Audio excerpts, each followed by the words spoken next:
Good evening, Twitch chats! You are now watching and listening to Pixels for People 2024. We're here to raise funds for kids in hospitals around the world, for toys, for games, for therapy, all for child's play. If you've taken the time to donate already, first of all, thank you. I'd hug you if you were in the room, but you're not really there. But that's okay. If you haven't donated yet, there's still plenty of time and plenty of marathon left. Super Jamoose is my name, here for your Saturday night on the mic, and we're rolling into what is always my favorite block of any speedrunning event, the Mega Man block.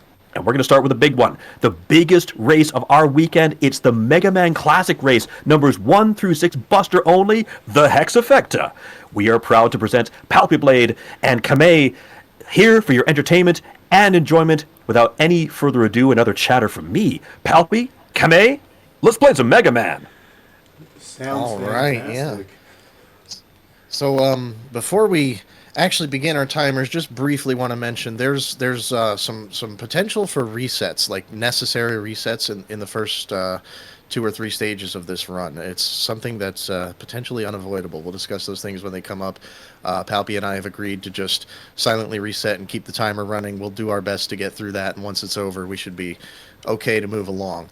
There's also another potential skill-based soft lock later. If that happens, we have a save state. We've agreed. We'll work it and make it work. But this is a very interesting, very long speed run, very, very arduous, I would say, at the very least. But we're going to do our best to put on a good show for you guys.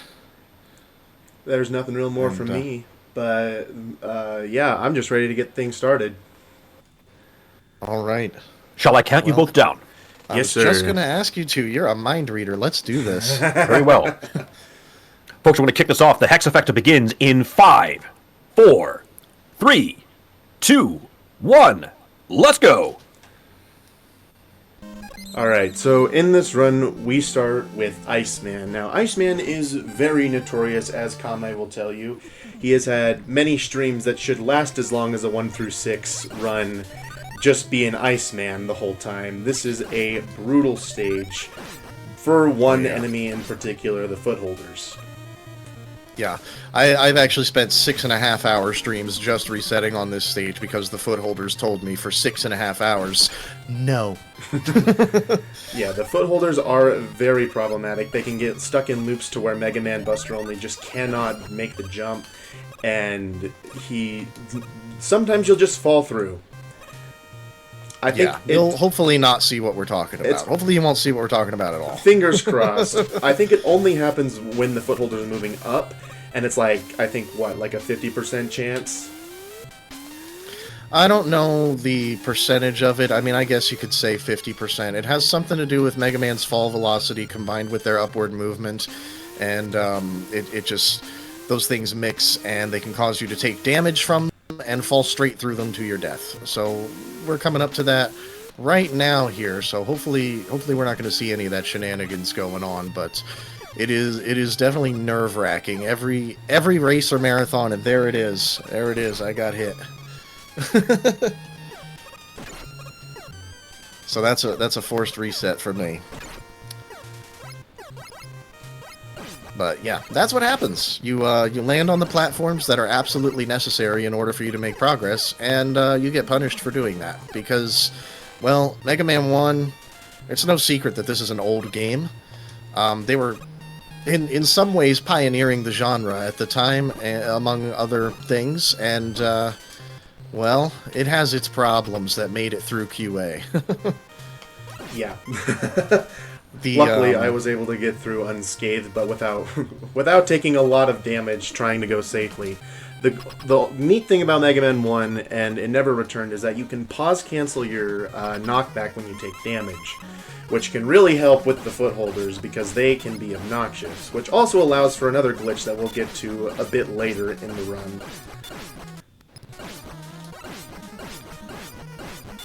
I'm just going through here, catching up. I'm almost to the Footholders again. Almost.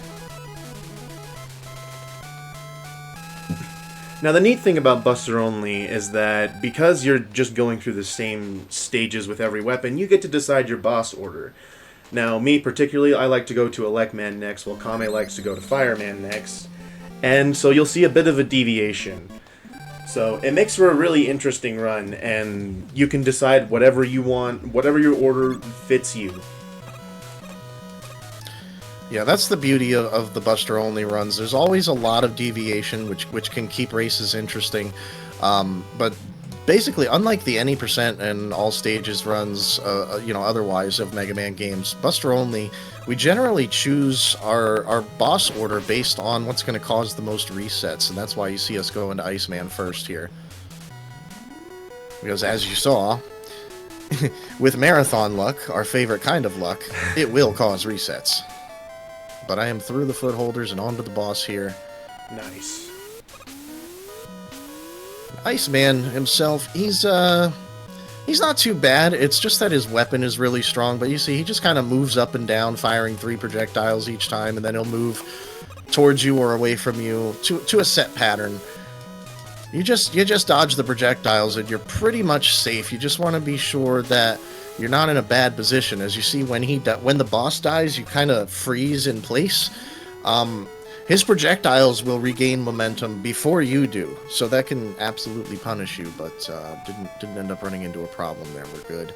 We are through and ready to move on to Fireman stage, which, based on what I just told you guys about how Buster-only runners tend to pick their routes, it doesn't really make much sense that I go to Fireman second. It should be Elecman, because there's potential for a soft lock. But, as we also have mentioned, I've spent multiple 6.5-hour streams resetting to Iceman. So for my sanity, I go to Fireman second. Speaking of that soft lock, you just saw me do that there. Not the soft lock, thankfully, but that is the magnet beam. Unfortunately, with the Buster-only category, we do need some weapons, some utilities to get through certain sections, but usually after we're done with them, we switch back to the Buster. So, technically this game isn't Buster-only. The only games that really are Mega Man 10 and 11.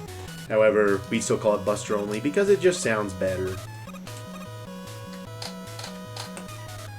Yeah, I've heard the suggestion of calling it Buster mostly, but that feels even more vague and confusing, so Buster only just kind of fits. Yeah. But yeah, the classic series is very much like that, where all 6 of these games you're going to see exceptions where we have to use something other than the Buster. Right now, I'm going for a ladder zip here that I probably should have practiced to warm myself up. Like, each day it needs practice to warm up, because it's actually a double frame perfect trick. In order to get the weird grab on the ladder so that I can zip through like I did, I have to actually press and release down while pressing B, all within 1 frame.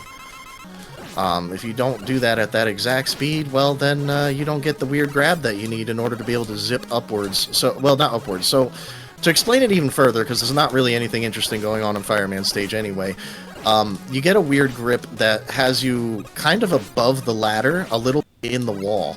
And what you do is you make sure you're facing left by firing to the left, and you press up, and that puts you inside the wall facing left, which zips you to the right.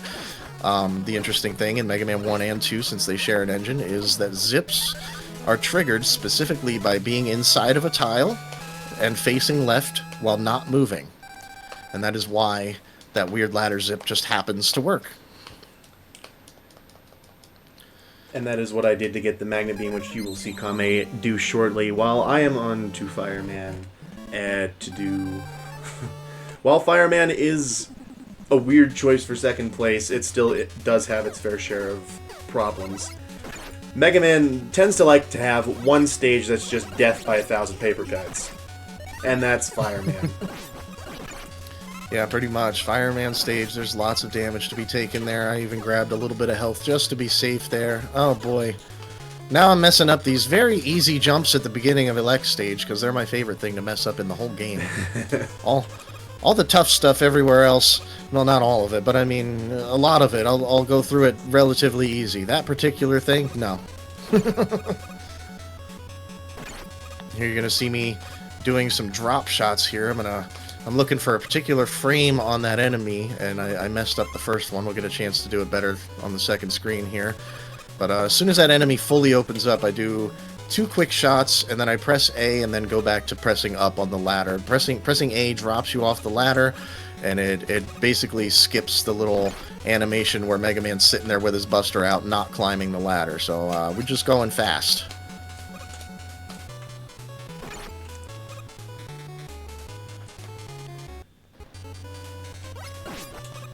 And I failed to really talk about much of anything that was going on Fireman stage. So if that's where you're still at, Palpy, feel free I'm to about explain done with any Fireman, of that. actually. Fireman Oh, is no. just a very, very nice, concise stage. There are some It fun really zips is. and tricks, but for the most part, it's just kind of running back and forth. Yeah, it's very straightforward. However, the fight can Really? get pretty interesting, at least for me. I like to live life on the edge, and Fireman kind of usually has a strat where you just jump and shoot like you have with Electman. However, you can get a little more dangerous and go a little closer and just do shorter jumps so that you can get more damage per second. And I almost died there, but we're through. I will say, it is hard with this other timer to not split and accidentally stop my timer.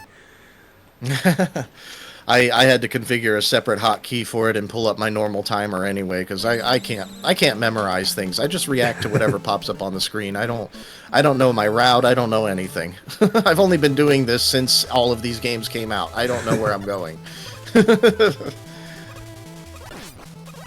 I'm pretty sure the fourth stage for both of us is Cutman, right? Yes, my fourth stage is in fact Cutman. So My favorite one. very, Go ahead. very fine, but it's not. It's the surprise stage. It's the stage that shouldn't go wrong, but somehow always does. Yeah, that's accurate. And it doesn't matter. Like, there's so many ways for it to go wrong. It could be the Susie RNG. It could be that you missed a jump up a ladder. It could be the corner jump. You know, the one. Yeah, It could be that an enemy drops health. Alright, here we go with this Electman fight. This is another one of these ones that's sometimes hard for me to talk through, but I'm doing it anyway. But looking for that particular frame there where he raises his arms. We're just kind of putting a little lemon zest into his armpits there, trying to clean him up, because he's a dirty, sweaty boy after all that running and jumping and shooting the most powerful weapon in the game all day. And there it was, he almost got me with it, and I missed my jump. But it's okay, we got the orb, and we are out of there. Shouldn't be any potential for soft locks moving forward through Mega Man 1 or 2. Yeah, I don't think 2 has any notable soft locks unless you use weapons. There is one in Airman where if you like jump in with using item 1, I believe, you can just kind of enter the final boss without the final boss being there. So you just kind of soft lock, which is fun. That's one way to describe it. I may be completely wrong about that, but it's a nice visual glitch. So one of the big problems with this game is Big Eye.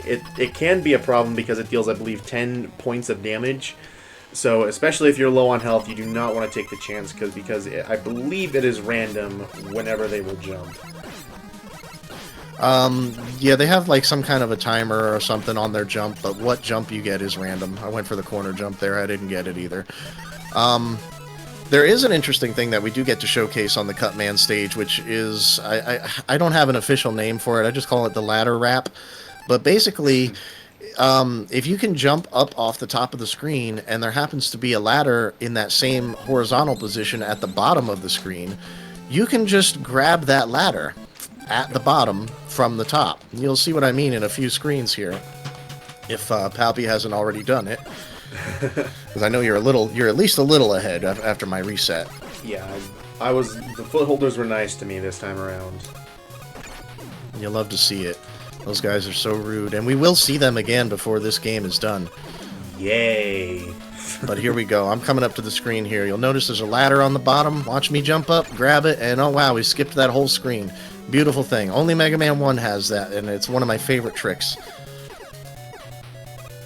Alright, just a little safety pause buffer there to give me some reaction time to Big Red, but he played nice, gave me the big jump, and we're into the boss hallway here. Getting ready to not get beat up by Cutman because he's actually like one of the easiest robot masters almost ever. Yeah. He has a pretty set pattern. If you get close to him, he'll try to jump over you, but I mean, other than that, he just kind of walks up and throws his scissor head thing, throws his hood ornament at you. As you can see him just plugging lemons, nice and easy. You're gonna see a lot of just pew pew pew pew pew to kill the bosses until we get our charge shot in Mega Man 4. But he is done, and I am moving on to Gutsman stage, where we're gonna be at that part I was talking about, where if I try to talk through it instead of doing silent musical Buster, because the Buster sound doesn't even play, I don't know why this works this way, but if I don't do what I'm about to do, I will die. I promise. In the meantime, I'll describe Bomb Man a bit. Now, Mega Man 1's bosses are very cut and dry. They have very simple strategies, nothing too bad. Bomb Man's probably the most interesting one, because you just kind of have to move back and forth depending on where his bomb throw is. And a lot of bosses in this game take like 2 or 3 damage from the Buster, which makes it really solid in this game to just take down enemies. And yeah, that is Bomb Man, and I will be going on to Gutsman. Excellent. So some basic things we haven't really got the opportunity to describe here just yet. I know Palpy touched on it. There is a select pause button as opposed to the start pause button that brings up the menu. Both kind of have the same effect, where when you unpause, it'll like reset Mega Man. This could do things like increase fall velocity. This could help you negate knockback from damage. It's got a couple of different fancy little uses. Likewise, you'll see like when enemies drop certain items, be it weapon energy or health, you'll see us jump to grab it if we're going to grab it, because if you're on the ground, it'll actually stop you, and you'll have to do this little inching animation where Mega Man moves his foot forward before he actually runs. So in order to avoid that, we just put ourselves in the air. You'll also see at the beginning of each stage that we jump as soon as Mega Man hits the ground, and that is also just avoiding that little inching animation with his toe. We're talking about saving probably 2 or 3 frames here, but we're saving them. Yeah. They all matter. Every frame matters. The same thing applies when going through boss corridors. I believe if you jump, you also avoid that inching animation. Yes, the first boss door in every boss corridor. For Mega Man 1 only. Mega Man 2, they fixed this. But yeah, we jump through it in order to avoid that same inching animation on the beginning of the hallway screen. Ooh, I got hit there. So here I'm trying to get hit, and I do that pause buffer, and I do a quick little jump to get through the second one. That's just another little small optimization there. I'm also going to delay slightly on this ladder so that a bullet flies over my head instead of into my face. And we're going to come up here and fight the most annoying enemy in the game, Sniper Joe, but he actually behaved really well. There can be a lot of times where he will just stand there with his shield up, and you may even have to walk into him and then go through him to coax him into jumping forward, and that might be your only opportunity to shoot him. And he's a healthy boy. He really has a lot of health, and he's quite a pain to take down quickly, but thankfully he cooperated there and was not an issue. There are other Sniper Joes in this game, in this stage even, but that's the only one that matters. Here we have, if I do it right, a strategy that I just kind of made up where I pause buffer through that guy, and hopefully, yes, I'm going to be perfectly placed between all the shots there, and drop right on down and move right on to the final of our 6 Robot Masters, because Mega Man 1's different, it only has 6. They were originally supposed to have version. 7. I believe they had like a Bind Man or something like that. It's like supposed to be a glue-based Robot Master, I think. There was something like that, and then later remakes they wound up going with Oil Man and Time Man. Now Bomb Man here, since I've got a lot of health, I'm actually going to let him hit me with a bomb, because I can pause buffer it and I can take the second bomb in iframes and not have to worry about it. I had plenty of health to deal with that, so that was a nice fast Bomb Man fight. He just kind of throws bombs and jumps, and if you get close to him, he'll jump to the other side of you. That's it. His AI is very, very simple, very easy fight. That's kind of why I save him for last. He's the easiest fight. But now we're done with the Robot Masters. We're done with stage select. We're moving on to the Wily stages here. We're going to be reintroduced at the end of this stage to the Footholders once more. Which were kind of and our lives. Again, so our lives are very much in their hands. They will probably not be kind to me because I am known for having notoriously consistently bad luck to the point that I find things that were always thought to be literally impossible. Things that do not work in my favor. Yeah, so this is the Yellow Devil. It has a set pattern going back and forth. However, what isn't set is where he will place his eye. It is random. I believe it can be in 1 in 5 places, and there's only one place where you can't hit him. Yeah, he can end up completely out of our reach. He's a jerk like that. And also, you see me switching to elect here to get rid of these blocks. There's no other good way to do it, so we just do what we gotta do. And I've switched preemptively to the magnet beam in case I make it across, and then we got another one of those lovely ladder wraps. Oh boy. Footholders. Oh boy. No, stop moving up. Okay, they're letting me pass. Barely, but they're letting me pass. We're good. That's always scary. So this is the only game in the Mega Man series that doesn't give you iframes on spikes after taking damage, which makes that section with the Footholders even more frustrating. Oh yeah, there's no surviving. Literally any other game, we could take damage intentionally and walk across those spikes if we had to. Maybe Not this except one. 7, but other than that, 1 just gives us no invincibility frames on spikes. But that is the Yellow Devil. He can be beaten in 3 cycles if you get lucky enough. He can technically be beaten in 2, but it requires some extreme precision and air mashing. But yeah, we're essentially resetting his iframes. Traditionally, you can only hit him once per cycle, but for whatever reason, pausing and unpausing resets his iframes. So you can fire, oops, if I can unpause, there we go. You can fire a few lemons in a row and carefully pause in between them, and they'll all do their damage. And he's giving me the old high eye here. Can't hit him. Thankfully, this pattern that he does every time he moves across the room is set in stone. This is never randomized. Oh boy, another high eye pattern. Saw this coming. You got past the Footholders first try, now you can't deal with the devil. It's just a roller coaster. There we go, we got him. Phew. Yeah, the main deterrent, I think, from Buster Only as opposed to any percent is that you have to deal with a lot more RNG because your range of hitting bosses and or enemies is just very limited. Yeah, you only have Mega Man's traditional jump height to reach them if they're high up, and on top of that, you're doing so much less damage than if you were using their weaknesses, even their soft weaknesses. And there I go into a pit, doing my favorite jump here. I think that puts me at 0 lives. I have to game over.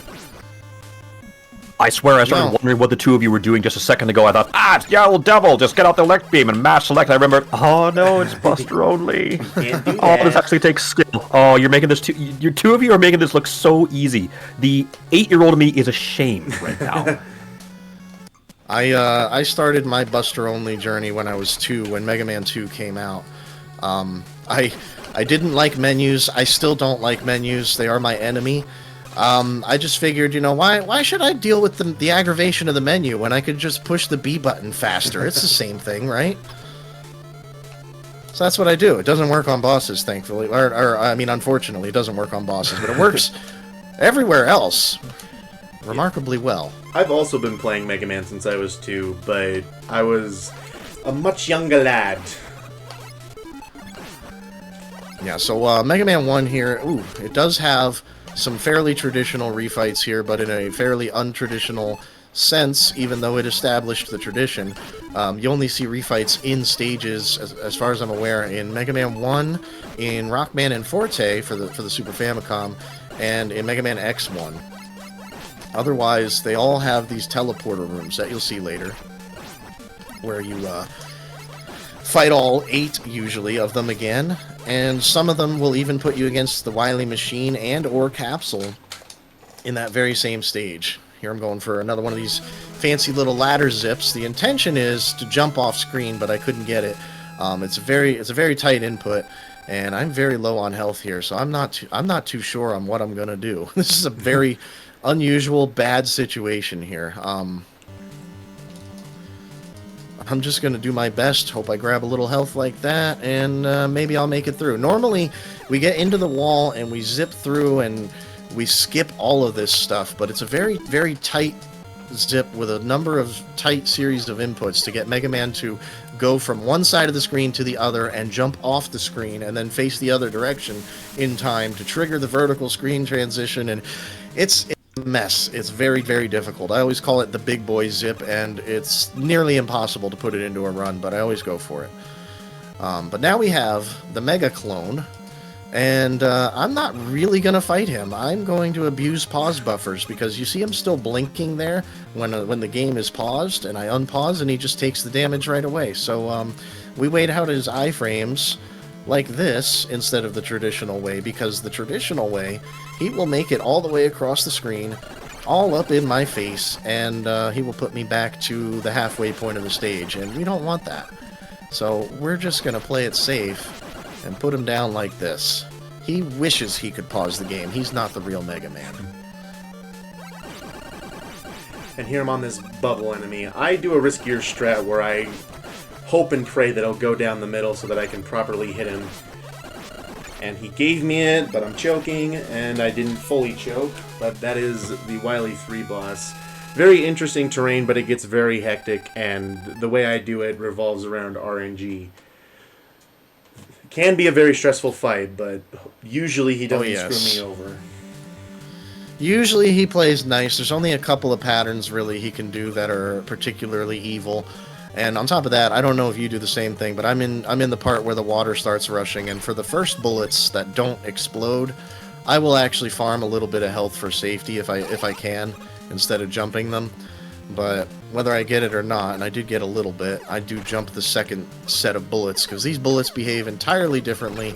They do explode, they cause lag, they will hit you, which will cause knockback, and it'll get you off of the regular cycle here, which that full jump at the end is the only reason that cycle even works at all, because there's potential to get smacked when you hit the screen transition, which will bring you into this room and back out of it with the boss music still playing, and you might be soft locked depending on just what weird things go on. So we avoid that stuff and just take our time. There you see Mega Man 1 slippery physics kind of screwing me over there. Yeah, it's very slippery game. Even without ice, you're like always on ice, and I am possibly going to die to this boss. Yeah, how I usually traverse the Wily 3 stages, I try to avoid needing a health pickup, especially considering my strategy for the boss is very risky. So I usually just abuse the pause invincibility to kind of get through the stage. I barely made it through. I took a lot of unnecessary bonks in that fight. It's the marathon nerves more than anything. That's usually a fairly consistent fight as long as he doesn't give you the most terrible RNG, but like the first couple of cycles of it are free no matter what. Like that was all my fault. Alright, here we go. And I'm gonna use Magnet to get over this. Personal preference. I don't use weapons anywhere I don't have to. If there's an alternative that's not a weapon, so Magnet Beam working there, I use Magnet Beam. I got it first try, and we're over. We'll see, can we get Meaningless Zip? No, we don't get Meaningless Zip. Literally a meaningless zip. It's just a spot to practice those ladder zips, is the way I look at that little spot there. Since this platform here is on a global timer, so it's doesn't matter when you scroll it on the screen. Oh, here we go. Bomb Man being a bro. So there's a little tile inside the teleporter that prevents you from turning around and going right into it. But if you don't walk out of the teleporter, you can just press A and get zipped a little bit to the left. And as you see there, Bomb Man just kind of doesn't know what to do. He just turns into old crazy legs there and takes a beating, no problem. Fireman here is going to be a little bit harder than the initial fight just because you have to get out of the teleporter, and he reacts to your every input, whether it's movement, jumping, shooting. He don't like it when Mega Man does things, so had to play that one a little bit safe, but we're through it. Working on Iceman here. And like I said earlier, the main thing is just making sure you don't set yourself up for failure with his projectiles at the end of the fight because of the way this game takes away your movement. So I do a little pause there since I was in danger, and that zipped me right back down into safety. No issues. Time for Guts.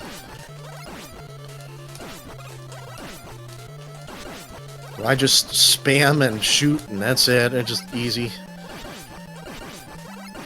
And here we go, into the finale.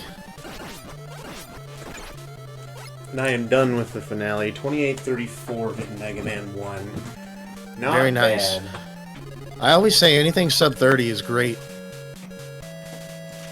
So we do have a gentleman's agreement of we wait 1 minute between each transition of the games.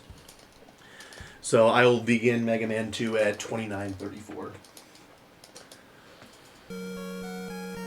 Thank you for remembering that. I forgot to mention that as part of our rules at the beginning, but that is definitely one of them.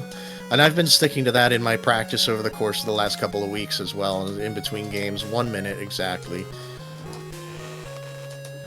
Yeah, same here. See? So you can see here, sometimes when I get this jump here, I'm actually managing to squeeze 2 lemons into him. It's a very, very precise shot. And there we go. That's a 29-22 Mega Man 1. Nice, Wily nice. is donezo. No problemo. Oops. My muscle memory. I completely that? reset the timer. Oh no. That's not good. That is not good, so don't reset yours, capiche? I'm not resetting it. No way. That's on a specific hotkey that I don't think I could accidentally hit if I tried. We're waiting on 29-22. Oh, good. While Palpy's moving into Mega Man 2, we're waiting for Kame to burn down that 60-second timer to get into Mega Man 2. Folks, let me give you an idea here. These two are good. These two are very, very good, particularly in Mega Man 1. If I'm not mistaken, and I'm doing my homework here, for Mega Man 1, both of you are in the top 3 for any stages Buster only category. Yes. And for the rest of the run, 2, 3, 4, and 5, both of them are in the top 15 at minimum. This is high-level stuff. You folks are in for a treat. I haven't kept up with the leaderboard. I actually, in the past couple of months, have come back to speedrunning after a lengthy hiatus that I took after my Triple M run in 2020. I truly missed him. That was a 30-hour stream. To say that it changed the way my body works is an understatement. But I took a much needed hiatus, and I don't know where I am. I used to be top 10, some top 2, top 1 in some of the games. I have no idea where I'm at now. I think you're still top 10 in most games, mostly because a lot of Buster Only is a relatively unpopular category. Yes. It's growing. It is, but very slowly. I'm actually a pretty new person to speedrunning. I joined roughly 3 years ago, and I only started Buster Only running roughly 2 years ago, 2.5. There's a good trick here I'd really like to try to describe. Oh, never mind. I already messed it up. I was going to use that bird to despawn some guys, but I failed miserably, so never mind. Sorry. Go ahead. No, I said all I needed to say. So, we are doing the normal mode here for Mega Man 2. There is a bit of a difference between doing this and the Rockman 2. Rockman 2 is defaultly the difficult mode. However, its techs are faster. So it kind of evens out. The normal mode is just the easier version, and considering that this is a multi-game marathon, and 2 of the games in here are tough as nails, we would like a little bit of a breather.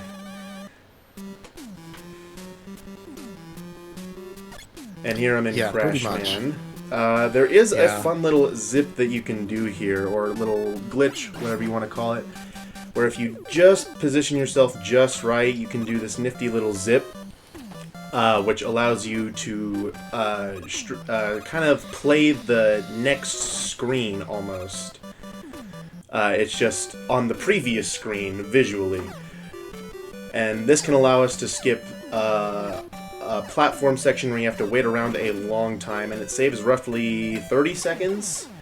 Although you do something like take that. you do take a death, so that is something to be aware of. But it is a very nice time save. Yeah, this trick it's sub-pixel dependent, and it's very specific where you grab on the ladder.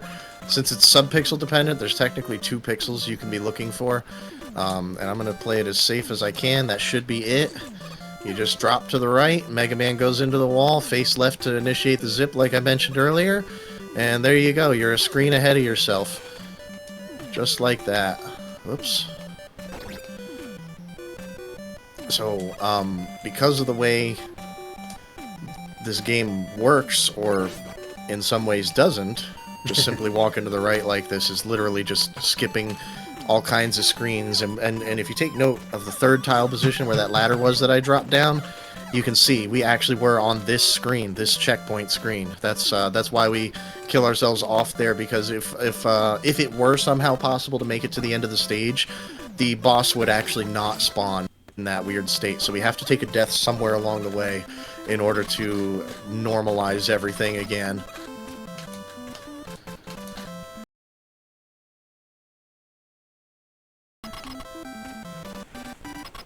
And you're gonna see as I'm coming up here that we have these bird jerks to deal with, because we know birds are always jerks in video games, especially in the NES era. But if I do things right, I will only get hit that one time there.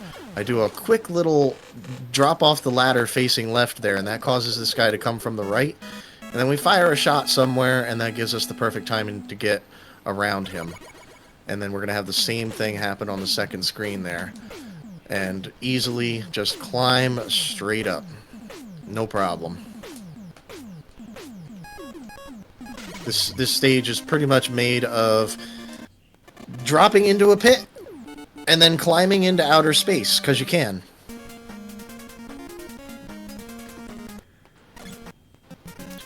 And now for the toughest, arguably the toughest robot master in this game, Crash Man.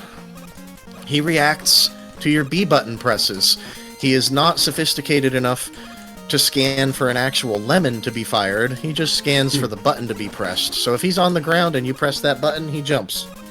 We use that to our advantage to manipulate him into hopefully jumping over us, missing us with his crash bomb, and taking all the damage he can. Yeah, when the fight goes right, it is truly methodical and a very, very fun challenge. It's a beautiful thing when it goes well. Now, hopefully we have a little bit of deviation in our routing here. I'm headed to Quick Man after Clash Man there. I go to Metal Man after Clash Man.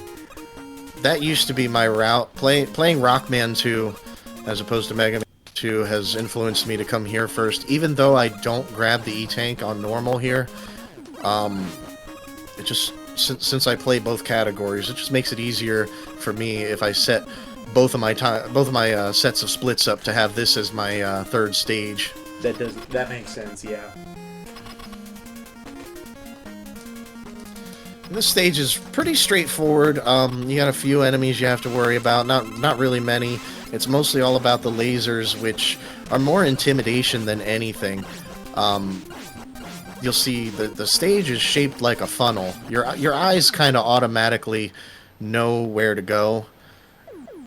I mean, a first attempt, especially as a 2-year-old, didn't go so well. It wasn't so obvious, but a couple of game overs, and even at 2 years old, I was making it through this. It's not as bad as the anxiety that it drives into you would otherwise convince you. And you'll notice I'm bonking my head a lot. That's another basic thing that I don't think we covered just yet. For some reason in these games, when you bonk your head on a ceiling, Mega Man instantly accelerates to maximum fall velocity, so that's, in a stage like this, going to help us go much, much faster than we otherwise would. There's also situations where you'll see us jump off of a platform instead of walking off of it, and that's just because the added height starts it starts the incrementing of the velocity sooner, which means you hit the ground sooner.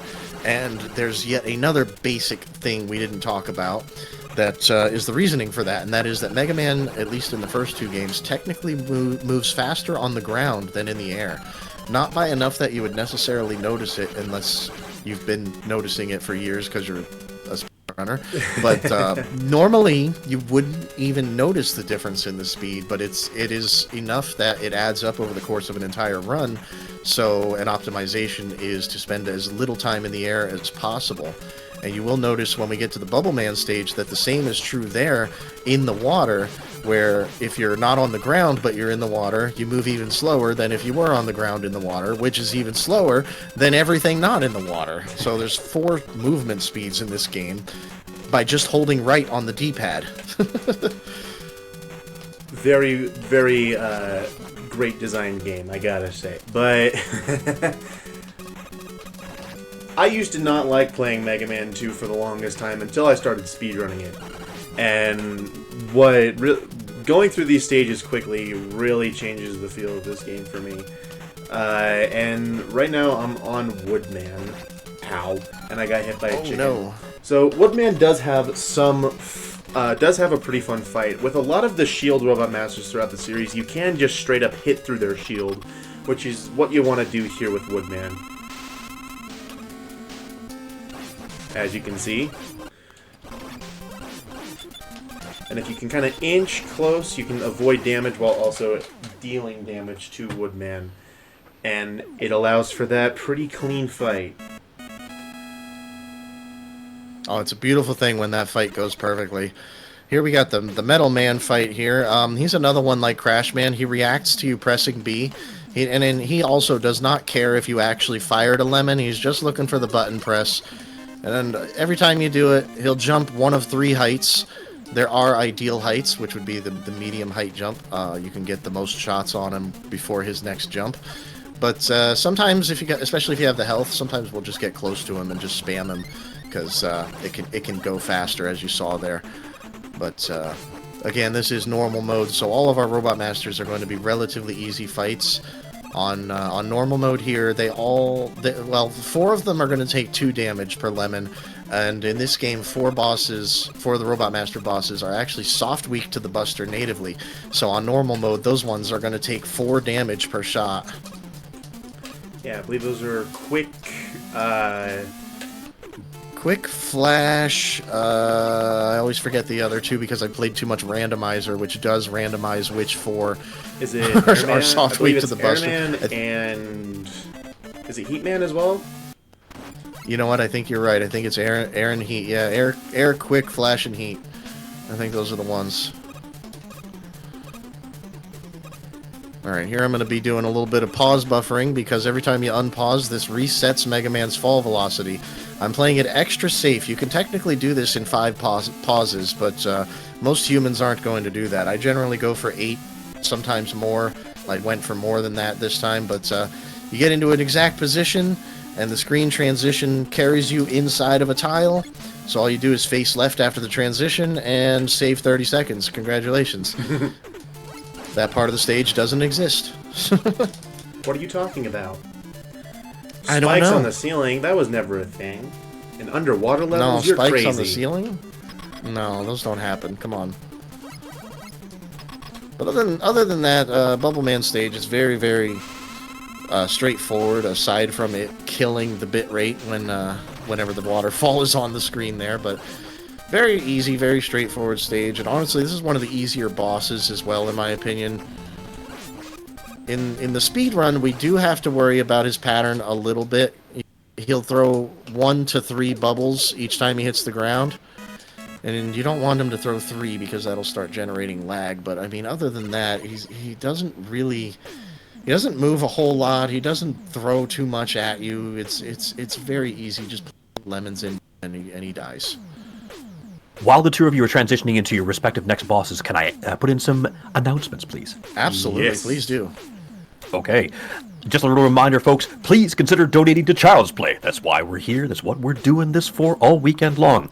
When you do, please allocate those donation dollars. We have one last bid war still to settle on Saturday. That's a decision of our hero for Mega Man 10 at the end of the block.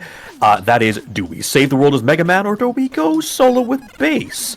I can tell you that between the two of them, it's a fairly close race. $250 towards Mega Man, $160 towards Bass. That means we have over $400 alone on this bid war. I'd love to see more put towards that, please. We'll see how that goes. Also, a quick announcement, two other things here as well. We keep talking about photosensitivity and bright flashing lights. There are some of that does happen in the Wily stages for Mega Man 2. So please be kind to your eyes. Please look away through some of the boss fights in Mega Man 2. And one last thing, Palpiblade, we have a fix for your timer.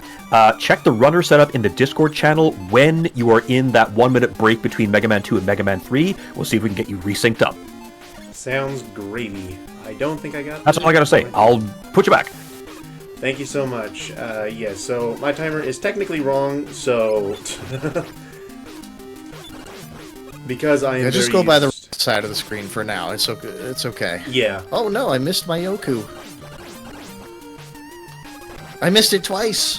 What did I do? I screwed up my timing somewhere. There we go. All right, now we're moving. These Yokus, they're all on a timer, and it's the same timer, in fact, for each one of them. Like, the same amount of time, I should say, for each one of them. But it doesn't start counting until you scroll their position onto the screen. So you can actually kind of force them to spawn a little bit early, but I played it safe there because I was having some troubles, and I'm sure you noticed I had a little bit of an issue with that second A-trigger zip on the earlier Yokus as well in this stage there. I don't know what's been going on, but I've been struggling with that particular one lately. It's no different than any of the other ones, but that one, it's been getting me. But here we have Heat Man. All he does is go back and forth. He's on a randomized timer. You shoot him, and he'll sit there for either 30, 60, or 90 frames before deciding to move.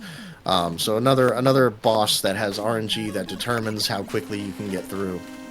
And he loves his 90s more than he does his 30s, so there's not much to be done there. You just typically, especially if you ever get through with one good pattern, you're going to be fighting against that split forever. You're never going to green again. Alright, so probably the most infamous stage in Mega Man 2 is Quick Man, which is what I'm on now. The laser beams can still cause problems, especially if your controller decides to stop working. But typically they are since they are very set, there's not too much of an issue with them. And you can do this nifty little thing where you hug the right wall here and then hold left, and you don't have to worry about making that jump there, which makes this section easier. And then here it's just precision placement of Mega Man. That's it. Just precision, no big deal. A lot of pixels on that screen. You better pick the right ones. Easy. Here I'm getting a little mini zip here before fighting the second of these hot dogs, as people call them.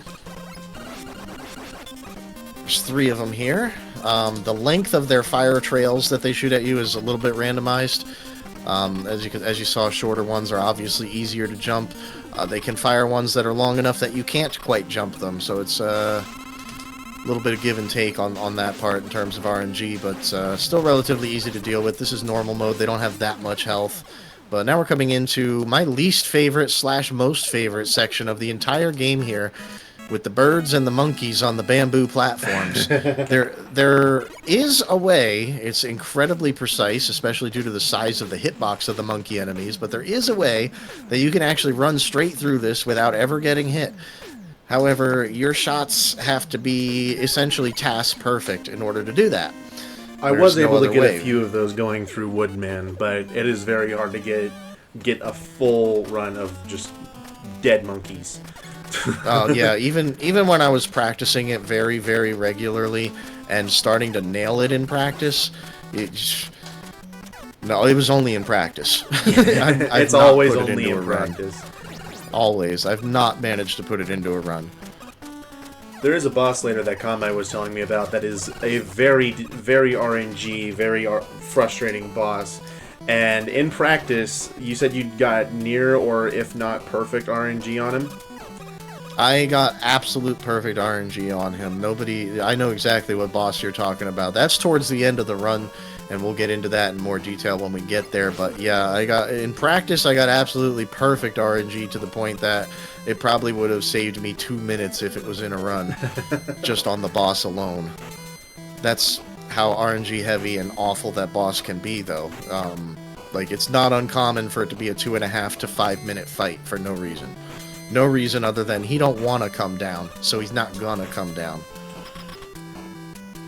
But, right, like I said, we will get into that when we get there. Both of our final bosses are Flashman.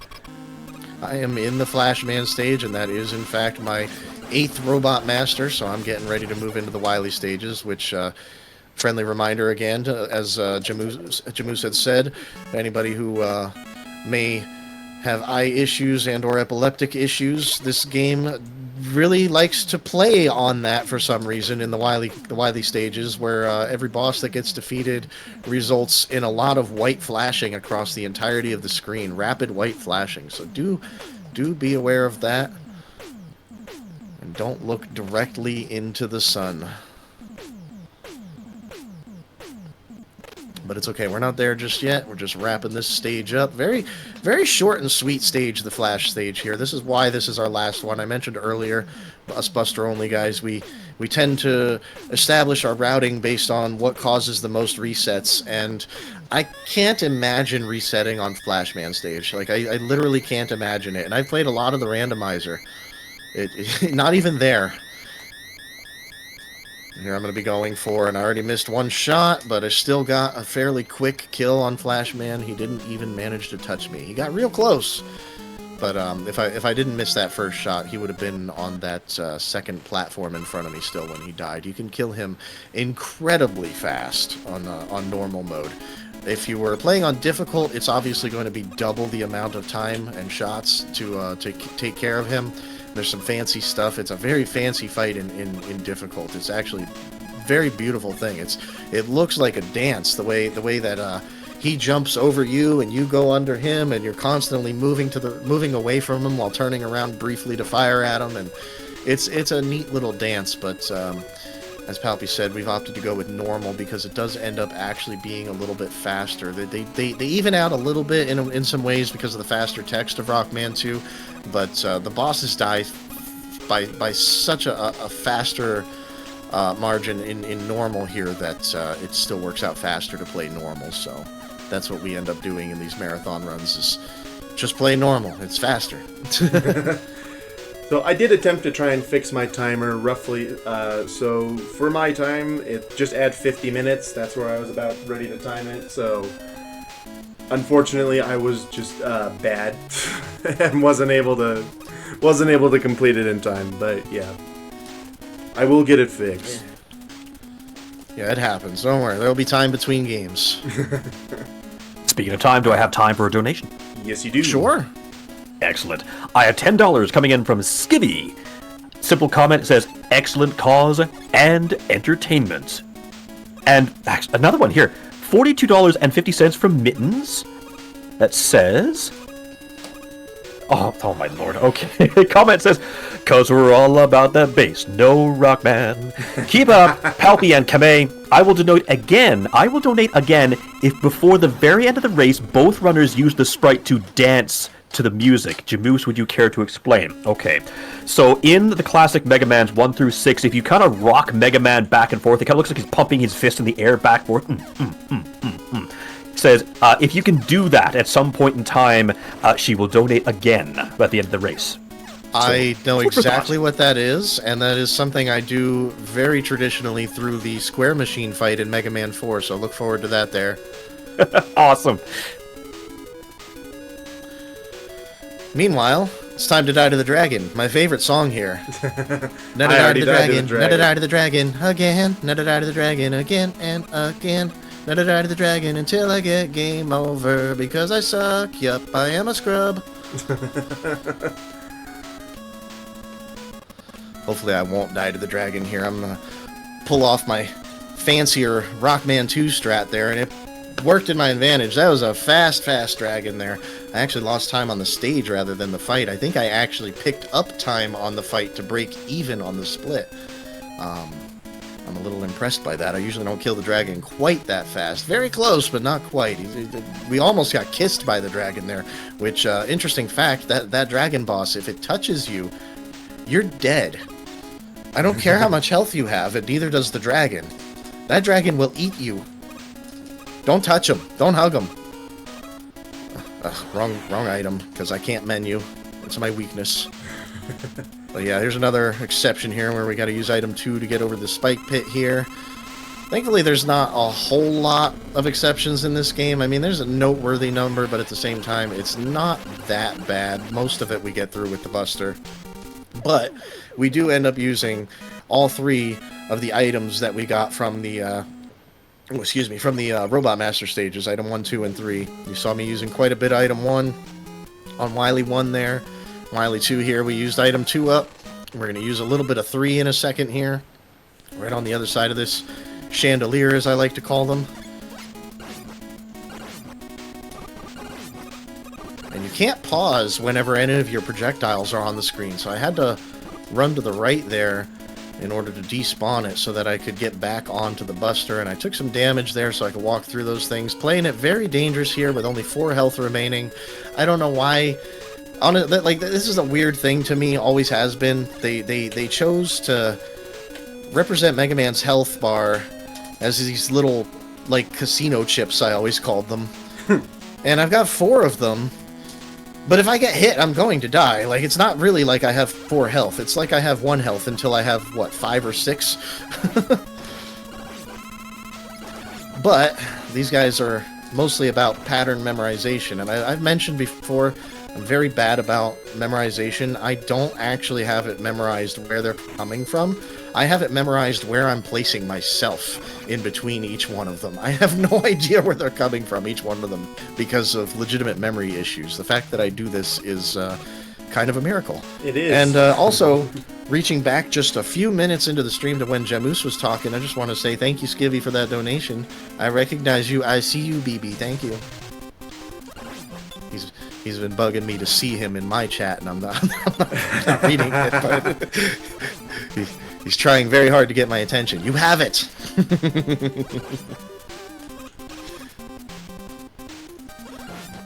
Alright, here we go. Diving into Wily's septic tank here, because despite our ability to teleport into the sky and drop down from it, we decided that we would attack from underground.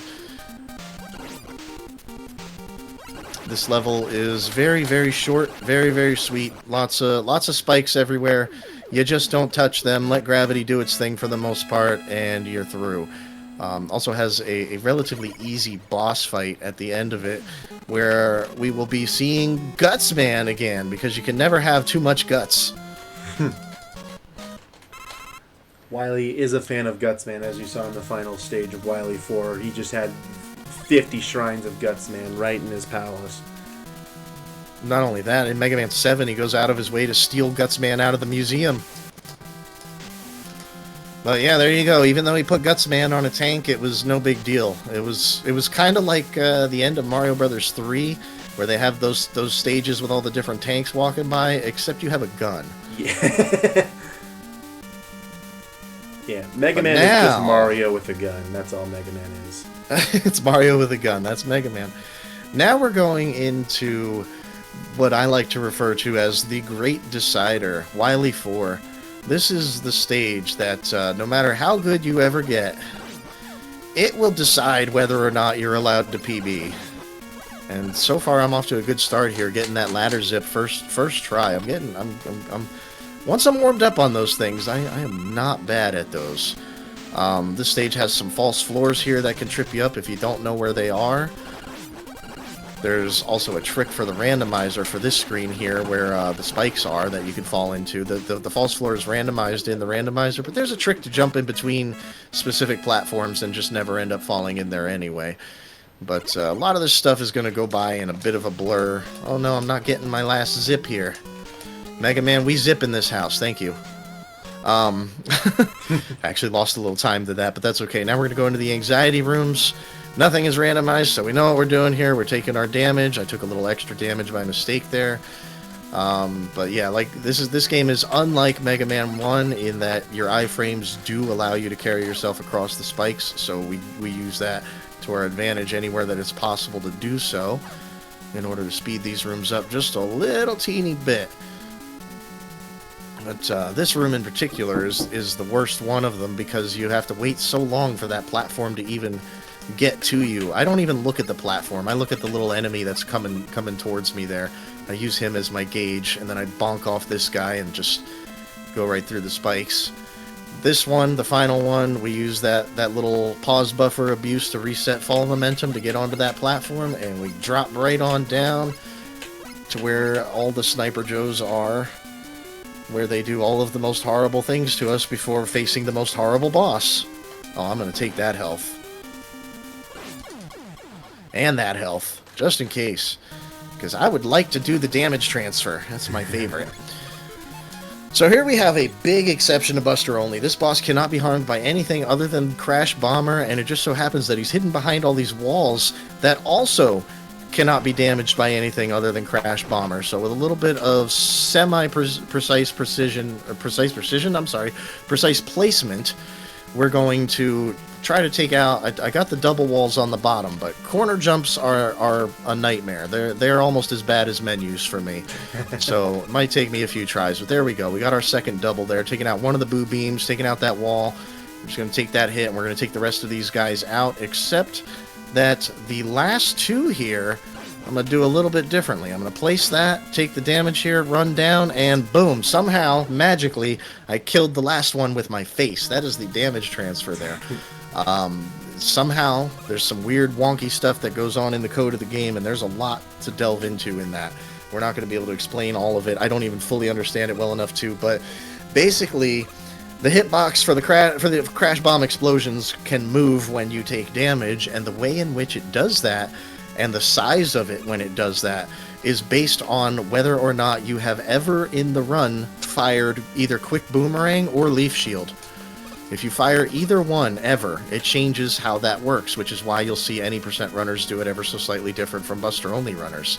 It's a whole elaborate thing that only somewhat recently has come to be understood, and well, that's 80s programming for you. Yeah, the Boo Beam Trap is actually so bad that I believe the designer of it or someone from Capcom apologized for it. Yes, there has been an official apology. You're supposed to actually lose that fight and go back to the hallway and grind more weapon energy, because when you die, any walls you destroyed do not come back as long as you don't game over. So that was literally the plan, was make the player figure that out. Very, very rude. Very rude, but we got it. And here we have, as I was talking about earlier, the traditional teleporter room full of refights. And just hammering away at all these bosses again. No real notable differences other than Crash Man, who jumps a little sooner in the beginning of the fight than he does in his stage. But otherwise, it's the same fight. The same can be said of all of these bosses. That was a perfect wood fight there. He didn't even get to throw his second leaf shield there. See what Airman's going to give us for a pattern here. Oh, he's given the good pattern for the beginning. And I threw it away. Good. All right. Nothing like some time lost in our 4.5-hour runs. I don't know. I've been having some struggles in Mega Man 2. Mega Man 2, I'd say, is probably my worst NES game, especially now after I practice 3. I die in the stupidest ways. How far are you right now? I'm in the refights, but I died to the dragon and the Wily Force stage of all things twice. Oh no. So that was fun. That sounds fun. Yeah. I don't miss dying to that stuff. Once again. I don't know if I did the song justice, but I hope I did. Hey, you gave it a shot. That's all that matters. Hey, just like we're giving these bosses, huh?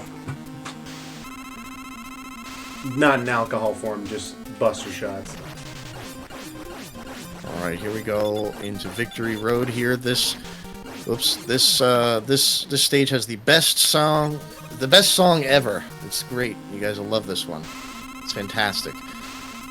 And you noticed I swapped to the bubble there early because there's no bustering to be done on this stage. The alien is actually not only immune to everything else but bubble, but will actually be fully healed by anything that is not bubble. You could bring him down to 1 health, shoot him with a lemon, he's full. So yeah, here we go. Our alien that, in my headcanon, inspired Suburban Commando. If you know, you know. If you don't, that's okay. But Mega Man 2 is done, and there goes the last of the flashing here. We're going to swap it on over to 3. Get the things updated. GG. Thank you. And I'll be starting at 104.32. Palpy, I know you're still in the middle of the refights, and we still have the Wily fights to go. Do not forget we're going to try and resync your timer during your break between 2 and 3. Sounds good.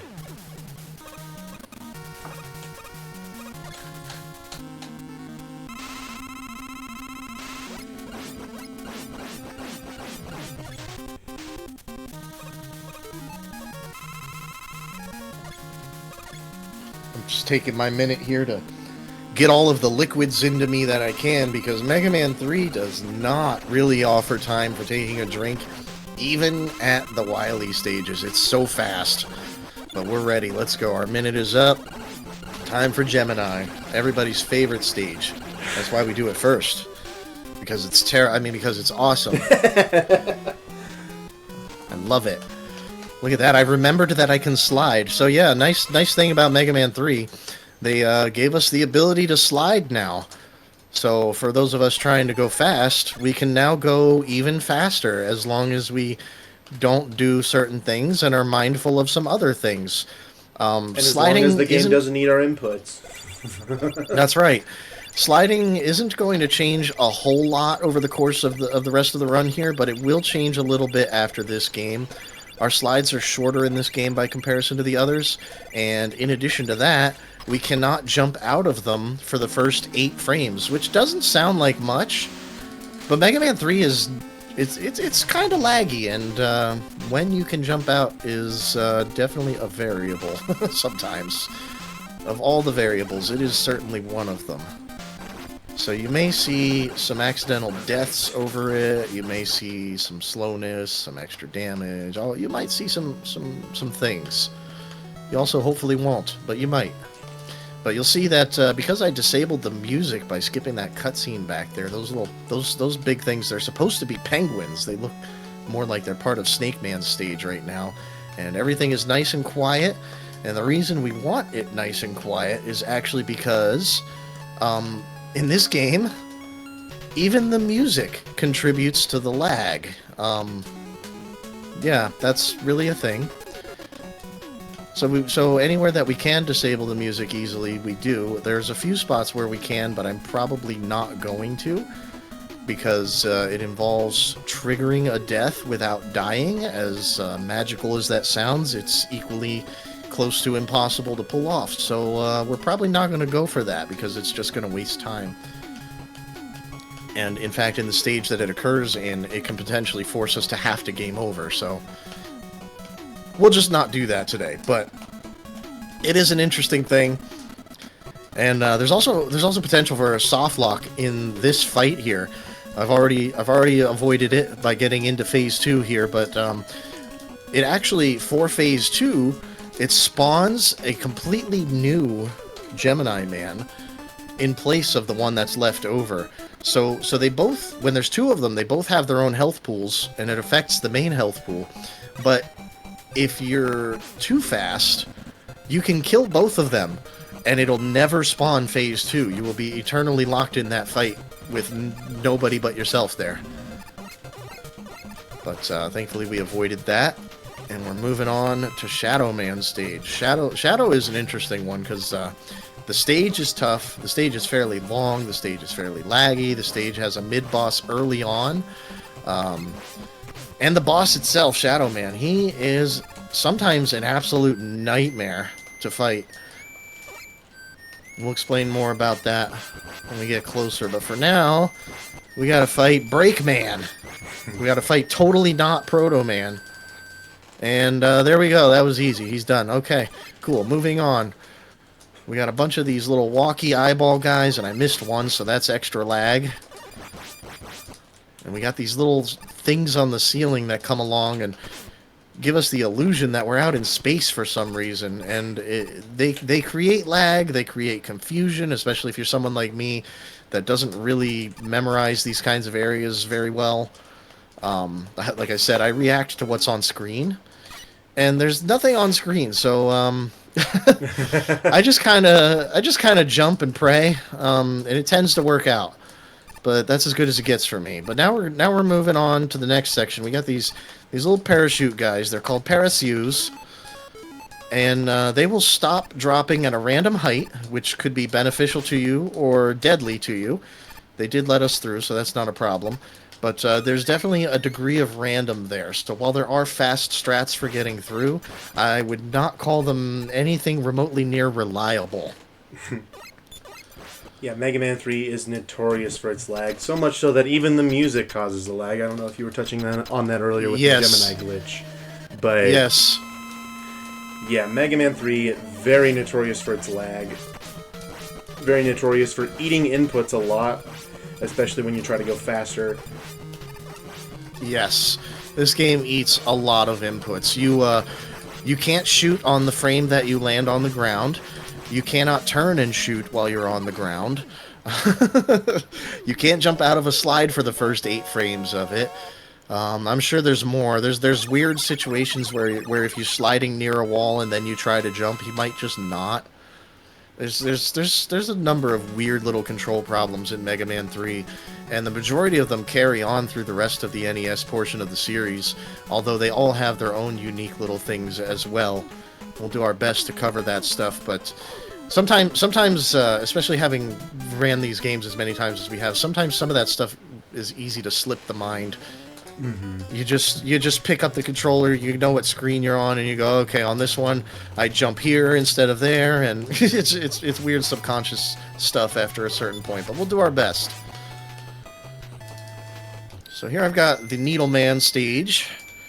Very easy stage overall. Fairly satisfying to move quickly through with the nice new sliding tech, you know. But the boss is like the opposite thing, and you might notice that to be a bit of a theme in the Mega Man franchise. Is there's oftentimes, if you come across a very difficult stage, you might come across a very easy boss, and the opposite could be said to be true when you come across a really easy stage. You might come across a really difficult boss. And that's what we're about to run into, is a bit of a doozy of a boss. One of my personal favorites. I personally prefer doing Needle over Shadow. I've gotten used to Needle to the point that it's a satisfying boss fight. At least as long as it doesn't go as wrong as it can. And he's another one of those bosses, like Mega Man 2's Crash Man and Metal Man, that he reads your B presses. That's what he reacts to. You saw I was able to slide all the way up to him and shoot him in his face in order to initialize the fight there. And yeah, he will stand there a while if you let him. But we want to go fast, so we're not gonna let him do that. We're just gonna shoot at him and hope for the best. You can see sometimes he jumps towards us, sometimes he jumps straight up and down. That is a tactic to confuse. And it is pretty effective, I gotta say, but he only did almost half of my health worth of damage, so that wasn't that bad of a fight, and I finished fairly close to center, which, starting with Mega Man 3, another basic thing, boss fights, you tend to want to be in the center of the screen or as close to it as you can get at the center, because at the end of the fight, Mega Man will move towards the center of the screen. So that's a little bit of time save, the less that he has to move. If you can get within a pixel or two, you're doing great. As well with bosses, they typically take a lot. They typically only take one from your standard Buster shot, which in turn makes a lot of them harder until we get the charge shot. Correct. Yes, this is the last time that we're going to be dealing 1 damage each shot to the bosses, barring a few exceptions that are either intentional or technical or whatever, and we'll cover that when we come to it. But yeah, the charge shot is coming in Mega Man 4, and I can't wait for it. Well, I got locked in my slide there. That was a little weird. I won't say it's never happened before, though. We haven't had any of that so far, knock on wood. Now we got my favorite cats that I'm very bad at mashing. Despite the fact that I have a very, very strong mash, my jump mash is not strong. And the reason is it takes me about 1.5 seconds to 2 seconds to actually manage to get up to speed in my mashing. So Mega Man's quick little hops aren't really long enough for me to get up to speed. So compared to a lot of other Mega Man 3 runners, even non-Buster only runners, my jump mash is actually really slow. My ground mash is around 16 hertz. My jump mash is like 9 or 10. Yeah. For Buster only, you really want to have a good fast mash. There's plenty of moments in the Mega Man series, just in general, where having a fast mash is such an asset. Mega Man Especially in Mega Man 3. Yeah, Mega Man 3, I think. More than any. The record holder called it like the most mash-heavy game in the series. And I missed the quick kill on Top Man, but that's okay. No big deal. Still picked up 0 seconds. 0.3. 0.3 seconds picked up there.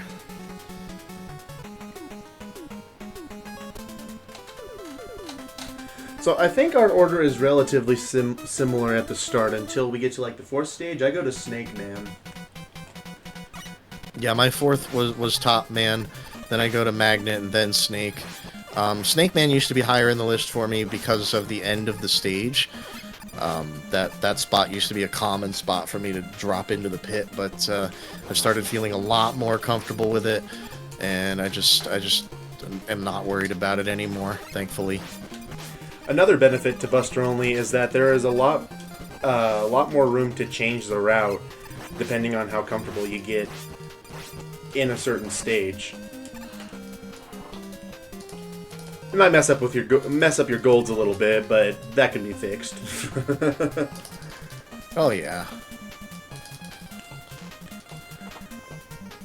Alright, Magnet Man stage is pretty straightforward. There's a lot of dropping, a little bit of climbing, mostly mashing some enemies, including, as you saw, Breakman went and tried again for whatever reason. You don't learn. But then we come down here and we got these Yokus here. This is arguably the toughest section of the stage, but as you'll see, it's really not that bad. You got those little magnet things here that are trying to pull you to the right to get you off of the Yoku blocks, but even with those, no big deal. And we get right across and climb up. We're almost done already. This is a fairly quick stage. The boss, however, is a bit hit and miss. He's not technically a difficult boss, but he has just enough RNG to be able to make your life painful if he wants to, because he deals a good amount of damage, and you want to be on the outside, like you want to be in front of him. And I slid instead of showing you why. I'm gonna just bide my time, let him come over again. He'll either do this aerial attack where if you're under him, the missiles just don't even come down, or he'll try to pull you in, and I'm failing to do it, but you can just jump over him, and that will actually suffice to stop him from doing his attack. But for whatever reason, I was struggling with that boss there. He didn't even actually give me bad RNG like I was kind of expecting. I just failed to deal with him properly. But he takes a good amount of damage from the Buster for whatever reason. I don't know what that's about. But he's I think he's actually the fastest fight if you deal consistent damage to him. But that's all he does, just hops around, does his magnet thing, shoots his magnet missiles, and he hopes for the best, and it pretty much never works out for him. Oops. Alright, now we got Snake Man stage. There's all these little snake heads everywhere that will sort of lock onto you and shoot a lemon your way wherever you are, based on a timer.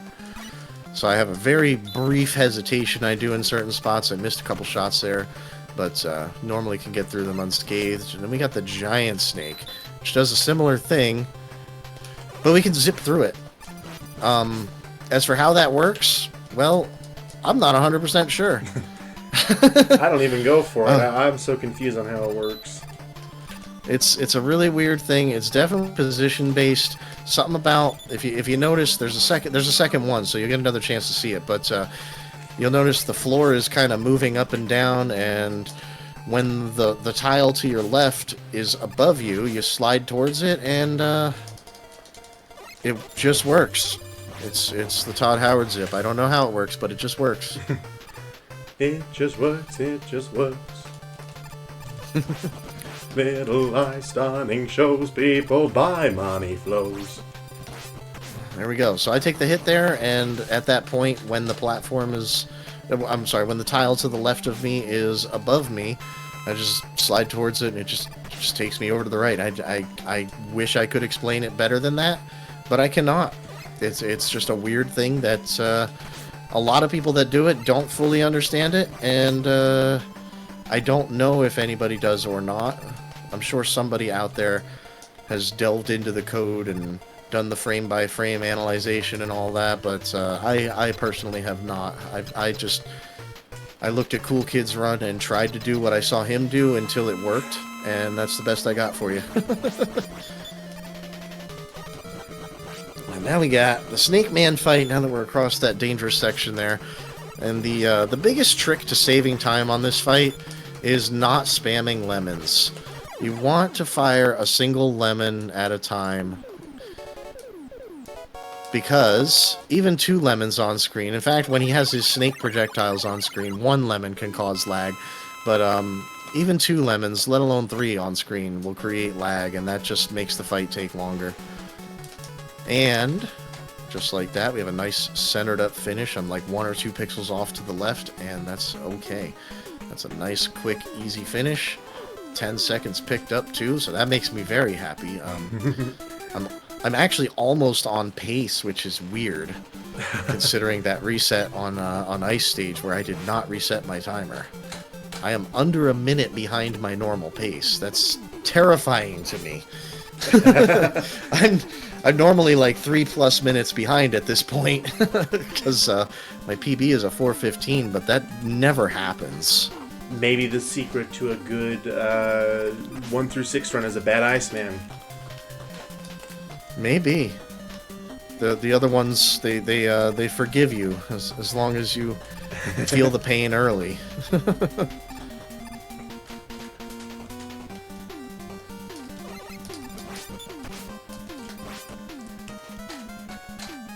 But yeah, here we go through Spark Band stage. Best song in my opinion. Oh yeah, definitely. I really love like the background instrumentation in this song at this part. That burn down in the background of it. Oh, I just love that. It sounds so good to me. And this is another one of those stages that's fairly straightforward. We got a lot of falling because reasons. I don't know what those reasons are. We got some junk piles that fall out of the ceiling. I don't know why that is either, and I'm just creating all kinds of extra lag for myself and miscounting my shots here, but that's okay. We don't really need much health for the boss. As long as I don't go into this pit here, we'll be okay. Okay, great. That section's a little bit laggy. There is a fast way to go through that, which ironically was the way I started doing that screen. But I can't seem to do the fast one anymore, and that's probably for the best. But now we got Sparkman, who is literally, if you were wondering, he is literally a spark plug. If you look at the top of him, you can see he is properly gapped.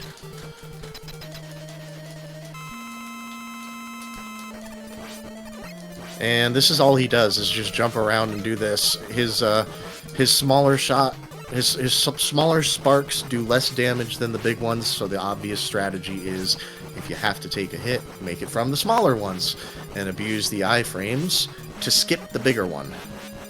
Nice, quick, easy fight, and in fact, in refights, even casually, he's a boss that you should probably save, because they all drop a big health when they die. If you need the health for something, there he is.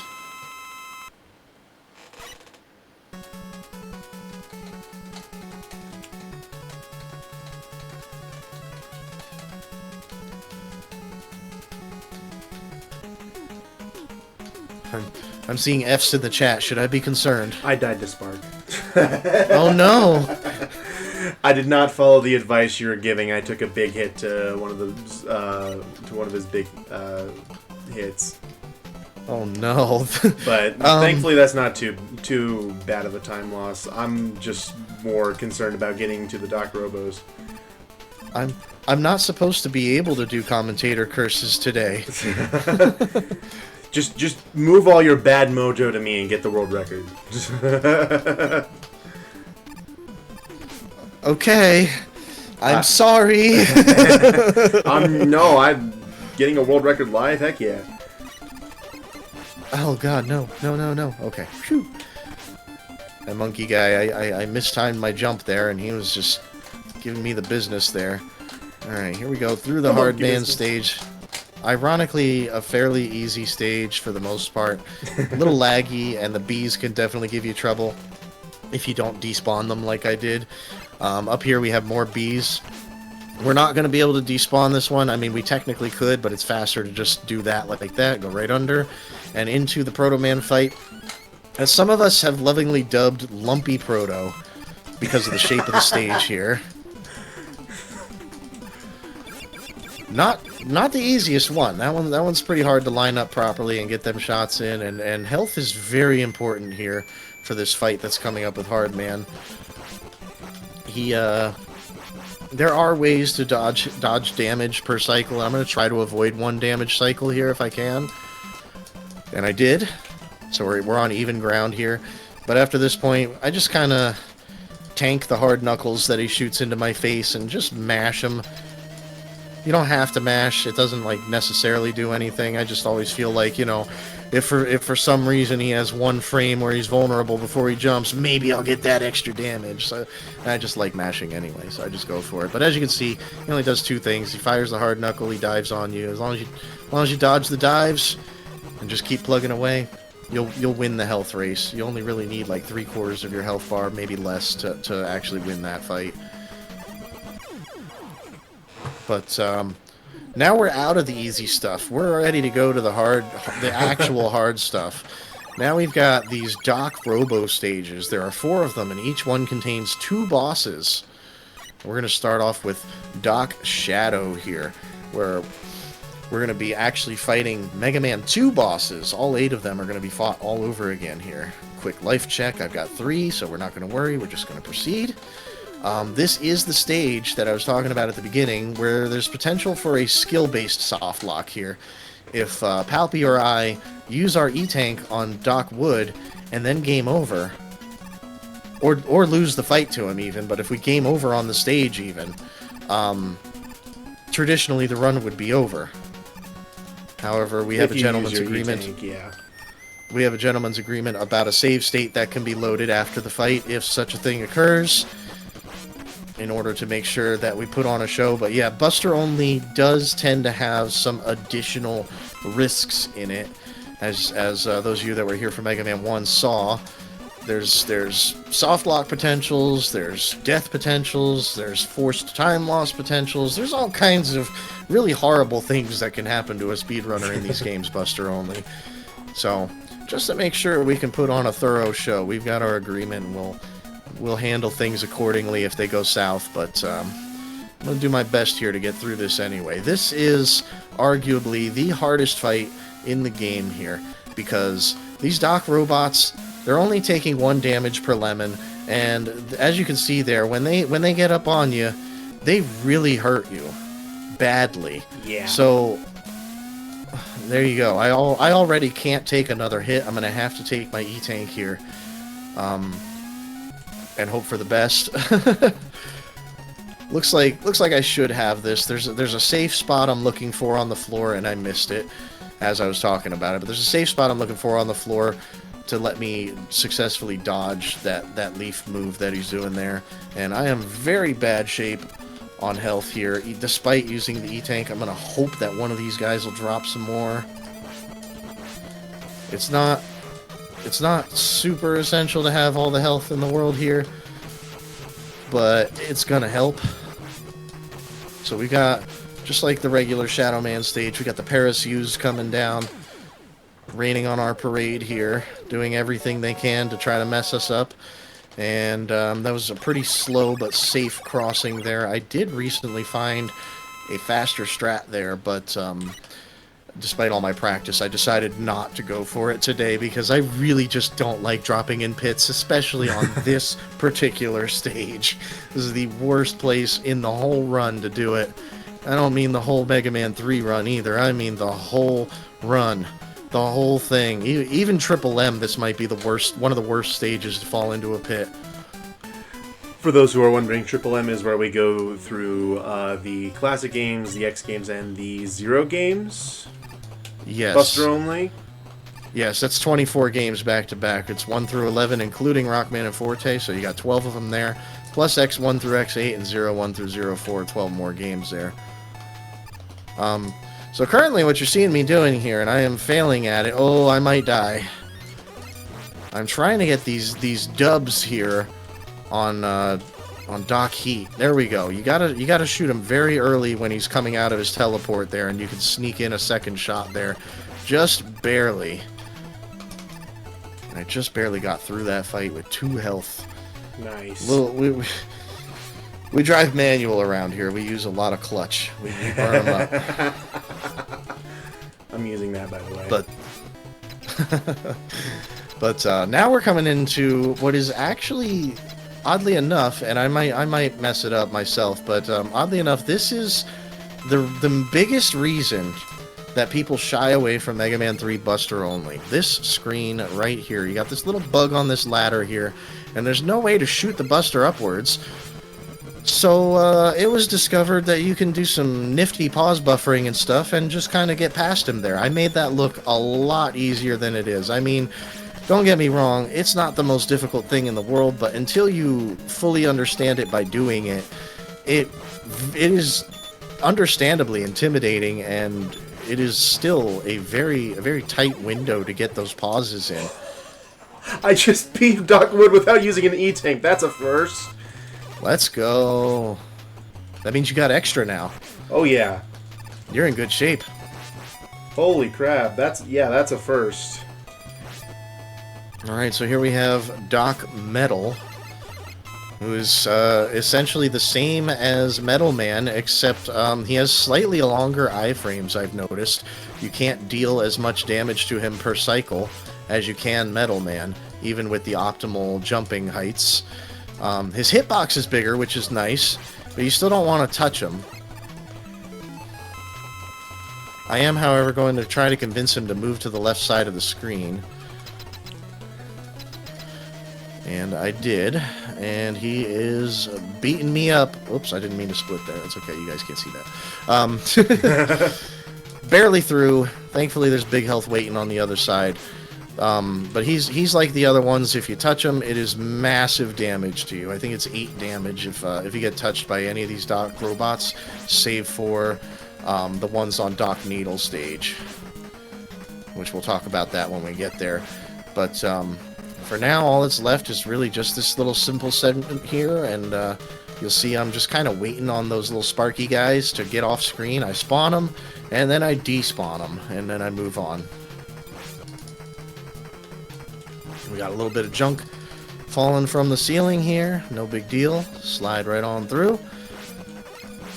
And it's boss time. Another boss that is the bane of many runners, because he is kind of difficult. He deals massive damage. He's a little unpredictable. But if you can manage to get hit by his boomerangs instead of him, they don't do nearly as much damage. Yeah, they do 2 as opposed to ramming into him doing 8. Yeah, exactly. It is... Ooh, he hit me with a bad pattern there. He threw the boomerangs on the first jump and immediately hit me while I was cornered. That's unfortunate. It's technically possible to beat this guy damageless, but it's very, very difficult.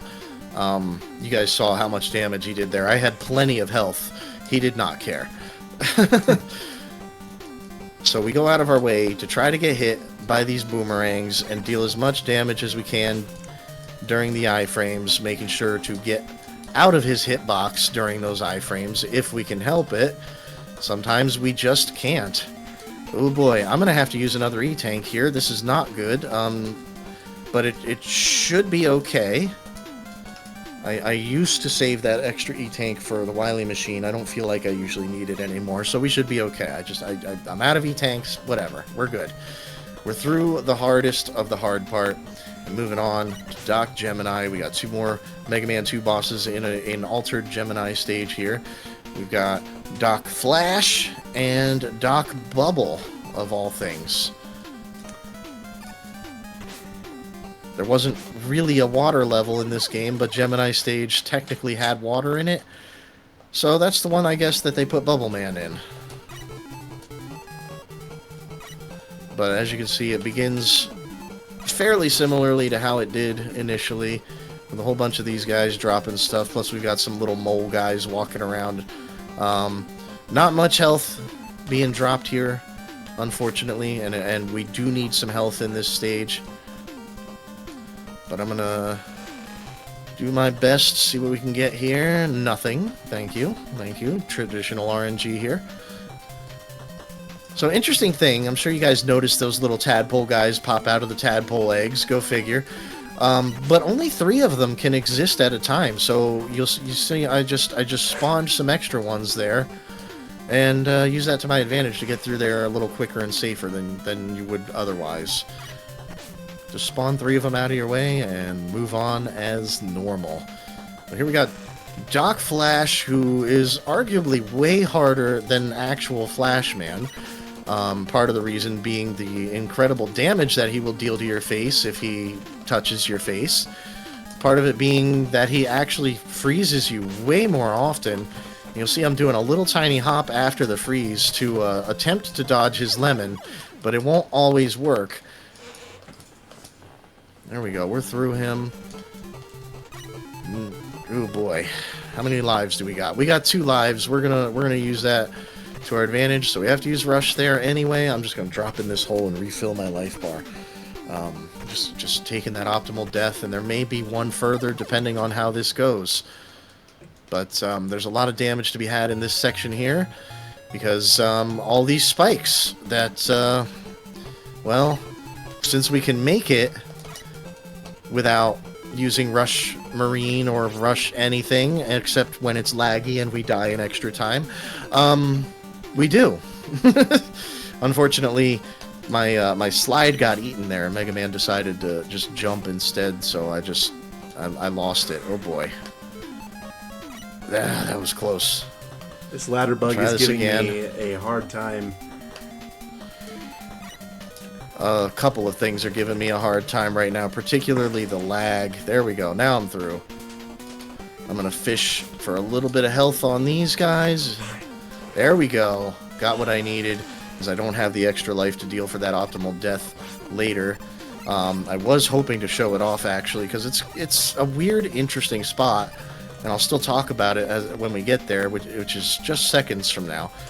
But yeah, so basically, if you're low on health and you have the life to spare, because this is another fight where you need a lot of health, you can actually jump through the boss door here and continue holding the jump button, and you'll go right up into the spikes. I would already be dead right now if I had gone for that. It's a nice little optimization to a sometimes necessary death. But this fight here, it works pretty much like the first Bubble Man fight. Only difference being you want to get hit by lemons, if anything. So we just stand in front of them and mash them down, jump that lemon, and just stand there and take as little damage as possible. Remember to get close to the center on the kill, and that's it, though. Nice and easy boss fight. And the remaining 2 Doc Robos are actually going to be fairly easy themselves, because for some reason on this stage here, the Doc Needle stage, they decided to have your lemons deal 2 damage to these bosses, and their contact damage is not so punishing as all of the other 6. I don't know the reasoning behind that, but it's a thing, and we're very thankful for it, and it's the reason that this is the last of the Doc stages, as opposed to any of those other 3 that you just witnessed.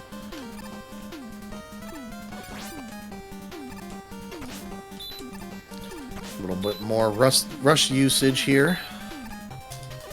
This game actually has quite a bit of required rush usage. I'm sure you've noticed even in the 8 Robo stages we were using rush at times. Whoops. This game just it just has a lot of it. It's just how it is, particularly Coil. Although we will see some jet usage after this boss here.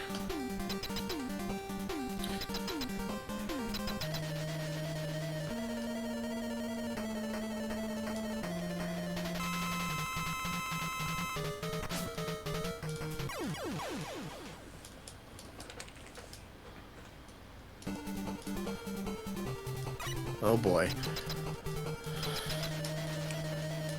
So Airman here, he'll throw you pretty much the same exact patterns that he used to be able to throw you in the previous game. The only difference is it's a little slower, a little laggier, but it's basically the same fight otherwise. Kill these guys off and get Rush Jet out. Now it's time to abuse Rush Jet a little bit. So I'm going to be jumping off the screen almost as much as possible, although I looked for a particular pixel there, and from there I'm going to try to keep my jumps the way they are so that I don't grab anything at the bottom of the screen by mistake, because there is still a bit of screen wrap. You can actually take damage from enemies at the bottom, like that Dragonfly, he would have hit me. You can accidentally grab weapon energy, which will cause you to stop for a second.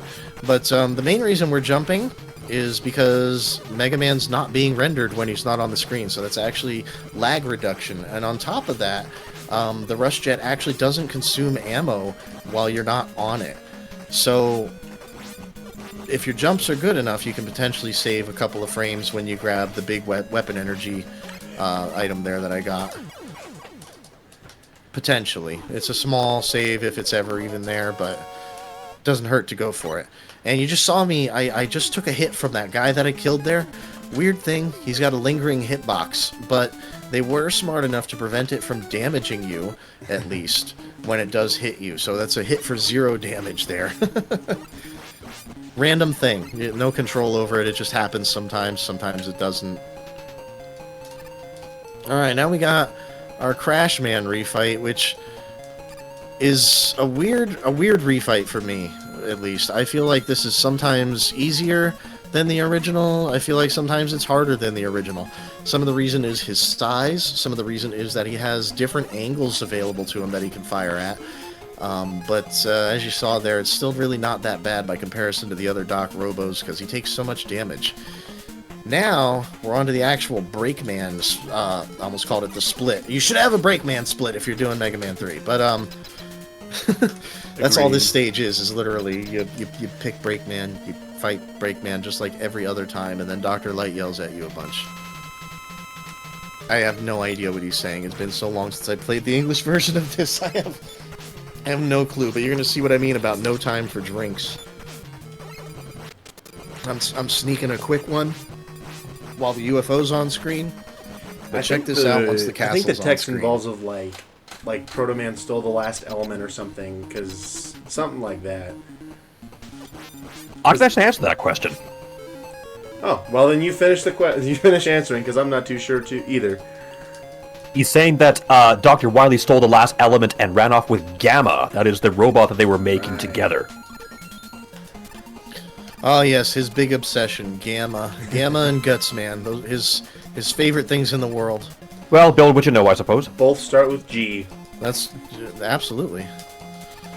While I have a moment here, may I step in with an announcement, please? Yes. Do it. All right. I'm always just so jazzed to see a good Mega Man race. I don't know what it is. I'm just bouncing like an idiot to the music in my chair. This has always been my favorite series of all time. Remember, folks, that this is all for the kids. We are supporting Child's Play this weekend, allowing us to help improve the lives of children who are in hospitals and care facilities around the world. We're helping kids just be kids. It's a worthy and excellent cause. If you want to know where you can donate, you can type !D in the Twitch chat right. Yeah, you'll get the direct link to our donation page where you can contribute to the cause. Right now, we have raised a grand total of $2,087.50.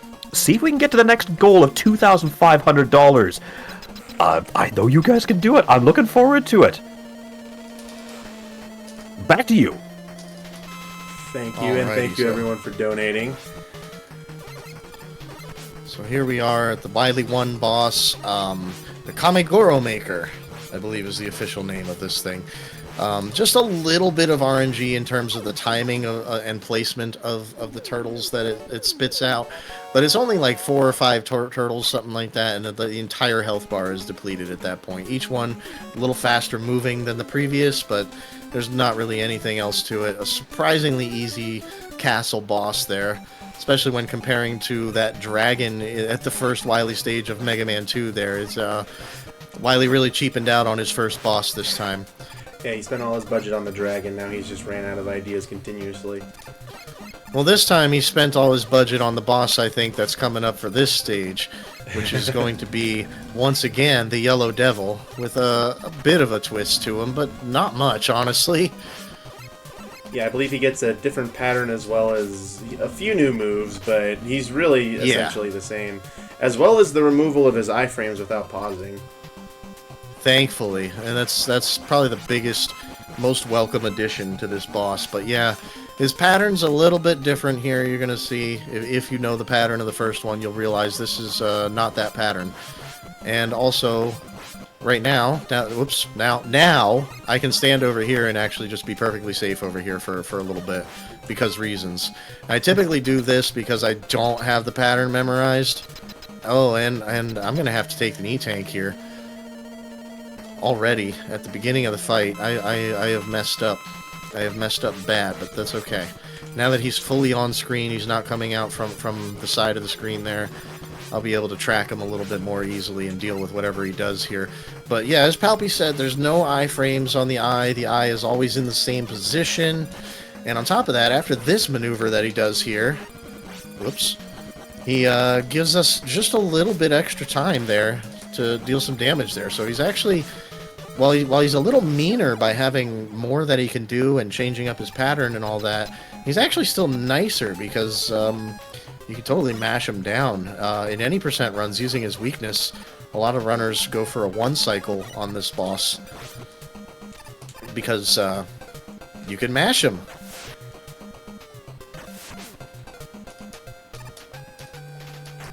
Oh no, I gotta wait 1 more cycle for 1 health. That's okay though. As you can see, he's really not that tough. We're losing time here, but he's not that tough.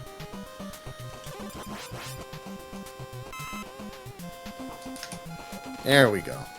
I think, now that I think about it, I'm pretty sure every boss in the Mega Man 3, aside from the refights, every boss does not have iframes. Or, excuse me, every boss is missing iframes. Yeah, you might be right about that. Because the turtles, you can mash them down, the devil, you can mash them down, the clones, you can mash them down, the Wily 5 boss, you mash down. Yep, yeah, I think you're right. Gamma as well. No iframes. Yeah, Wily really spent his budget on Mega Man 2. I'm convinced. Alright, so here I'm going to do a little despawn of that guy there. It's slight lag reduction. It's not necessarily faster, but getting rid of the lag is nice. I'm just going to try my best. Finally, goodness. Just going to try my best to get clean through there, and I managed. Now we got these weird little scrolling platforms here. Shouldn't be too big of a deal, although there are particular ladder positions you can grab where you just kind of get moved around. You might get dropped in the spikes, but we're going to go for the one cycle here on the mega clones. I don't know if I'm going to get it, but I'm going to try. Oh, by 1 health. Yeah, the best I've gotten on those clones is 3 health left, so the fact that you got 1 is ridiculous. I've gotten the one cycle a number of times, but it's very precise. You have to start moving on the first frame that you can, and you have to start mashing before you're even up on the platform with the guy. You know, it's tough, it's tight, but through it. Moving on to the refight stage here, which has these weird little junk guys that throw junk. I don't know what they're about, but they exist. They're a thing. And we see them here, and then we never see them ever again. Bye forever.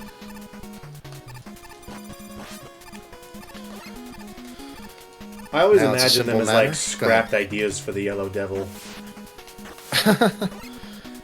Failed experiments for the Mark II Devil. Yeah. Alright, so here we are in the refights. We got Snake Man up first, and the main reason, I mean, I like to go clockwise anyway, but the main reason Snake Man's first is because he usually won't do much damage to me, and I'm trying to build up some health for Shadow Man. So, since my health is already a little bit low here, I'm probably going to also have to fight Spark Man before I go for Shadow.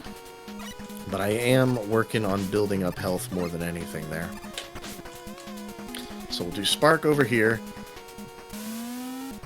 And if he cooperates even a little bit, then we'll definitely have a net positive on health coming out of this, despite taking a little bit of damage.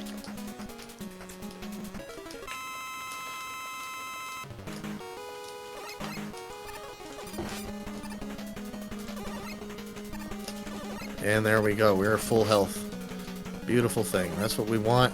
Because even though Shadow Man, I made him look easy in the first fight, he's really not. So he's going to hop twice, and then he's going to either slide, which we want slides, or he's going to shoot his Shadow Blades. We don't really want him to do that. There's not anything I'm aware of to manipulate him, but you see I pause when he does throw them, because it's a little bit like Mega Man 2. It'll reset my fall velocity there and give me that little half a second to try to squeak between them.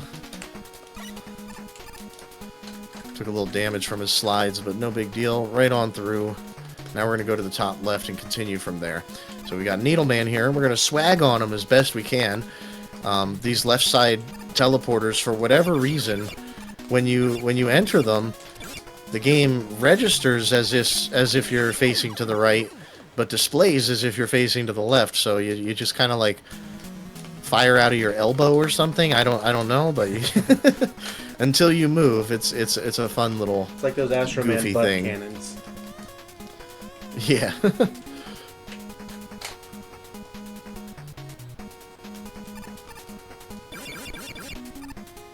Alright, time for the magnet refight. Hopefully I'll have a better fight this time.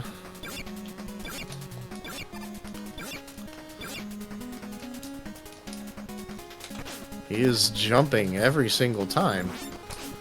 Kinda unlike him, but alright, I will take that. Moving on.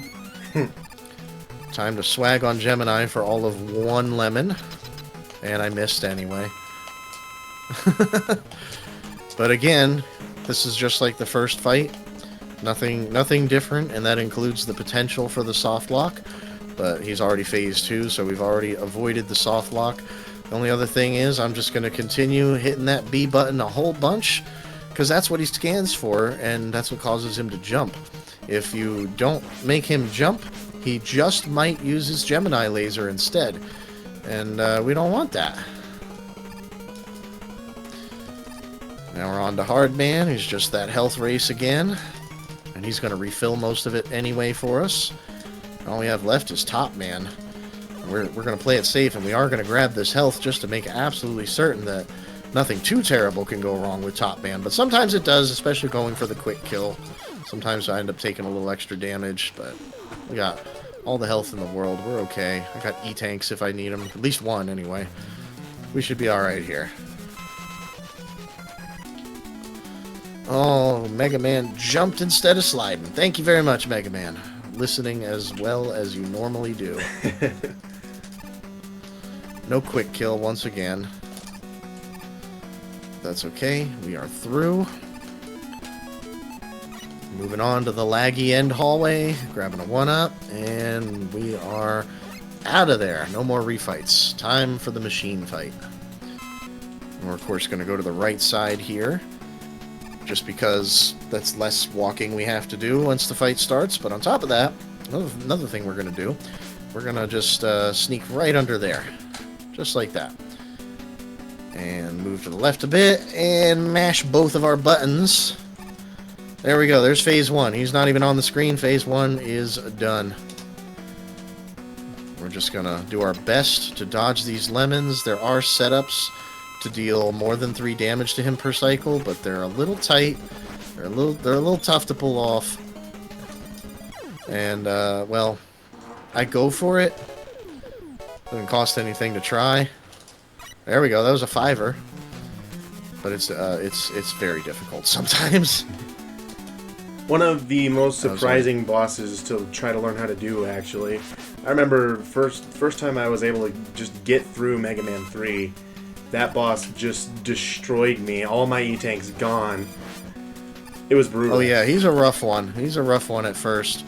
Once you get the pattern down for dodging his lemons and you know when to go under him, it eases up on you. But yeah, he can be a rough one. And here I am messing it up anyway. We're doing a whole extra cycle now, I guess. There we go. Now you do want to be somewhere close to where I am here. There it is. You want to be close to that spot there because Mega Man runs to that spot on the left side of the screen after the fight. I mean, as you saw, no iframes like Palpy was saying. Pretty easy fight once you're used to it. This fight, however, everything you're about to see, this isn't real. This isn't happening. I promise. This doesn't exist. I don't know what this stuff is. This isn't Buster, whatever I'm seeing going on here. I don't know what it yeah, is. it's just a cutscene. This is just a cutscene. Yeah. That's how we're gonna remember it. No, there is a very special trick here I'm doing though. We decided to start calling it Top Gun. The Rush Jet, or well, any Rush for that matter, the lemons from it, you can fire them, and then swap to a different weapon. And the lemons will actually gain the property of that weapon. So despite killing him with Rush lemons there, I actually killed him with Top Man's weapon. Weird little thing, but it's a fun trick, and it makes it feel better on the finish of Mega Man 3 because you're still using lemons. But that is Mega Man 3. So at 155.28, I'll be starting up Mega Man 4. GG. There I go, knocking down stuff.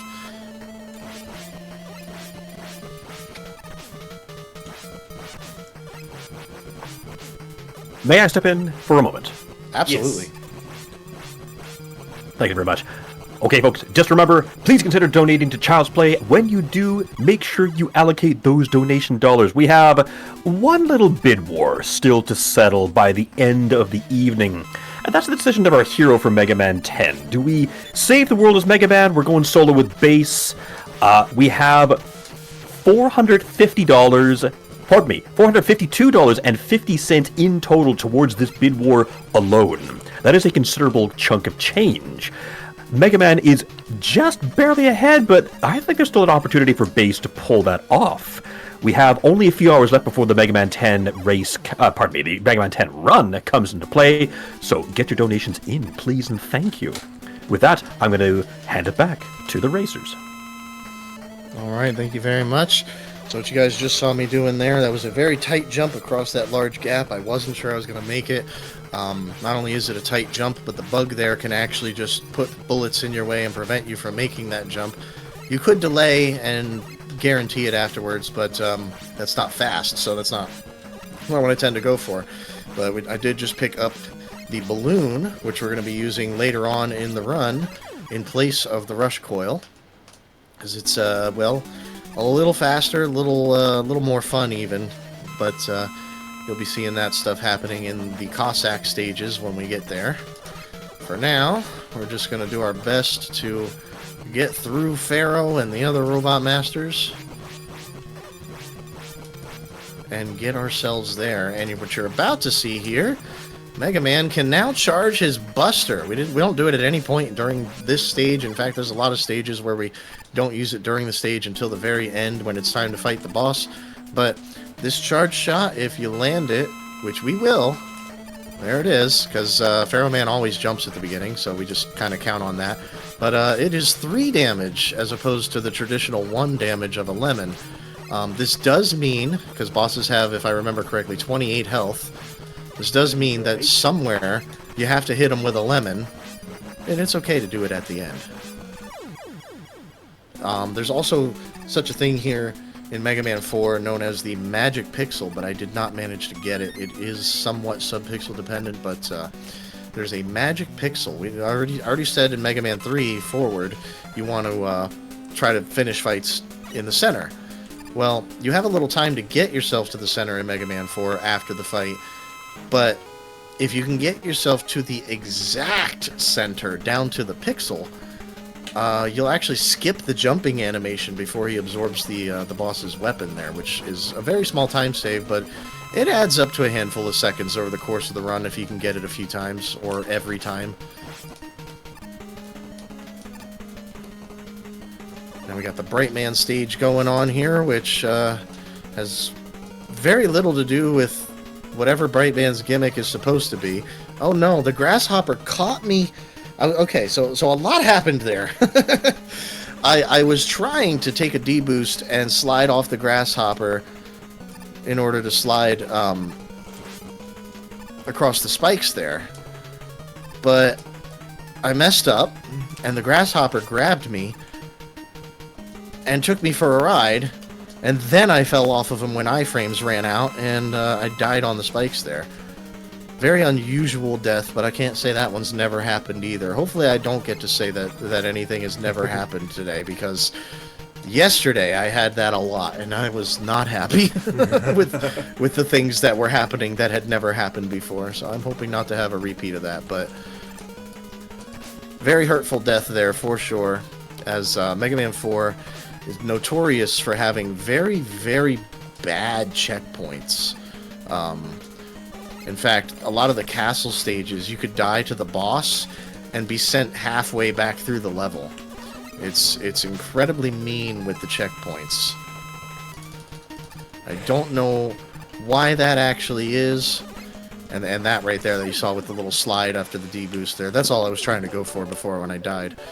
Also an RNG thing, because those totems will fire that ball at any height, and you need it at a particular height in order to really capitalize on that. So here you're going to see me holding right. I'm just kind of zipped up onto that platform somehow. I don't know how or why that works. It just does. But these platforms, they move to the right fast enough that you don't fall off of them, and as long as you're not holding right while you're on them when they stop. Because they do stop at the right edge of their rails that they're on. But now, once again, here we are, charged up for our boss. We know he's going to jump again, but we're not going to be able to hit him because he jumps higher than Pharaoh. But we're going to stay charged, and we're going to hit him with 2 charge shots, and then we're going to hit him with a lemon. Now it's all charge shots from here out. The reason is we're managing this man's health bar. If he hits, I think it's either 16, 8, or 4 health. If he hits any of those values, he will use his move and stop time. But since we were clever and worked around that, he didn't get the opportunity to use that move whatsoever. He just jumps around in lemons until he dies. Nice and easy. And there you go. There's a good example of that Magic Pixel at work right there. Just skips a little tiny bit of that jump there, but it's every little skip matters. I believe they say roughly around 2 seconds. Something like that per Magic Pixel, yeah. But, times that by 8 bosses, you get 16 free, 16 seconds. That's a nifty right, it doesn't hurt you to go for it. Like, if you don't get it, it doesn't hurt you to go for it anyway. It's always worth going for. Only thing you have to do is you have to wait to move until most of the explosion particles from the bosses disappear, or else you'll lag the game a bit. This one's not as bad about that as Mega Man 5 is, but yeah, oddly enough, in this game, you actually want to try to kill the robot masters in the center of the screen if you can. You usually can't, but like if you can though, that's kind of what you want to go for, because all of their little explosion pieces will leave the screen at about the same time and kind of minimizes the lag a little bit there.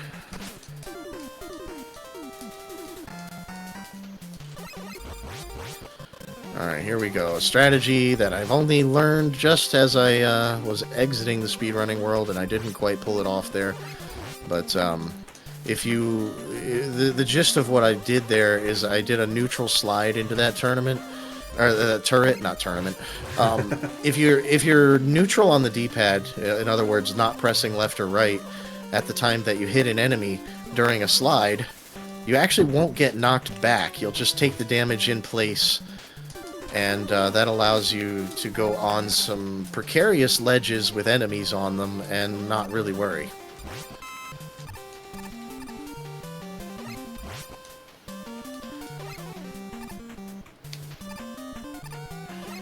Alright, here we go. Drill Man.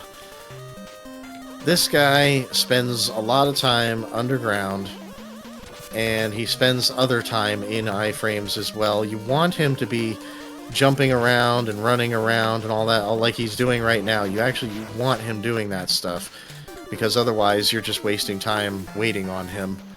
He gives you the illusion of difficulty by making you wait. But as you can see, is if you just watch him and time your jumps carefully, don't let him hit you too much anyway. He's not that hard to deal with. It's just hard to get through quickly because it's entirely up to him. He'll dive as many times as he wants to, and that's just all there is to that. But there is some manipulation in Mega Man 4 bosses when it comes to distance. There's certain things where if you're farther away, they're more likely to do one action than the other. I think Dust and Drill are the most apparent of that. Dive Man is an easy example because when you're far away, he'll shoot the missiles every time, and when you're close, he'll dive towards you every time. I think up to 3 times. Yes. Yeah, he'll dive 3 times, and that'll count as like one cycle for him. So there is a little bit of manipulation in these bosses. A little bit, but it's easier said than done sometimes.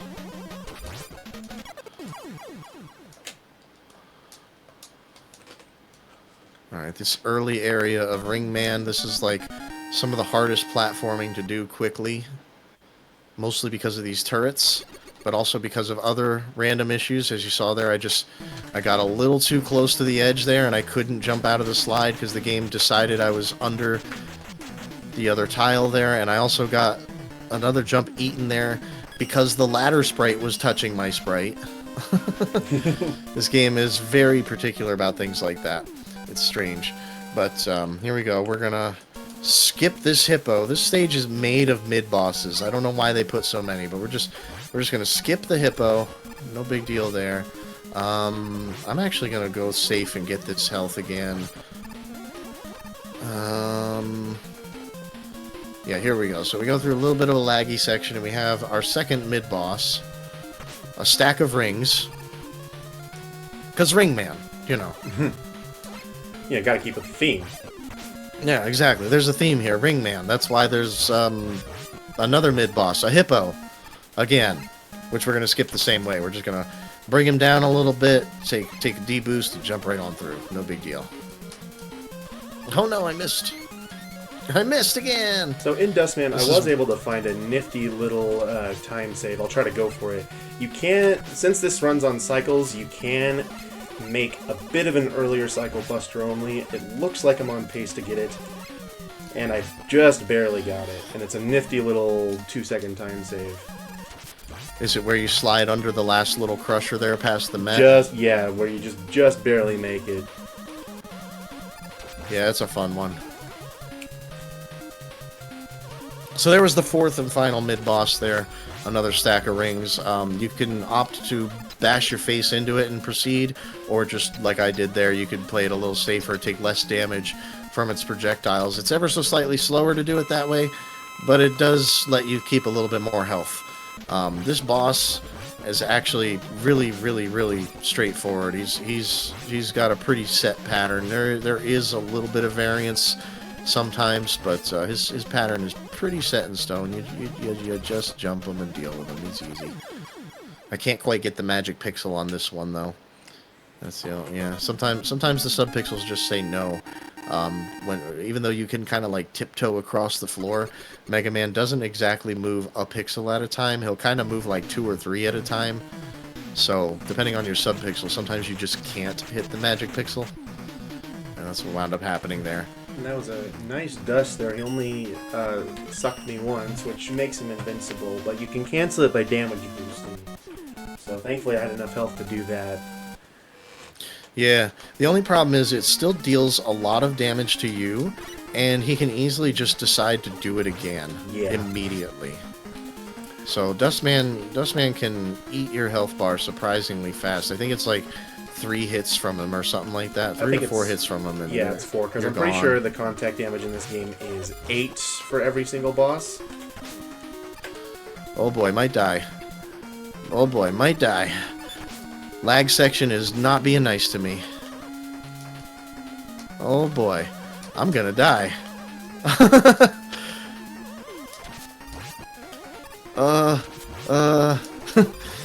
There we go. What section are you in? Are you in Drill? I might still die. I'm in the lag section in Dust. I'm through. I have no health. Eddie, be nice. Eddie, why'd you give me an E-tank? I mean, if that works, I guess, but not what I wanted. I might be dead. I'm not. Fishing for health worked. Alright, we're not out of this race just yet. If any, you're in the lead, man. You're not out of this race. I can see my splits. I'm Man 2 and 3. I can see my splits. I'm losing to myself right now by 2 minutes and whatever. Well, and I'm losing to you by like 10 minutes. Well, I'm okay with that. No, I'm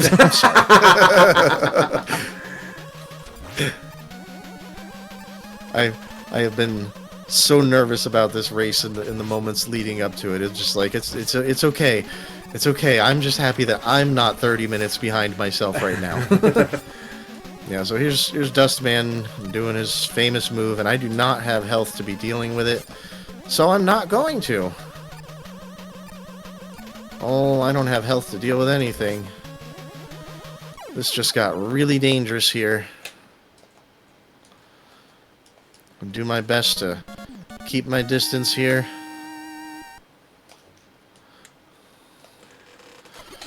There we go. That was a tight one. I don't know that I'm on the magic pixel on. This is the hardest one to find the magic pixel on. That was it. Okay, well then. For Dust, never mind. I actually have found a consistent one. I'll share it with you later because it's kind of hard for me to explain. But kind of around where the center is, there's like a little in the green background. There's an if your foot like is matched with the black tile in the back, then you get the magic pixel. If it's over the green thing, then you don't get it. Okay, I've been looking at the helmet. I've been doing it all wrong. Alright, here we go. Alice Cooper's stage. I mean, Skullman stage. Sorry. I literally was looking at my splits to figure out whose stage I'm in. Imagine memorizing any of the games that you actually speedrun. Who does that? Me. Teach me how. Well, step 1, I don't know. I just I've played these games all my life, so I don't know how to tell you as a fellow person who has played these games all your life how to memorize it. I've played these games all my life too, and it's so much longer. It does me no good. But now, Skullman's stage here is actually a fun stage. It's got a fun theme, and it's got a lot of enemies that just happen to have exactly 3 health. It's also got some really satisfying movement at the very end here that you're hopefully going to see. Hopefully I won't botch it, because if I do, that means we die. But, yep, there we go. We're dead. Okay, cool. Thanks for the 1-up, Eddie. I'm glad it was a 1-up and not an extra life. Nobody needs extra lives. We use our lives around here. But yeah, it's normally, and I'm gonna go for it again because it is the way I normally do that screen. It's just very tight. There's a last split-second slide before a jump there at the edge of that platform, and a couple of cleverly placed charge shots that help us. There we go. Going a little bit slower, but making it just fine. Oops. Those charge shots take out those Skull Joe enemies. I assume they're Joes. They seem like Joes. Whereas a lemon just knocks them down. You could knock them down 2 times, and the third will take them out. It's 3 damage. That's why the charge shot works as it does. Skullman has a slight manipulation here. If you're pressing either left or right while he's firing, he will do a second cycle of firing. As you're seeing, he does 1, 2, 3, 1, 2, 3. That's 2 cycles of firing for him. And that's literally just because I'm moving. It's kind of a weird thing. You just left or right on the D-pad, either one, and he will always do that second cycle there.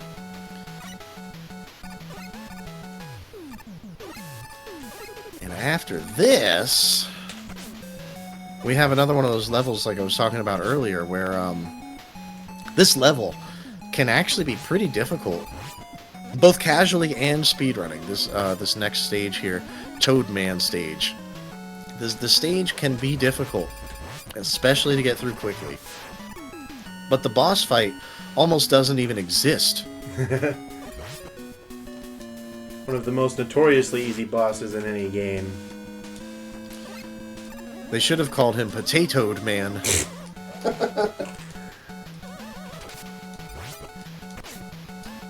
That was dumb, but I'll give you it. Listen, I made it up on the spot. Just roll with it. I am. Wink, wink.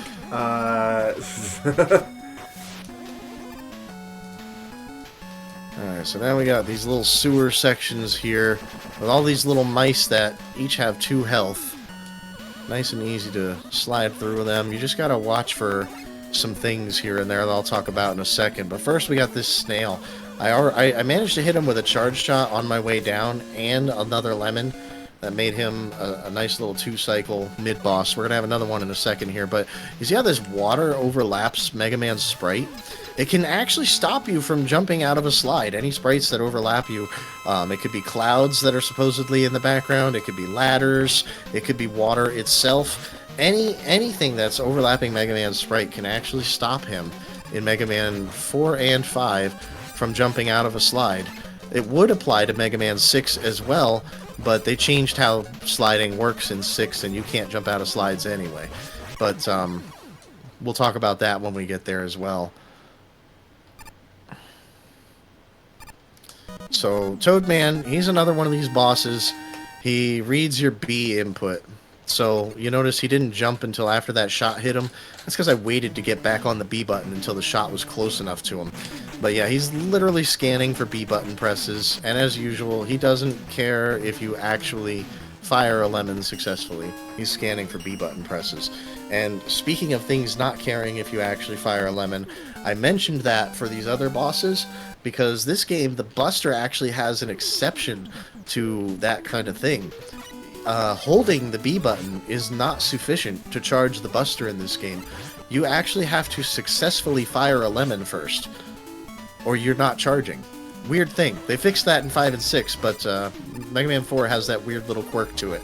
I still prefer Mega Man 4's Buster over any of the other NES ones, but yeah, it is a weird little quirky thing. Yeah, it's much the first time more trying manageable than Mega Man 5's Buster at the very least. I do heavily agree with that. I do not like Mega Man 5. Fair warning, folks. Next game is my most hated game on the entire planet. I can't stand that it exists. I wish I was kidding. It's not a goof. It's genuine reality. Genuine rage. I hate it. Hey, Kamei, I have a question from the chat for you. Sure. It said, so if you kill Toadman by firing lemons at him as fast as possible, would he then be a mashed potatoed man with lemons? Oh my lord. It is an important culinary question. I have to put it to the expert. This chat is beautiful, and I love that thought process, and I'm just going to say yes. I'm just going to say yes. He's mashed potatoed, man, if you were to do that. Especially because of the number of lemons you could potentially mash into him to do that. Thank you so much. Oh boy, laggy nonsense there. Okay, here we go. We're going to mash this whale down real quick here. And we're going to hopefully not pick up wire. There we go. That pit there, you can go down there and you can get an extra item called the wire, which will grapple onto ceilings, and you can fire lemons from there. But that has no real use for us in this run, so we don't go for that at all. It's pretty much a time waste to go get it, because you go down a number of screens, dodging all kinds of spikes, and just like when I grabbed the balloon, you got that little theme you have to wait for before the game says, okay, respawn. The only time you really go for it is if you're critically low on health and you're not confident in your dive man fight. I don't know if I would even go for it then. Well, it's just a nifty little, hey, if you're low on health, you'll lose like 30 seconds, but you'll get your full health. I suppose. I would rather go into dive man fight and die there, because you'll at least respawn in the corridor before him, but... I mean, that is a fair point. You could do that. It at least doesn't cost a life to go down there and grab that. So you could avoid a game over at least. But, yeah, Dive Man, you saw that he was, honestly just almost too easy. You stay far away from him and charge up. You can hit him with 3 charge shots per cycle when he does those missiles like that. And each one of those is 3 damage. So that's 9 damage per cycle. Just a couple cycles and a lemon, and he is gonzo. On to the castle stages. For the first time in Mega Man, we get to play in the snow. I'm actually going to grab something here for you folks at home if you ever play casually. That sound there, that was me picking up an E-tank that's buried in the snow there. You would never know it's there. You can't see it at all. Even I didn't know that. Are you for real? That was there the entire time. That was there the entire time, I promise. Oh. I normally don't grab that, but I'm just being a little extra safe here, because Mega Man 3 and 4 tend to hate me. They have a tendency to use up all of my patience. So far, not so bad today, honestly, but just for the sake of marathon safety, because we all know what marathon luck is, I grabbed that E-tank there, and we're just going to go right along here. Take out all these dudes and climb on up, and I'm gonna switch to the balloon, because now it's finally time for that. And I'm going to attempt a pixel-perfect jump here, and I nailed it to get to that ladder there. You technically don't need a balloon there, though we do usually allow it. It's technically not required. Now you're gonna see me do some pause buffers here. For whatever reason, Mega Man falls a little bit slower off of these ladders when you pause buffer as opposed to your regular drop. And that's what allows what I just did to be possible at all, because normally you cannot make some of those exchanges without going up to the next screen, transferring to the other ladder, and then climbing down. But those little pause buffers, they make it possible, and it's a very, very nice little time save there.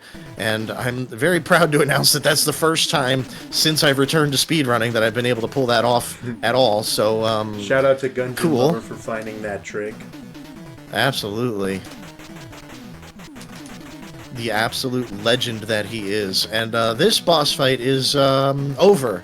It doesn't matter. Yeah, the boss fight's way too easy. I'm sorry. There's not much to talk about. He does destroy parts of the floor. If the fight goes on long enough, yes, he can make it so that you can fall into the pit and die. But generally speaking, he only fires a couple little bullets here and there and just moves back and forth. He's very, very easy. Just charge up your shots, deal with the lag, blast him till he's done. No big deal. This stage, however, Cossack 2, has a couple of big things going on with it here. One of them is fairly early in the stage, so I'm just going to start talking about it before we're there, because we're already almost there. I'm going to be taking some slick D-boosts here and sliding across some spikes, and we're going to hopefully do it correctly here. Looks like so far so good. We're going to swap to the balloon. We're going to spawn these guys and bring them over to us. Take the smack. more sliding on the spikes, more balloon action. One final D-boost, and here we go. We made it to the ladder. We're good. No more balloon for right now. We will revisit balloon in this stage, but we're good for now. There is a way to do some clever D-boosting on some of these platforms up here. These things do a good amount of damage, though, and I would say, generally speaking, especially in a race scenario, is not worth going for these D-boosts because they don't save a whole lot of time, but they are there. Now we're going to go back to the balloon. We're going to climb up here. Back to the Buster. And the rest of the stage is very straightforward. I'm sorry, go ahead. No, sorry. If someone can hear the vibrating, I just got to stay on call. Oh. I was professional today. For once, I've remembered to mute my phone. For once. I never remember to do that. Don't forget to square dance. Oh, yes. I'd never forget. Don't you worry. I dance to this song that uh-oh, uh-oh, uh-oh, uh-oh.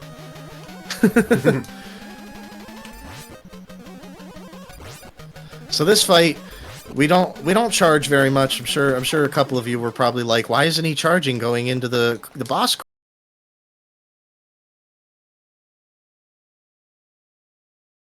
corridor? Well, charging for most of this fight makes lag, as does sliding. So you'll see me jumping through the square machine here as it does its various moves, and not sliding. That's basically the gist of it. Is you want to be charged up, you want to mislead his projectiles, and you want to try to get your triple charge shots in while you do your little square dancing in between cycles. To the music, of course.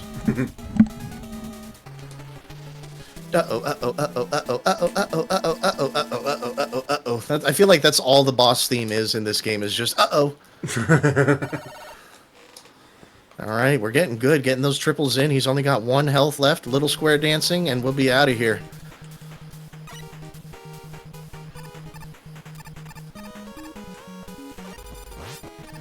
Alright, easy peasy lemon squeezy. The square machine did not give us good RNG, but had a good fight regardless with him, and somehow picked up 15 seconds on that stage. I'm happy with that.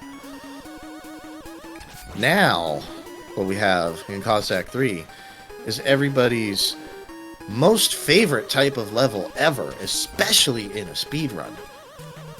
That's right, I'm talking about auto-scrollers. Everybody loves those, right? That's the message that I received. I mean, my fax is a little broken, though, so I don't know.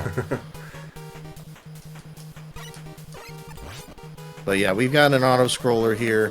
Not really much can be done to save time for the majority of this stage, although it does have little segments that are not auto-scroll, so you can do little tiny things, and we're going to try to do those things, but there's no guarantee that it's going to go well. We are going to continue to avoid sliding, because while that turret is on the screen down there, any sliding or shooting can cause lag. But other than that, it's a very straightforward stage that I usually musical buster through the majority of, so I'm probably going to do that. While we are auto-scrolling through the best music in the game, fight me. May I squeak in a donation? Absolutely. Yes. All right. Mittens, true to their word, sends in $23.25. It says, dance 1 out of 2 completes. Ooh, there's a 2, is there? There's a 2, is there? I think that's a cue to Palpiblade. You still have to, you gotta tick that box before you finish the race. So yeah, Palpi, oh, sorry, go ahead. That's okay.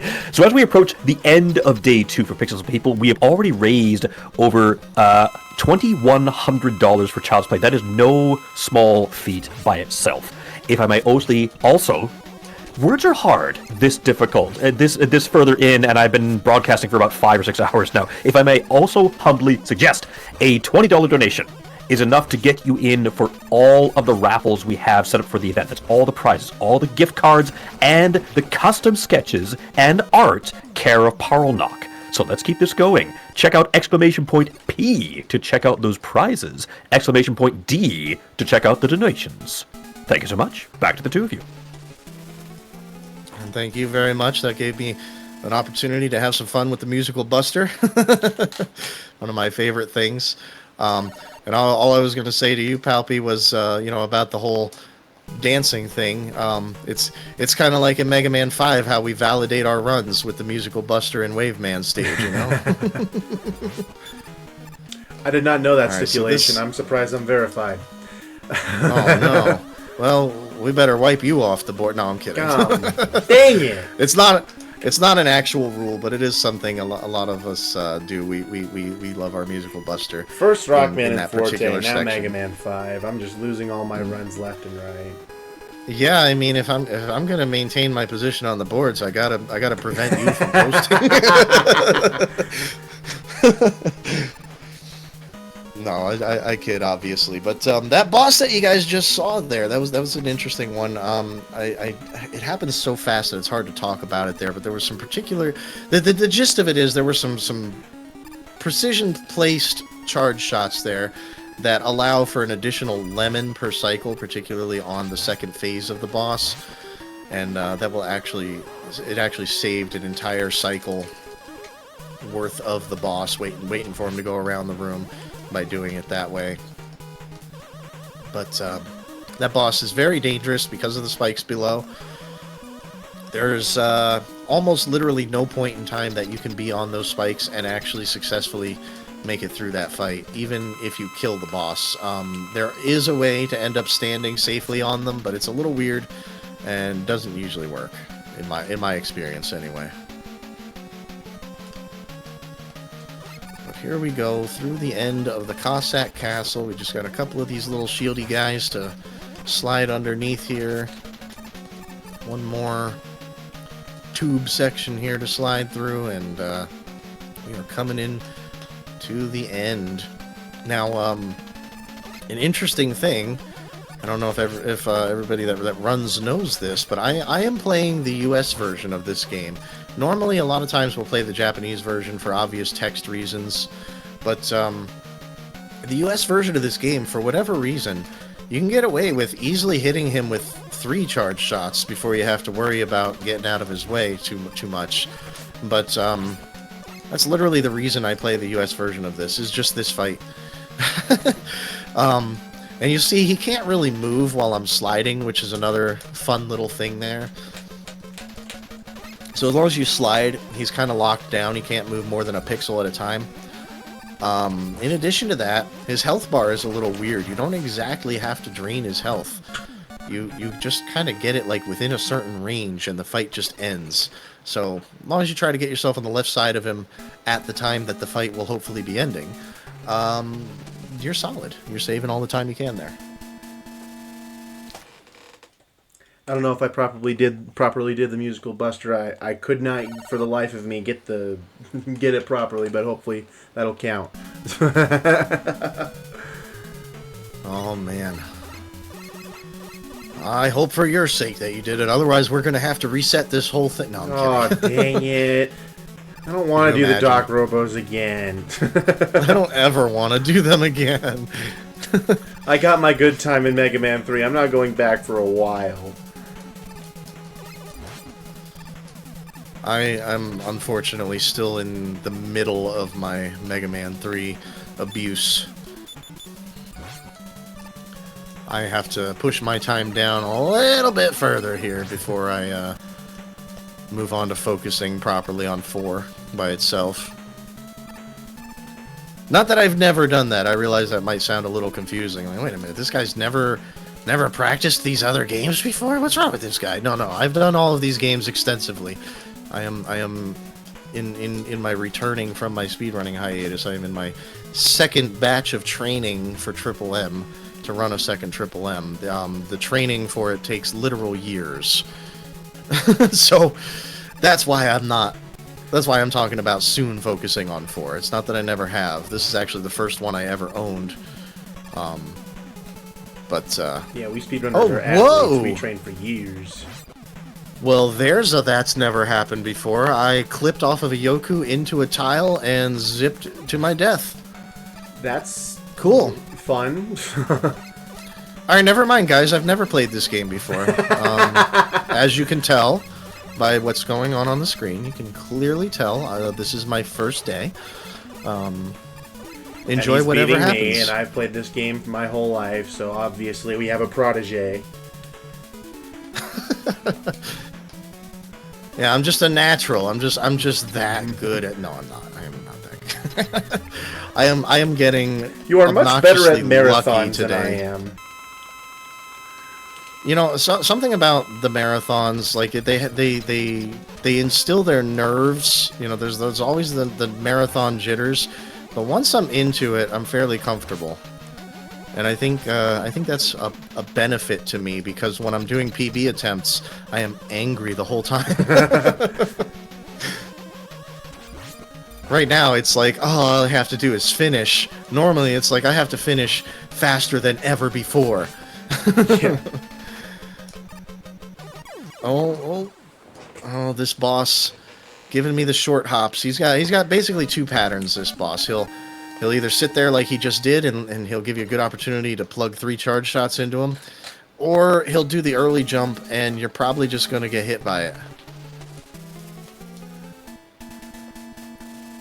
But he's down to 3 health now, so it doesn't even matter. He's done. That's all he does, though. He just hops around and throws small mets from the top of the screen. Very easy fight. Casually speaking, I'm definitely making it sound easier than it is. From a casual point of view, though, you do get an E-tank before the boss fight, and I would recommend using it in that fight until you're comfortable with it. But once you're comfortable with it and you've got his timings down, he's usually not too bad, provided that you didn't take too awful much damage throughout the stage. Palpy, I got some good news for you. Your Mega Man 4 run has been validated. Let's go. Oh, let's go. Let's go. $23.25 from Mittens that says, Dance 2 out of 2 complete. Thank you. Thanks to you both for being such incredible sports.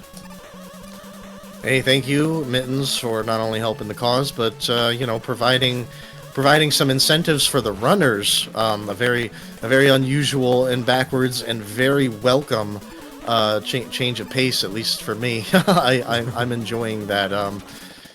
People have requests that I can do. Oh yeah, let's throw it in the run, see what happens. I'm all about that. And yet, I think she had an ulterior motive here, because I'm looking at the character bid war for Mega Man 10, which, by the way, is coming up in a few hours, choosing Mega Man or Bass for that particular run. I was wondering, why is these numbers so weird? It's because Mega Man now has $250 and Bass has $249. There was $1 separating the two of them. So anyone could easily snipe that with a $2 donation. Incredible.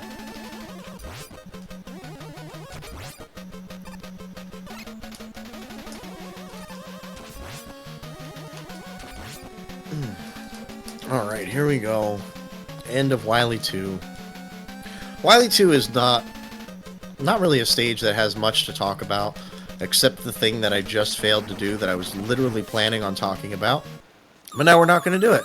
I was going to jump through the boss door, because it can get you that little bit closer to the boss before its cycle actually begins, which gives you a much cleaner first and or sometimes second shot. But didn't happen, and it's okay. We're just gonna bonk the boss, apparently. Trash compactor is very annoying sometimes, though. Oh yes. Wily Literally always needs the a worst. stage for his trash. He does. Everything that he discards, we end up going through it in these NES games for some reason.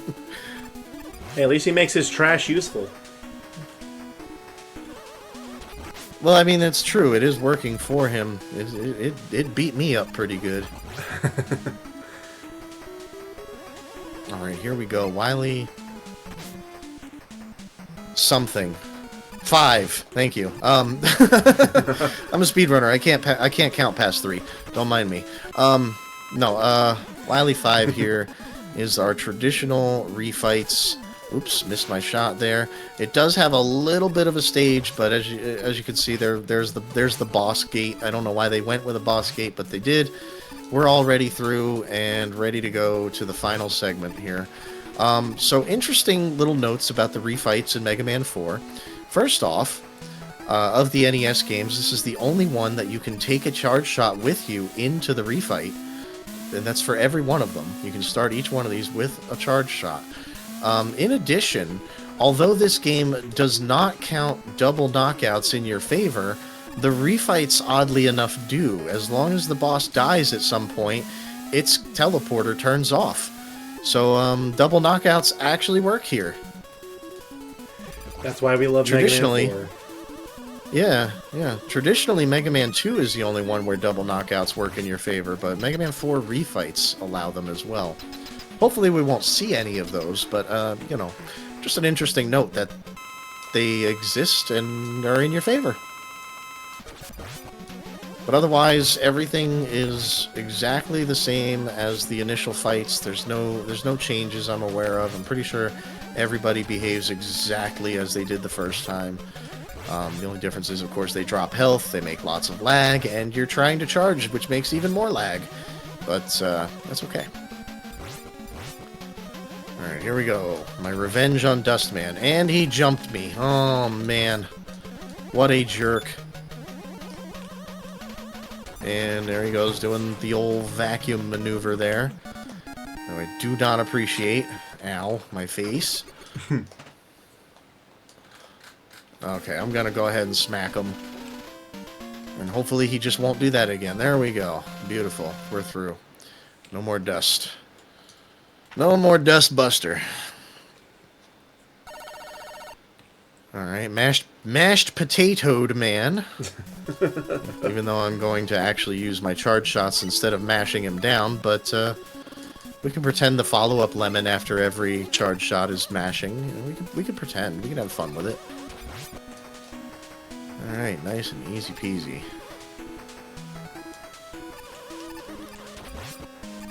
Dive Man. Hopefully he's going to give us the missiles. He usually will because of the distance between us here, but sometimes he won't. But yeah, as you can see, we can get the 3 charge shots in. Takes care of his missiles. Very easy. Oh, he's going to go for dives now. But it's not going to work for him. Who's next? Skull! Same old thing. We just make sure we're moving at the end of his first shoot cycle, and he does a second one there. And he jumps over and does his shield, and lather, rinse, repeat. Same old, same old, same old.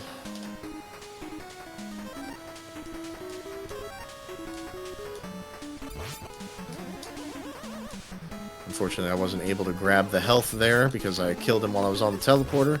He just kind of cornered me. Brightman's going to be the same thing as before as well. He's going to jump. We're going to open the fight with 2 charge shots and then a lemon, and then it's all charge shots from here out, and that's again to manipulate his health values and prevent them from reaching specifically, I believe it is 16, 8, or 4. 12 may also be one. Again, memory is not my strong suit. It's easier for me to remember 2 charge shots and a lemon than it is to remember the health values. But, made quick work of him too. On to Drill, our final of the 8 Robot Masters before our machine fight. This guy is, of course, also no different than the initial fight with him. You will see that when he jumps up, I hit him with a charge shot, and then I start going for lemons. That's in case he gives the bad RNG and does another drill. Another dive, I mean. Oh, I can't count. There we go. Oh boy. But like I was saying, basically I end up still able to hit him for 4 damage on that cycle instead of only 3 if I do it that particular way. And we are through the refights and on to the machine. Heck yeah. So interesting thing, his hitbox actually extends below the jaw. Watch this charge shot. That didn't hit him. But it did. Neither did that one. But it did. You know, none of these are really hitting him. I'm firing kind of below him. Oop, I actually did miss that time. But, yeah, he's got a little bit bigger hitbox than he looks like, which plays to your advantage. You just stay up close here. He always fires straight forward on this phase. However, for the end of the fight, we do something a little unique here. And I didn't get it. I think he was too high up. You can skip this life refilling animation. I usually do get it. I think it's because of that shot that I missed. I actually hit him with a lemon somewhere and didn't realize it, and his health wasn't where I wanted it to be at the time I needed it there, so it kind of changed things up. But basically, if you get him down on the first phase to 1 health, and then fire 2 lemons at him, and then just hold left, it'll just skip his health refill. It's weird. Don't know how it works. Phase 2, as you saw, it's just a little bit harder because he can curve his... you can aim downwards at you at an angle, but you just jump over that, use that as your opportunity to attack, and go right on through. No problem. On to the final stage of the 4th game here. Wily 6. It's, again, they were nice to us. They gave us a little bit of an actual stage here, but it is very, very basic in its design, and there's only a few enemies. But we will take those out. We will enjoy what's left. Just a bit of a fall here. Bit of a haul here. And these guys do only have 2 health, so you can just charge a little bit. And when you get back onto the Buster, that follow-up lemon will take them out. But here, we actually have to use Pharaoh. We could also use Ring. That is an option, but we use Pharaoh. Hopefully you'll get to see why. I'm not good at using it because it's not Buster, but you can potentially hit him twice per cycle because of the projectile above Mega Man's head. If he appears above you, that'll hit him, and you can still throw the charged version of it somehow. It's kind of weird, but it's a whole thing, and I appreciate that exists. And there it is. We totally did it Buster only. Look at that. We're true blue. True Heck blue. yeah. Totally did it Buster only. Whatever you guys saw, I don't know what that was.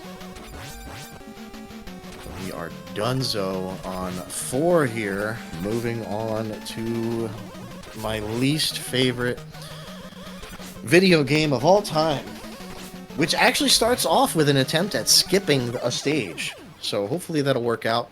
It might not. But I'll do my best to explain it. It's a weird little trick here.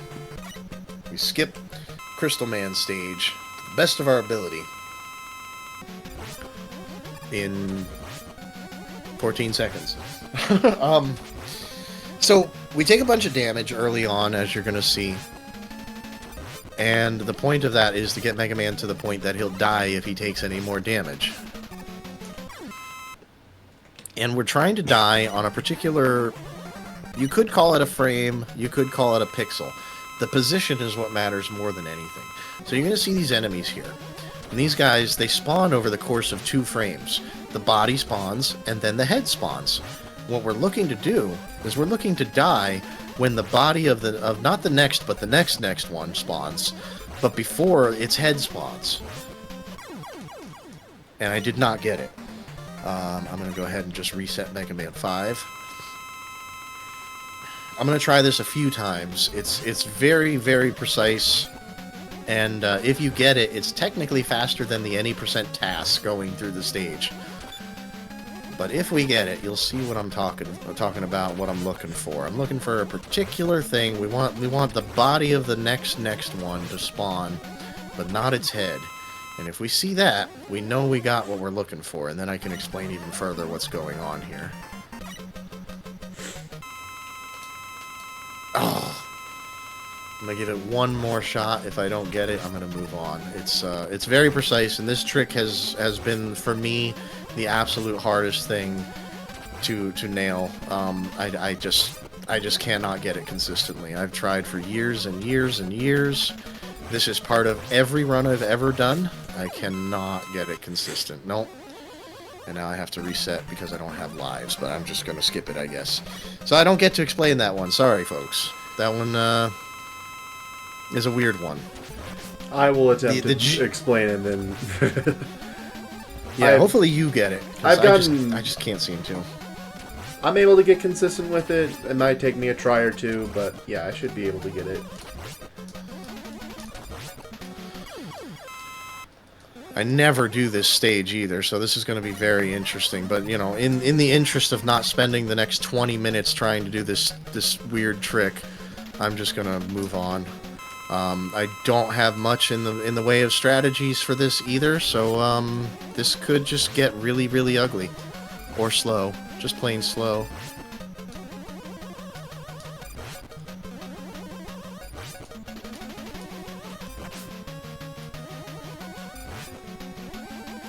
But some things to note in Mega Man 5. The Buster, it now charges whether you fired a lemon or not, which is really nice. But that's the only nice thing about it. It does not charge while you're sliding. Like, it just plain doesn't do that. It will pause its charge even while you're sliding. You can lose your charge by taking damage. Enemies have iframes, so mashing doesn't matter. And I mean all of them. They all have iframes. Oh, I do get that extra E-Tank, though, for going through this stage. I forgot about that. For Buster only runners, Mega Man 5 is the retirement home of games. Oh boy. Come on. Kill the things. I don't even know where I am in this stage. I do not remember this stage. Oh, spikes. This is why we skipped this stage. Yeah, since I couldn't get the crystal skip, I am going to just suffer. I'm just going to suffer. Because I don't know this stage at all. Like, not even a tiny bit. I don't know it. The less of Mega Man 5 Kame sees, the happier he is. Yeah, I always do. I always do crystal skip, but it just doesn't always work. Marathons are a little different than PB attempts. PB attempts, it's easy. It's the first stage. Just reset. Oh, God. Oh, no. What are you doing there? Alright. There we go. At the boss.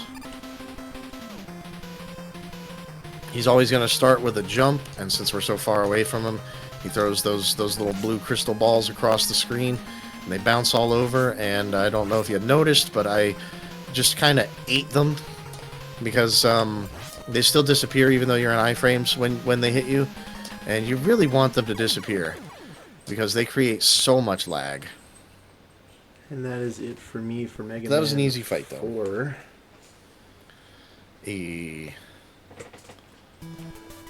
Yeah, you've got a good opportunity to catch up here if you get the crystal skip. I'm not that far ahead now. Yeah, for Mega Man 5, or really for any game, I typically like to go for a bit of an easier stage instead of the hardest one first in these marathon types runs, because it takes me a long time to get used to a game in these marathon runs, which is mostly why I've fallen behind. It takes me a minute, or there's just one section that completely screws me over, as you saw with the ladder bug. I was stuck on that thing for like 3 minutes. Oh no.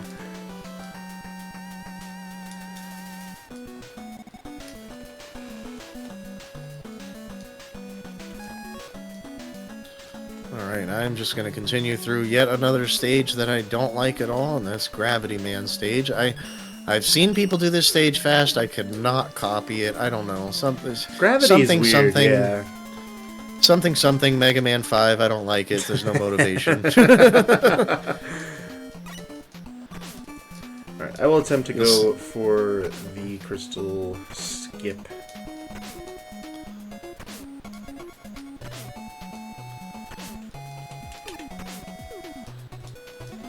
I gave it 3 shots. That's more than enough out of it. You got it. So what's great about this is that I can take a nice water break. Yeah. So it takes a long time to load the checkpoint, and part of the reason is that the checkpoints, I believe, work on hex values, and it's basically starting from the top of the possible list and working its way down until it finds something.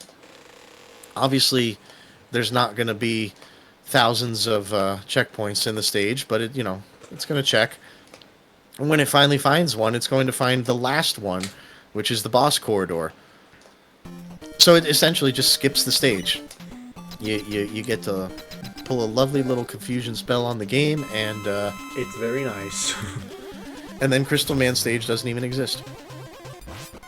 Which is very nice, because Crystal Stage, I'd say, is the hardest in the game. It really is. It's terrible. It's awful. I think that I hate Gravity and Star and a couple other ones. No, I hate Crystal Stage more than anything, honestly, in this game.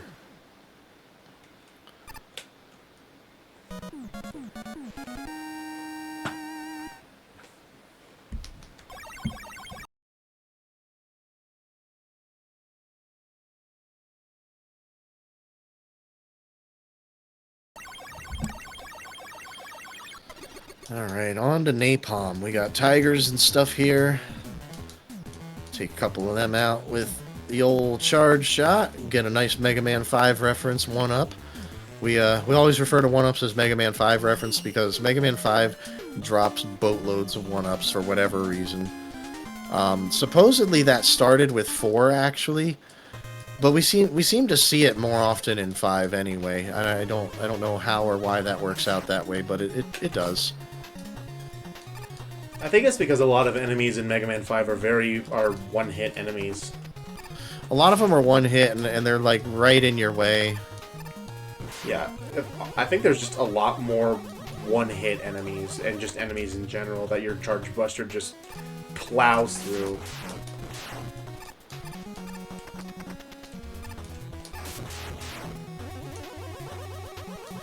I don't normally kill that guy there, but something told me to, so I listened to it.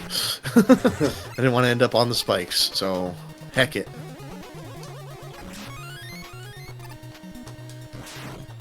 Lag section here. Get charging.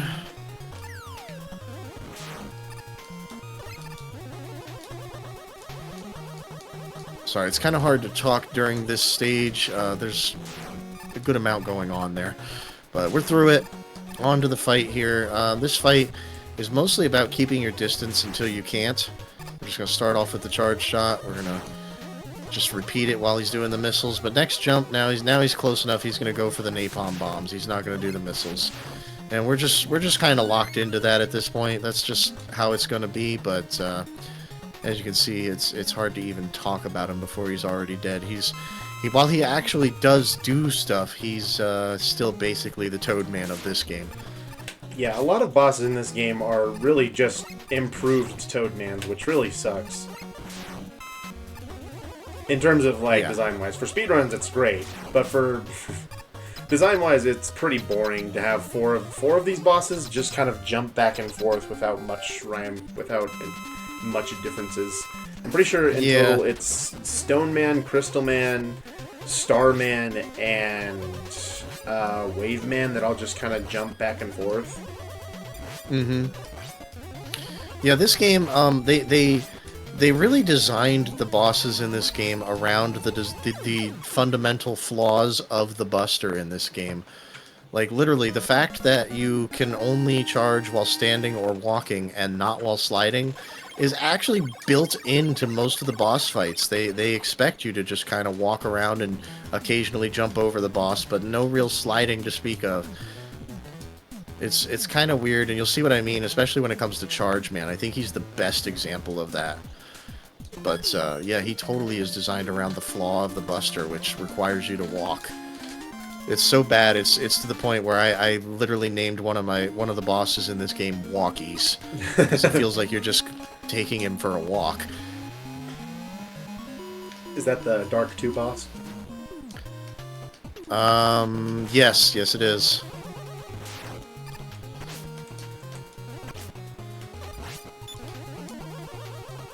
Alright, bit of an auto-scroller here in the middle of Gyro Man stage, vertical auto-scroller. They just kind of, for whatever reason, they called him Gyro and decided that his stage is about elevators and ladders. Oh good, another one up. Oh good, okay, yeah, I was worried. Great, this is Euro Man, which is really confusing. It's very confusing. I promise he's not a sandwich, but he might as well be. I'll take a sandwich. That sounds delicious right now. I am getting a little hungry. Alright, so here he is. So this guy, he'll throw his gyro down from behind the clouds, and he'll either go back up or throw one while he's down. Seems like he wants to go back up for the most part right now. Not the ideal RNG. You want him to stay down and throw. That way you have an opportunity to charge more, because, again, obviously your charge shots are going to be much more beneficial in a fight than your lemons, as they do 3 damage. But he wasn't too mean to us here. Ideally, you do want him to stay on the ground, though, because even though he'll continue throwing them at you, you get all the opportunity in the world to keep pelting him with charge shots without having to wait for him to come back down. It's definitely faster. I would say noticeably faster, even. But either way, he's generally a pretty easy boss fight. He's one of the only bosses that actually inspires you to slide, and it doesn't matter that you slid, because you still have all that time to finish charging anyway.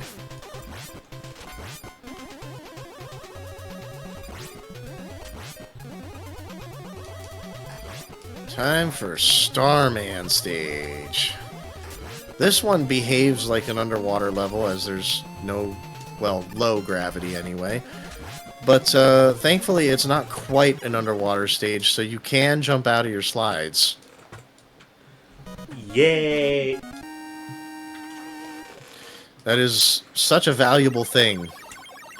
You don't notice it until you're in water and you need to jump out of a slide. Which, thankfully, we really haven't had to talk about that kind of thing very much yet, but it is coming.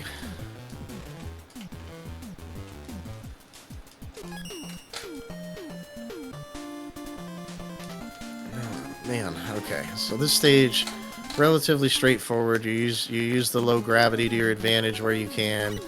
And, of course, you pay attention to Mega Man 5's other weird quirk where after every screen transition, your slide automatically ends, so you have to start a new slide because they said so. I almost died there, don't mind me. That was almost a pixel-perfect jump into the spikes. Ooh, I actually got hit by the walker there. It's going to cost me more time charging in the hall here. Alright, here we go, Starman. Another one of those shield-type bosses where you can just kind of reach through the shield and damage them. Because Wily doesn't learn. He's a bit of a mad scientist. He's also sometimes a bit of a mad idiot. He really doesn't learn from his mistakes. So as you can see, Starman is a very simple boss fight. He's a little jumpier than Woodman, and he doesn't throw leaves around, but still very, very simple boss fight there, despite the low gravity. You just get up in there, shoot him, shoot him, shoot him, move on. But next, we have my favorite stage of this game. And I actually do mean that. I still hate this game, but my favorite stage is coming up, and that's Stone Man stage. We're going to go through there next. It has a particular section in it that's very satisfying to go through quickly, and the Met enemies that are in here as well, they have some unique properties to them that make it a little satisfying to get by them without having to deal with them. Hopefully I'll do that correctly. There we go. So they'll fire a triple shot, and if you hit them, they also turn into 3 small Mets. So, you know, they can ruin your day easily as a speedrunner. They're not going to kill you, obviously, but they are going to get in the way quite a bit. So getting over them without having to stop for anything is always real nice. And I lost my charge shot there to poor movement. That's okay, we got it back in time. Alright.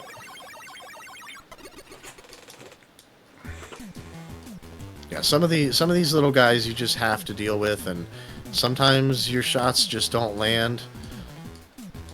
It's just the nature of the beast. But here we go. After this screen, I think it's after this screen, is my favorite section. I don't know if I'm going to actually get through it quickly. Yeah, this is it. So we can slide up on these guys. And there we go. I got a double kill there, and I messed everything up from there. So don't worry about it.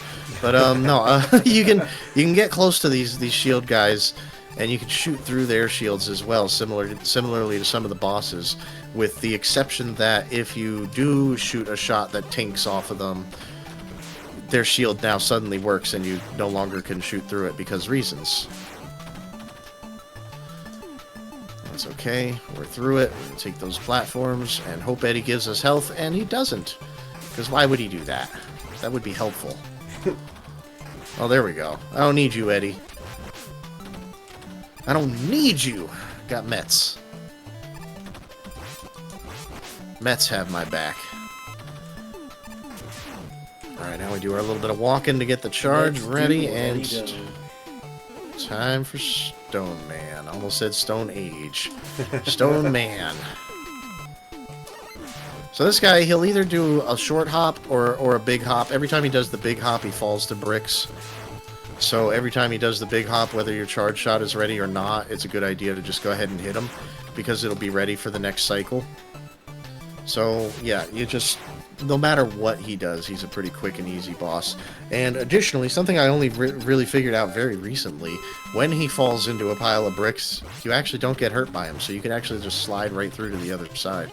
Nice and safe. I never knew that before.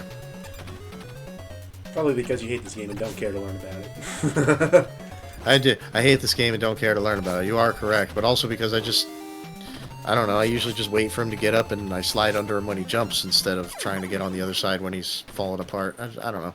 Just a thing that I happened to not try until I did, and it worked. Oh boy, here we go. Let's see, can I get the pattern? No. No, I cannot. Alright, so time for choo-choos here. We got Charge Man stage, which takes place on a train. It has Mets on trains, which is a little weird because they only take one shot, and some of the other Mets we saw, especially in Mega Man 4, it's like having the ability to twirl gave them 3 health instead of 1.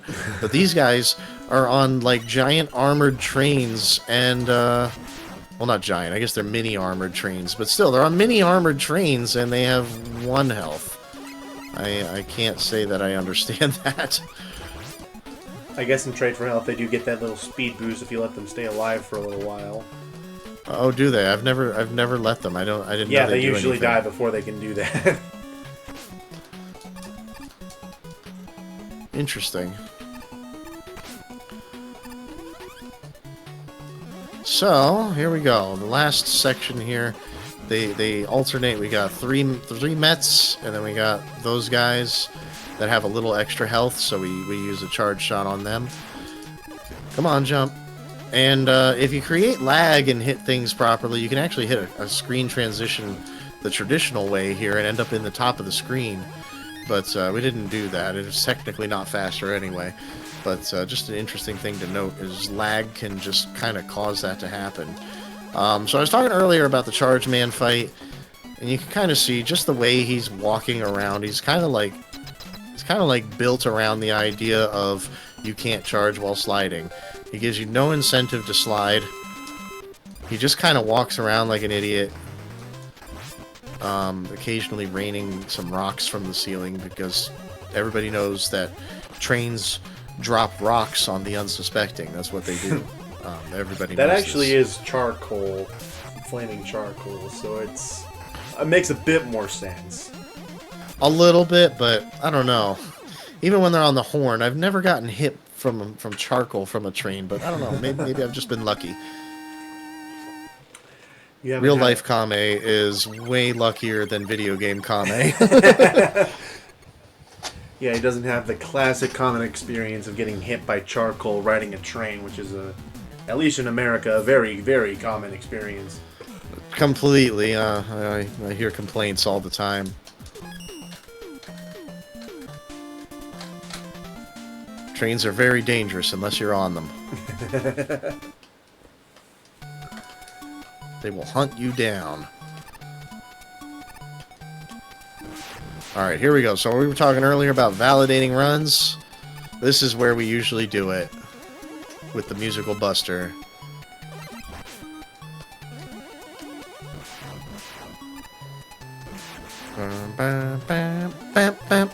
If you don't shoot those 3 lemons, your run's invalid. I'm sorry! Banished. I didn't know! No, it's not a real thing, but it is an ongoing joke amongst Mega Man 5 Buster only runners. That's how you validate the run. Firing those particular 3 lemons. I don't know why that is, but anywho, here we are on Wave Stage on, I guess it's called the Wave Rider. Interesting thing, you saw me sliding to it. There's a cutscene that begins, at least for lack of a better term, it's a cutscene, where Mega Man will automatically move to the right and he'll jump. And sliding can actually mess that up. There's potential for an actual soft lock. If you manage to miss the boat and trigger the screen transition after Mega Man has touched the floor, which he will in Buster only, he will just continuously move to the right on his own while jumping, and he will go right off the screen here, and you'll get stuck on that little mid-boss that I just killed. You'll just be permanently stuck there because you're not on screen, you don't have any control, there's nothing you can do. It's over. There is a way... So far there are known ways with weapons to skip getting on the bike and actually have full control and be able to charge and everything on these screens. But Buster Only, I've done some science. I still believe there's a way, but it's probably sub-pixel dependent, and I don't even ever almost try to go for that in a run because it's never actually been successfully done still. Yeah, and even if it is possible, we're gonna have 2 stages where we have to perform like frame-perfect tricks.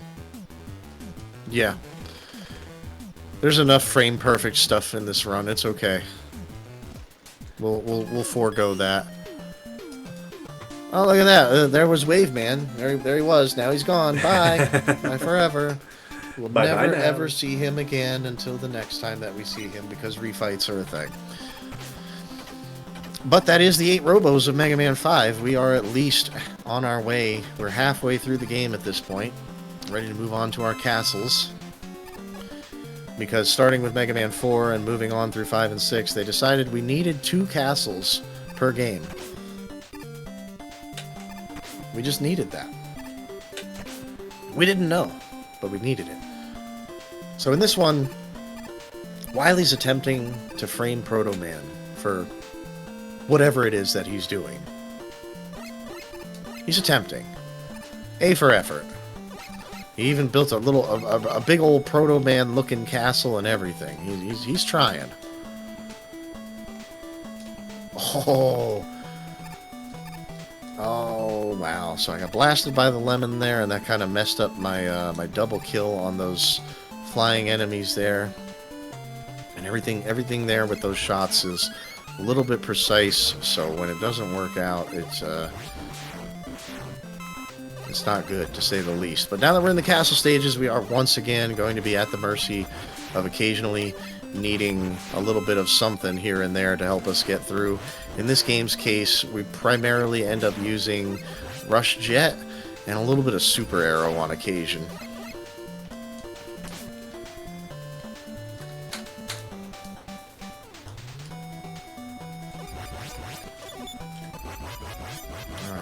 Just blasting our way right on through. Got the walker. Alright, time for the Yokus. This game doesn't have much for Yokus, thankfully, but it does have them.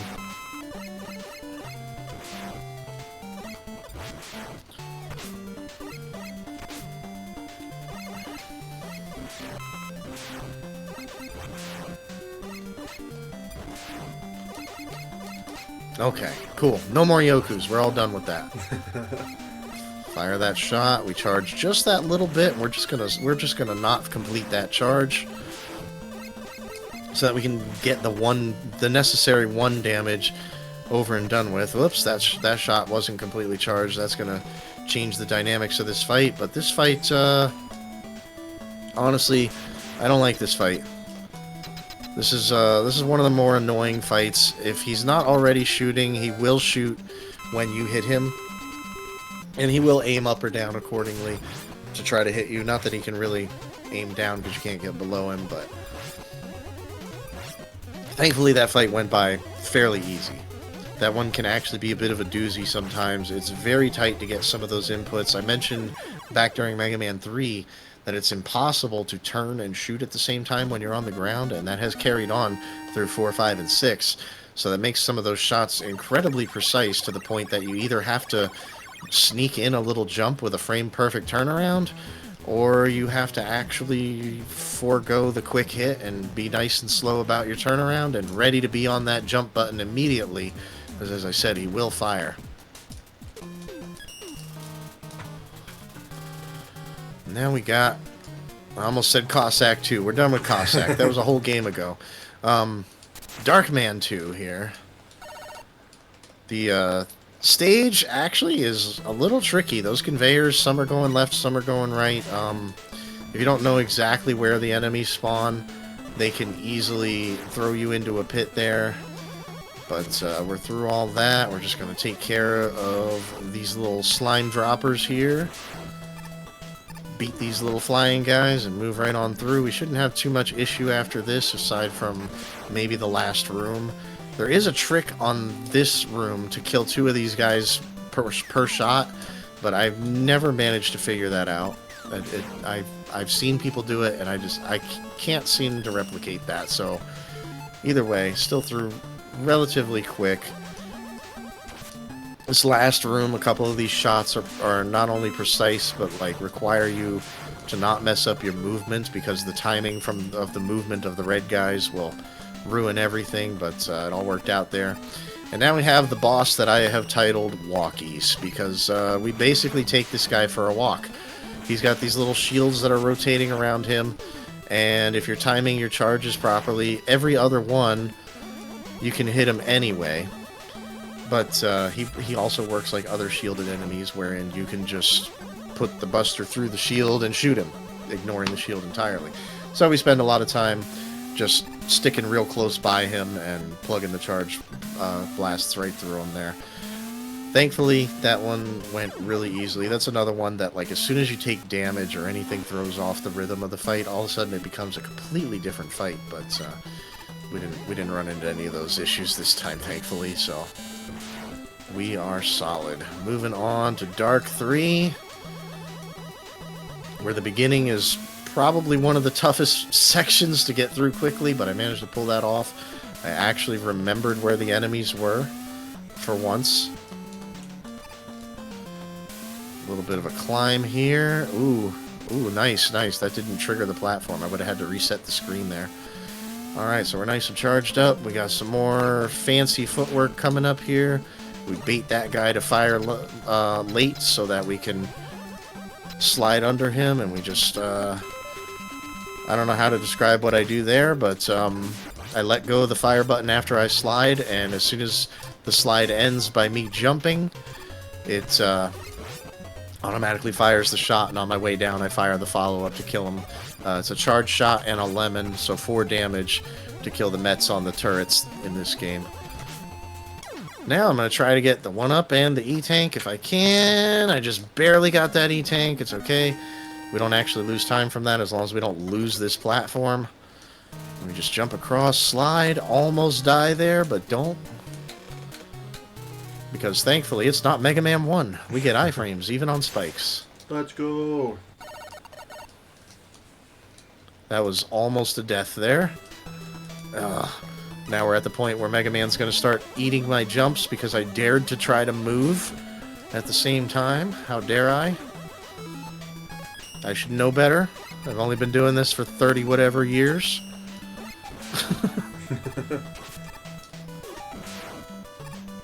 Alright, here we just got this last segment here with the snake platform. A couple of these guys coming at us. They try to drop on you if they make it close, or especially if they make it over you, but really not that dangerous. Single lemon to kill them. Like Palpy said, there's a lot of one-shot enemies in this game. This guy, however, one of 2 things can happen. Thankfully, we got the better thing. He can either jump at the start and... oh boy. And he can, or he could also do what he just did to me there. I am attempting to bait him into firing those things up higher, but as you saw what they do, they freeze you no matter where you are, and he will very likely do damage to you. But thankfully, even having that happen a couple of times isn't a big deal aside from the time loss. It's not that dangerous of a fight. We're already moving on to what I like to call Doc Proto, because I consider Darkman to be a Doc robot. Don't ask me why. I just consider him that way. That's my headcanon. But this stage is it's a crumbling stage. You decide how far it crumbles and when it crumbles and all that by blowing up the platforms, but it is indeed a crumbler. Oh wow, I actually got the left column at the top. Let's go. I never get that in one jump like that. But here's why we call him Doc Proto. So Dr. Wily is framing Proto Man here, and we have a Proto Man here, and even his whistle was weird, which they point out by having the real one drop down just to go, hey, Mega Man, I got your back. Take this L. That's what he says in my head canon. He says, "Take the L," so we do, and it refills our life. And then we fight another idiot with a shield.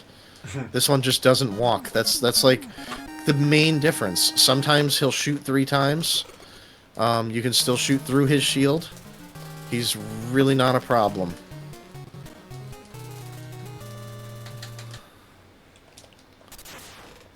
And there we go. And you might notice during the majority of the explosions from bosses in this game, I'm not moving. This game tends to lag more than the others when you move during that. So standing still is kind of the secret, and especially in the castle stages, except this one. I positioned myself specifically on that pixel on the left, because Mega Man will move there. But otherwise, in these castle stages, Mega Man won't move after the fight. So as soon as you kill the boss, you just let go of the controller. I mean, you could drop it if you want to. I don't recommend it, but you could, and it'll still work out faster than literally anything else. As long as when you drop it, you don't the floor doesn't actually accidentally input stuff. Wow, Words was tough. Words are impossible. We're going to find out just how impossible in the next game at this point, too. But here we are, moving in to the Wily Castle now, of Mega Man 5, which means things are about to get worse. Because in this game, the castle stages, some of them are a little rough, some of the bosses are a little rough, and overall, the whole thing of not being able to jump out of a slide while underwater really gets in the way, in this stage in particular.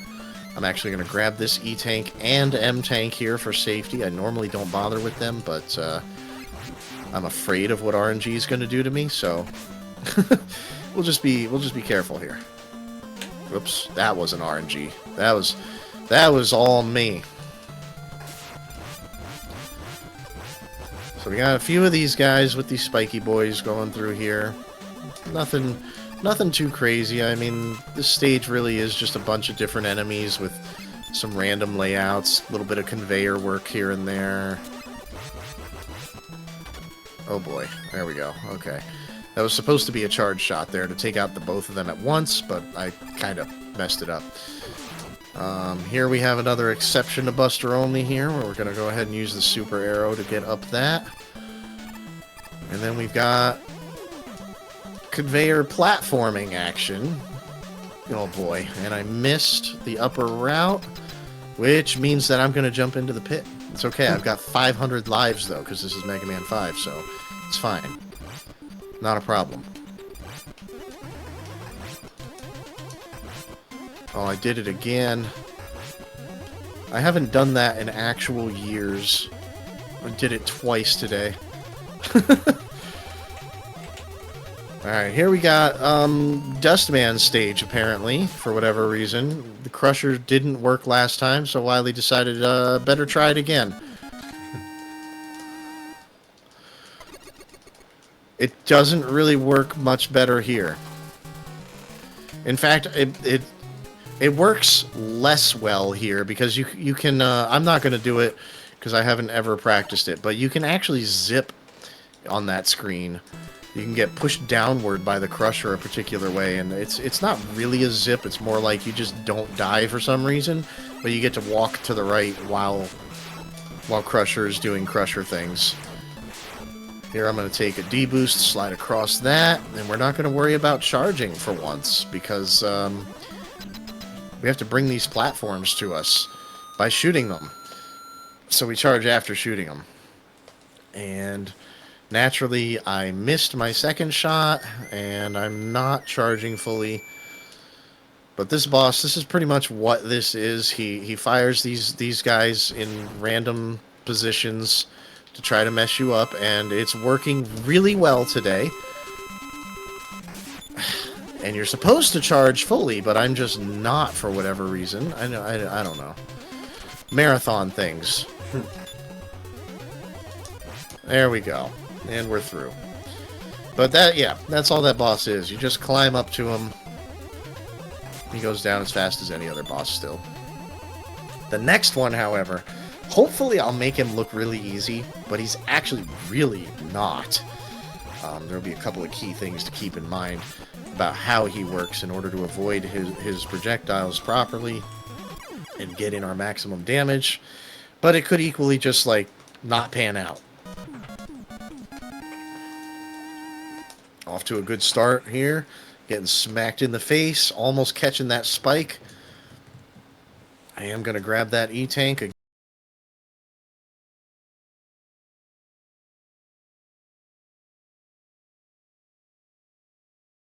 Again, safety. Oh, no. No, you must die. Thank you. Alright, we lost a good amount of time already on the... How did he not get hit? Anyway, we've already lost a good amount of time just to that first met here, so we're just going to try to keep it moving here. But yeah, while we're underwater here, we actually cannot jump out of slides. So what I'm doing is one of the slide cancels you can do in Mega Man 6, actually, which is to just press the opposite direction that you're moving, and that'll cancel you right out of the slide, and you can immediately jump.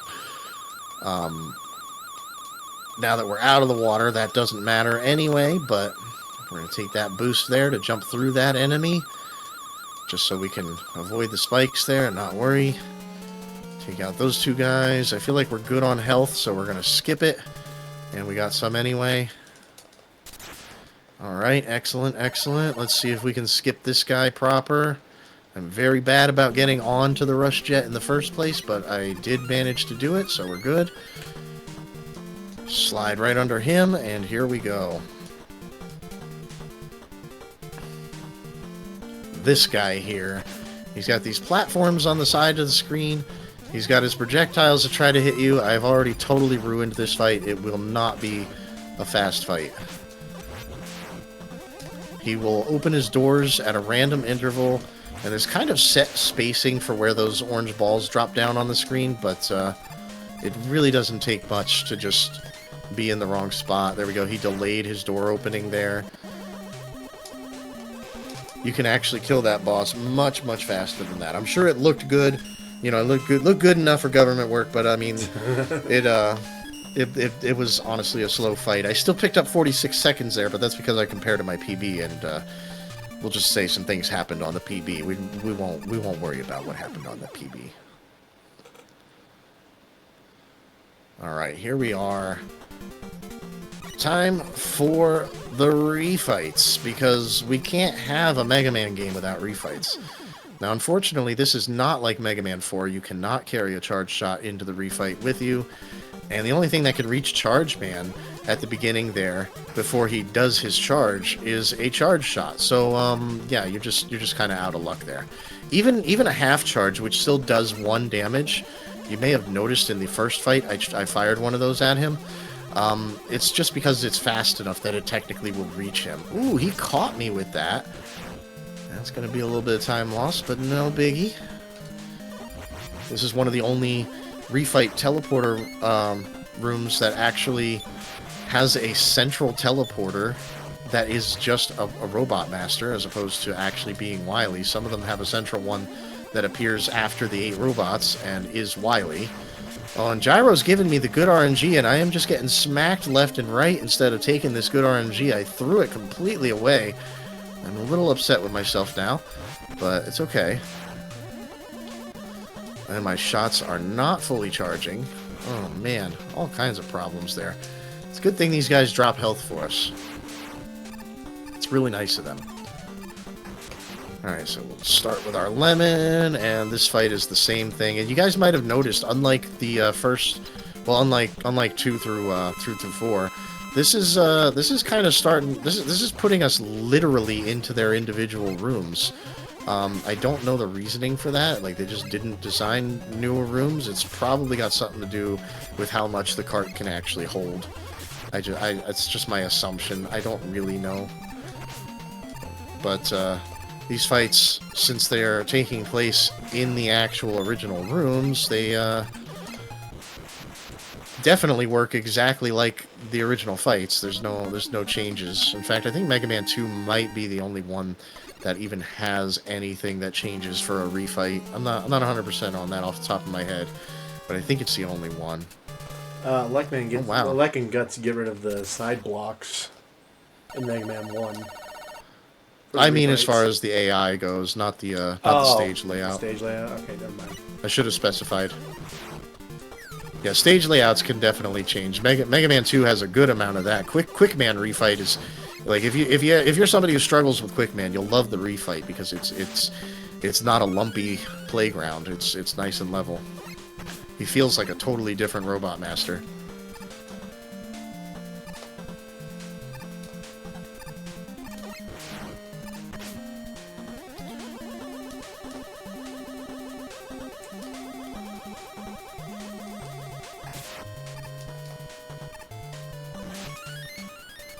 Bye forever, Stone Man.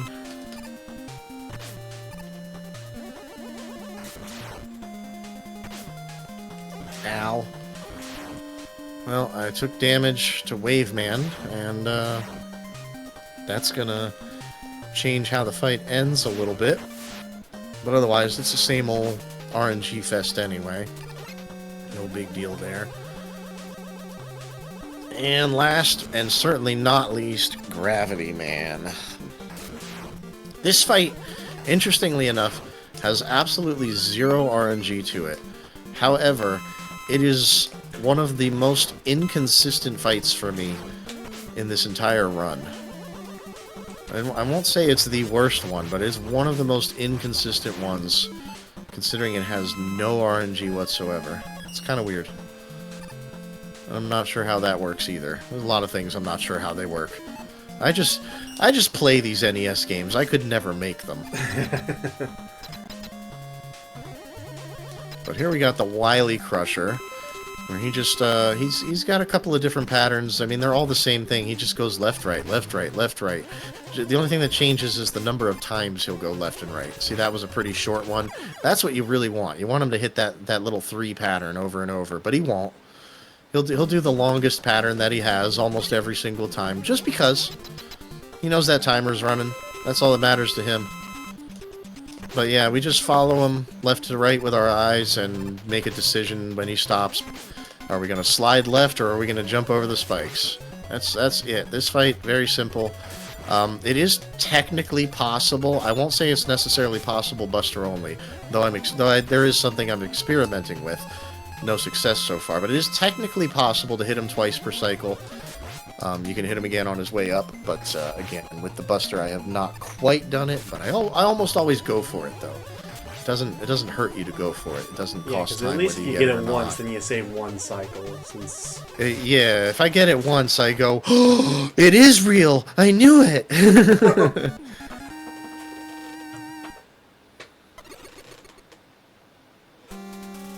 Alright, so here we go. Final stage.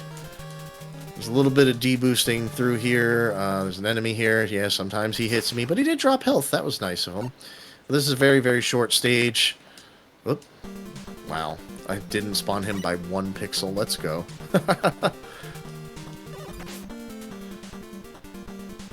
Alright, so here we go. We've got yet another Wily machine, because this game decided to have 2. You know, people wonder why I don't like this game, and it's just you list anything about this game, and that's why I don't. He has 2 machines and a capsule. This is the worst capsule. Not in terms of difficulty. I was going to specify, not in terms of difficulty, but in terms of RNG. This is the worst capsule. I beg to differ again. That's nice. I mean, you know, again, I'm talking about speed things here. This man can stay at the top of the screen. I know what you're talking about, but it's not. I don't see how it's worse. At least in this game, you have charge shots. They both could do the same thing. Like, he could just stay at the top of the screen forever. He could just do that. He could just say, you're not allowed to pass ever. He's actually capable of that. There is no limit to the number of times that he can spawn too high for you to reach him. There's no limit to it at all. And we're going to have to take an E-Tank here because he's being a jerk, as is tradition. Additionally, this boss will tend to... somehow, like many others, he will know that your timer is running, and he will actually hover way too high until you lose the PB. You could have, like, You could be on pace to PB by 3 minutes. You are going to miss it by 12 seconds.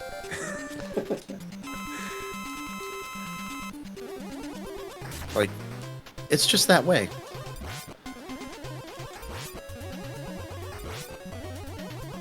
You'll see him doing these little jumps every time he actually fully or every time his projectiles disappear here.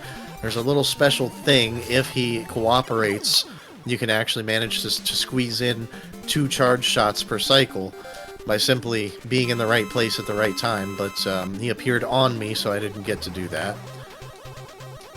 And now he's just too high up, and now I'm officially losing time on the split. So he'll probably come down now. And there you have it. There's Mega Man 5, done. I'm not lying to you. I don't know how it works, and it shouldn't be possible. He knows the timer. He knows. Kame, while you're transitioning to Mega Man 6, may I read a donation? You may absolutely do that at any time. $25 coming in from Medare Mitsukane. That simply says, we're nearing into the finale with Mega Man 6. Here's hoping Power Piston isn't totally awful to these guys. Oh, Great boy. race.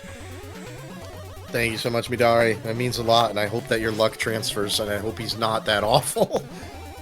With that donation, Base has pulled into the lead for the Mega Man 10 character bid war, but there's still only $24 separating the two options. Get those donations in. We are quickly coming into the end of the Mega Man block.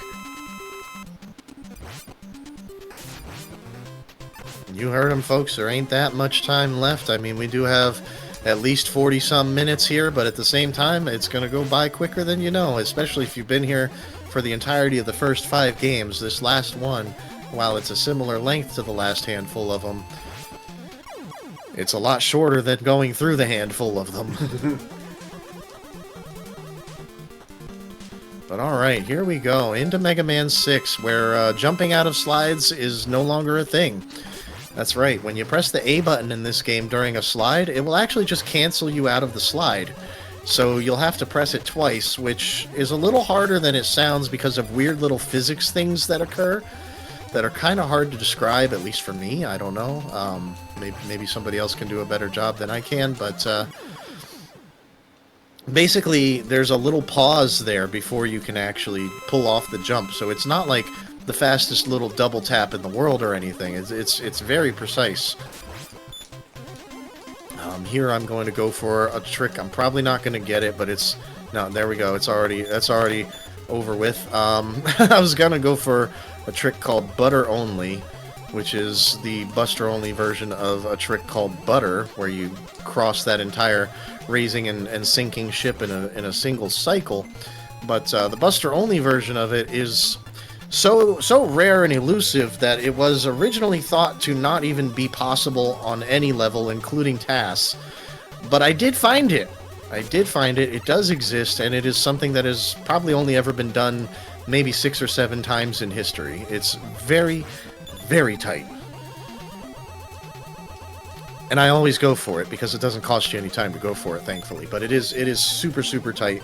There's a couple of frame perfect things. There's some pixel perfect stuff. There's a lot that goes into that trick.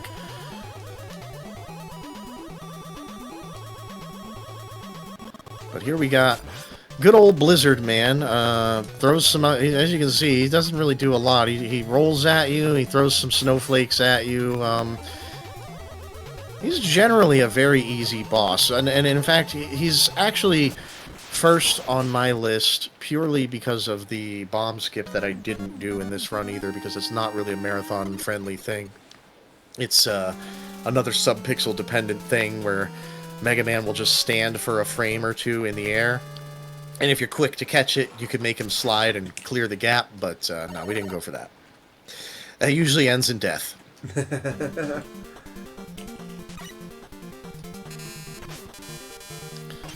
But, anywho, other basic things to describe with this game. Let's see.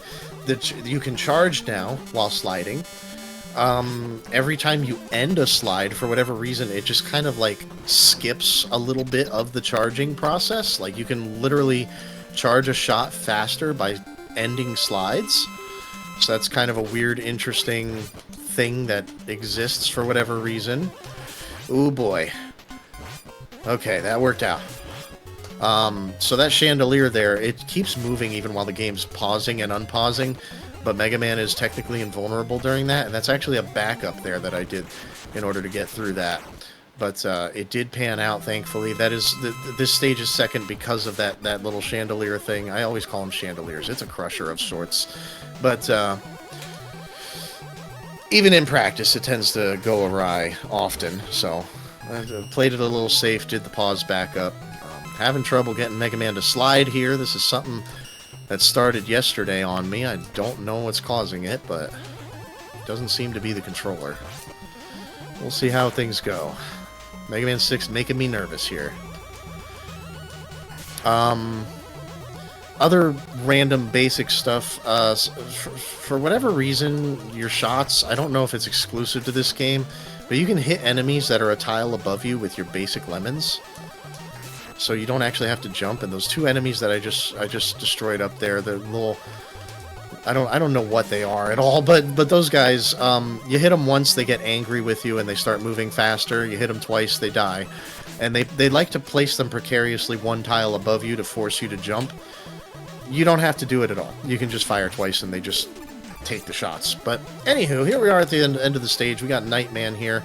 He's got a shield, he's got a mace, he is ready. He is kit for battle. He can jump better than Mario. This man is prepared. So you can shoot through his shield technically. You have to get close enough to do it. You can also make him land on your projectiles when he jumps. And for a few frames when he's grabbing his mace ball after throwing it, he can still be hit. So it's kind of weird, but he's not that bad of a boss fight. Here's another basic thing. When you kill a boss in this game, the explosions that we talked about before that create all kinds of lag, they still do that in Mega Man 6. However, if you're on the right side of the screen and jumping, they don't. I don't know how or why that's physically possible, but that's how it works. So whenever we kill a boss in this game, you'll see us move to the right and start jumping, and then center ourselves up, and that's literally just a little bit of a lag reduction strat there. Alright, here we go. Moving on to good old Tomahawk. My least favorite robot master in this game. I'm very bad at fighting him. I just can't read him. I don't know. I can't read what he does, but it's okay. The stage is still fun for the most part, except when you get shot in the face by every single bullet that the enemies shoot, like I'm doing here. That's not the strategy. You're not supposed to do that. Just in case that wasn't obvious. We got these little met droppers. That was actually pretty good there. I don't usually get through that fast, but they drop mets that shoot things at you, and they're always up in the air, so it's a little harder to mash them down usually. There's some that are at the peak of your jump. You can just barely get them. There's a little bit of a trick for squeezing in at least 2 shots per cycle on those ones as well. And it involves something I mentioned earlier, briefly, but I did, where, if you only charge partially, when you let off the button, you'll fire still. But when you get back on it to charge the next one, you'll fire again. So in a single release and press, you can fire two shots, and you're going to see that here after this charge shot. That was 2 shots there. That was 3. I'm totally abusing that to help my jump mashing a little bit in order to hit that met dropper there. Probably going to get hit there. Yeah, that's okay. I will say this game is one of the most satisfying games to be able to mash in. Like, I don't know what it is. I don't know if they just like have an installed turbo button in here, but like mashing in here feels absolutely amazing. It does feel really good. It feels almost as good as Mega Man 3 mashing. I think part of it really is just the fact of having mashing back after Mega Man 5 completely removed it. Like, a literal staple of the series, and Mega Man 5 just went against everything that the series had established and said, nah, you don't need to mash. Yeah, here we go. Tomahawk Man, he'll either throw his feathers at you, or he'll throw his tomahawk at you. And then other than that, he just jumps and moves towards you, and he might kill me here. He's probably going to. Yep, he killed me. That's how bad I am at fighting this guy. I cannot read him. I I have nothing to really say for a strategy. Try to slide under his feather attacks if you can, and good luck. I don't know. Like, sometimes he'll stand there and just continue to attack from afar. Sometimes he will put you in the corner like he's doing as I say it, and just squeeze you into the corner and hurt you badly. I don't know. He's a jerk. For me, this is a nearly impossible boss fight. Oh my god, just die, die, die. Just get out of here. I hate you. He's the one robot master. I can't come up with a strategy for him. I've seen there are plenty better runners than myself that have their strategies, and I don't know how they do it. I've watched it. Stay center stage. Like, even if he's just starting to corner me, I just take a damage boost. I sometimes I do, sometimes I get away. I don't know. It feels like the harder I try to get away from him, the more he just corners me and hits me. I don't know. I'm just bad at it. I'm willing to admit that. I'm just bad at it. That's okay. After a death, we are through into the Plant Man stage, which at first has very little to do with plants, but, you know, we'll get there. There are some things later in the stage that we like to lovingly call plant forms, that are literally just platforms shaped like little flower things. You have to shoot them to open them, but you can kind of use them even if you don't. We may see that today. It's a little bit of luck of the draw whether or not I end up going for that. I usually try to avoid it, but sometimes things happen and it's time to move, and we do it anyway. But yeah, other than that, it's just some grasshoppers, these little rhino beetles that are flying around, and two Gutsman style mid-bosses whom we can shoot early by releasing that charge shot before they even spawn. Uh-oh. I left the mouse on the mouse pad that's attached to the arm of my chair. That could be a problem here. As soon as I get a chance to move it, I need to do that, because my mashing causes it to move all over, and many Windows users may be aware. Oh, there was my chance, now that I'm dead, that the mouse cursor going into a certain position will hide all windows. So yeah, let's not have that happen.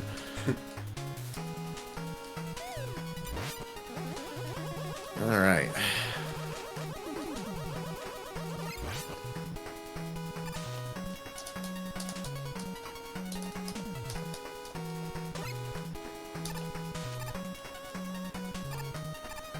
Alrighty, here we go. This time we're gonna get across.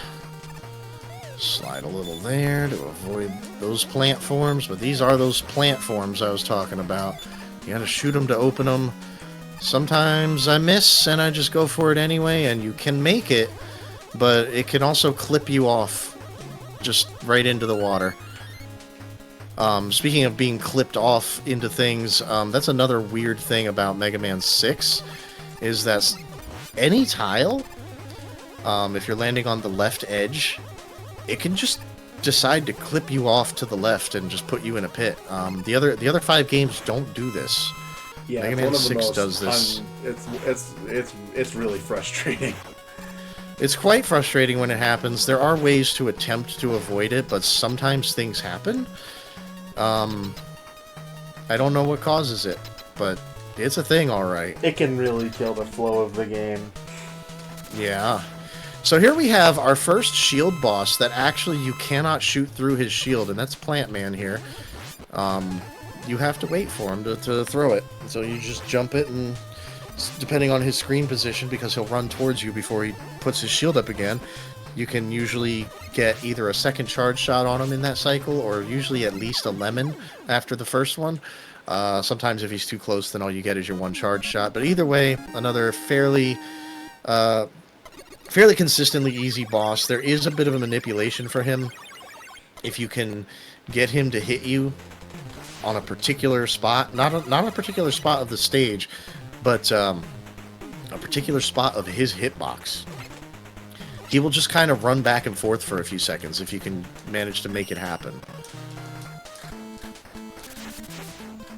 But, you know, doing that also depends on which way he jumps and how far at the beginning of the fight.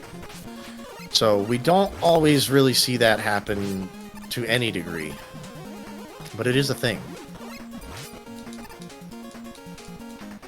Ooh, that guy actually opened up right then and there. That's unusual. Normally we manage to jump that middle guy no problem. Uh-oh, we caught fire. Oh, and I don't know how to backtrack properly without dying, because, yeah.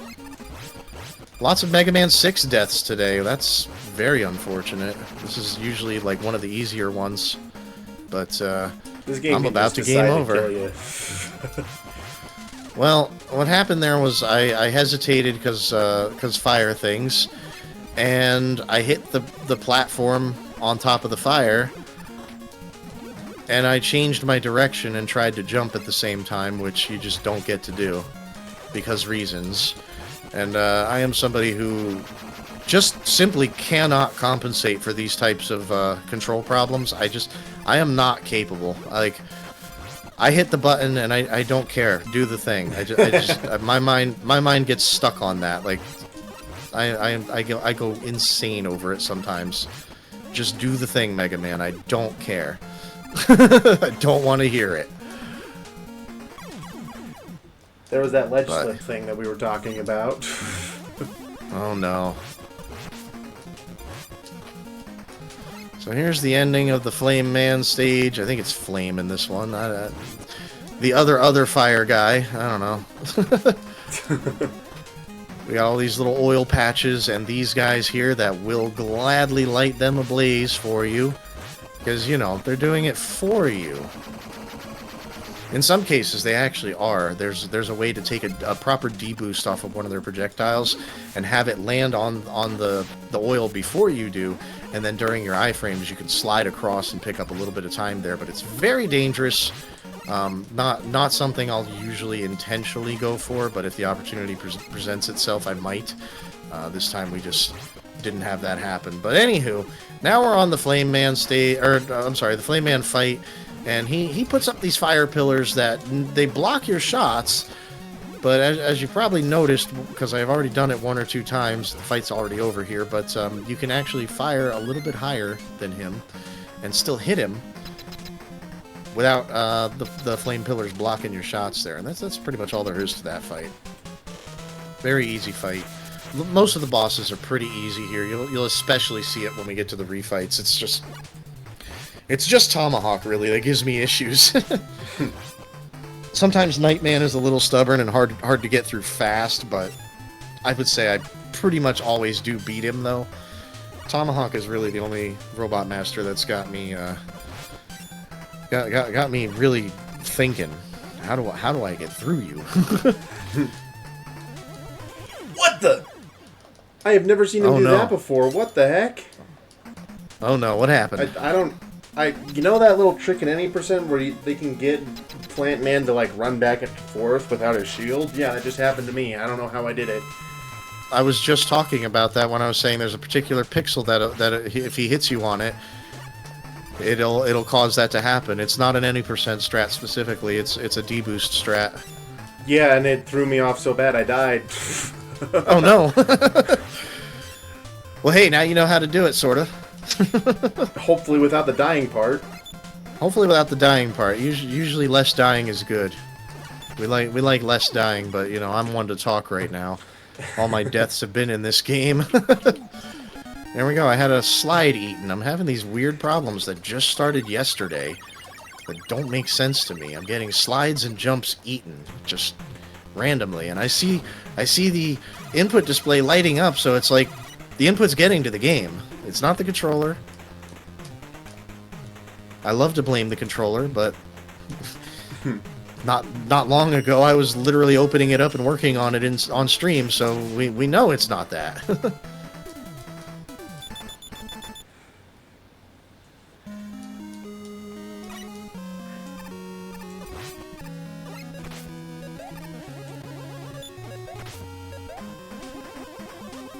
Alright, here we go. Yamato Man. He only has 2 attacks. He will either jump like he did there, or he will throw his spear like that. And whichever one he does, he can only do it twice in a row. He has to do the other attack after he does it twice. And that is him in a nutshell. So he's going to jump here. And there you have it. Bye forever.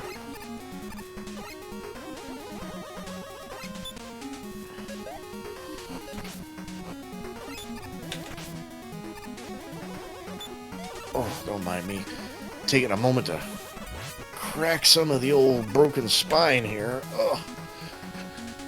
Sitting here for this long like this, it gets rough sometimes. But don't worry. We're gonna finish this.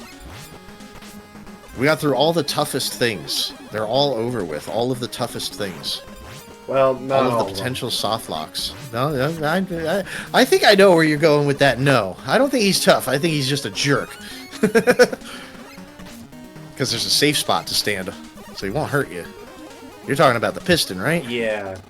Yeah. He's not difficult so much as he is just difficult to do fast because it's up to him. It's his choice whether you go fast. Slide, please. Mega Man eating my slides again. Oh no. Okay, well, that worked as a backup. This stage is kind of hard to talk through. I don't know if Jamus has anything to say, but this stage is probably a good opportunity. I do not have any donations at the moment, but I do want to change things up a little bit here. I have a question. Now that we're firmly in the final stages of the Hexafecta, for both of you, what is your favorite speedrunning trick in the category? I'm talking zips, skips, exploits, whatever. What do you enjoy pulling off the most? In 1 through 6 specifically, or throughout all of the games? Yeah. I'd say 1 through 6, because that, topical, it's what we're playing through.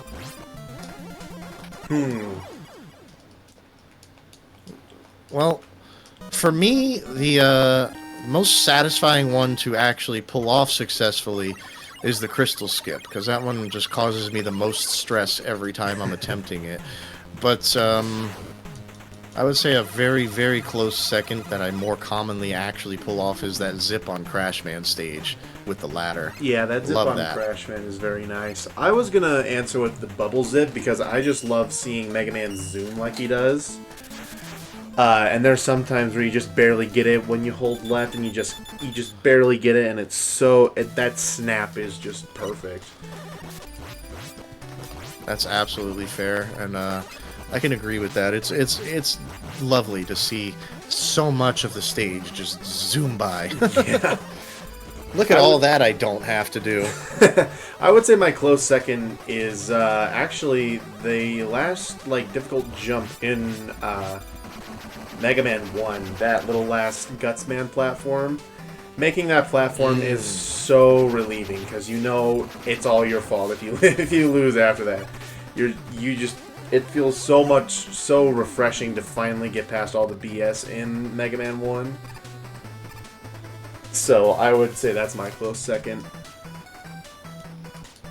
That's also very fair, and that one's not even a trick. That's how devious Mega Man 1 is. It's like, we're literally doing that the intended way, and it's like absolutely satisfying to get it because of how nerve-wracking it is, but like it's such a simple thing to mess up, because like something like actually doing a full height jump will be enough to make sure you don't make it, because now you bonked your head full downward velocity for you right into the pit.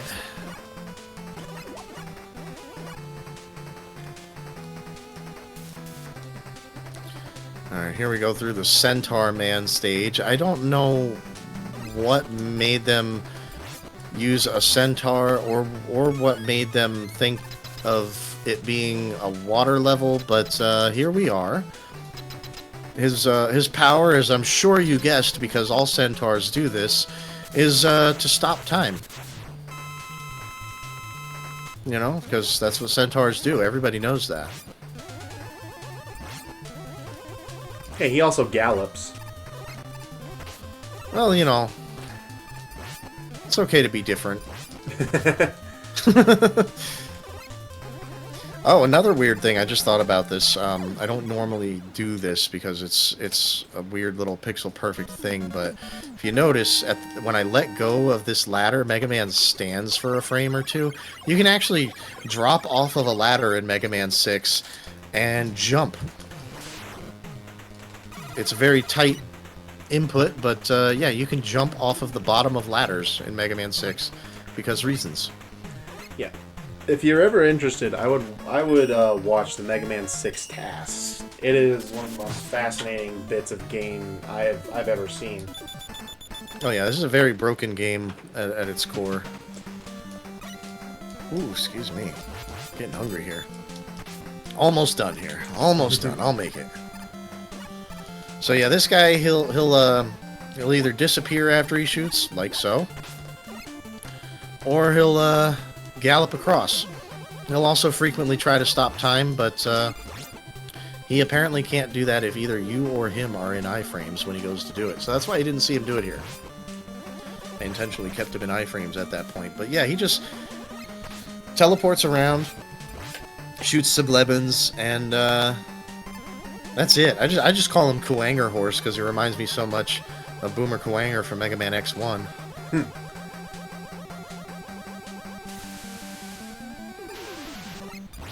But that's it for the 8 Robos. We're moving on to the Mr. X Castle. And this is where things get a little complicated for Mega Man 6. It is actually the reason it took so long for a Buster-only board to be established in the first place. Because agreements just could not be reached amongst moderators for a very long time on how to handle this game. But I wrote up some rules, did some runs, got some other people doing them, and now we've got a board here. So what we're going to see is an obscene amount of jet usage. Because in this game we have an adapter instead of using rush like you would in the other two before it. I'm sorry, 3 before it. We have an actual adapter here called Jet, where Mega Man will wear a jetpack. And we have to use that quite extensively in order to reach ladders and other things. There is an alternate path on this screen here. You could use POW to go to the right, but since POW is a weapon and Jet is a utility, we just kind of decided to stick with Jet here. And you do see me changing back to Buster. You do not have to do that. When the board was first put up, you did have to do that. We have managed to go a little more lax on that. I just am bad at jumping and not accidentally using Jet when I don't need to, so I still switch back.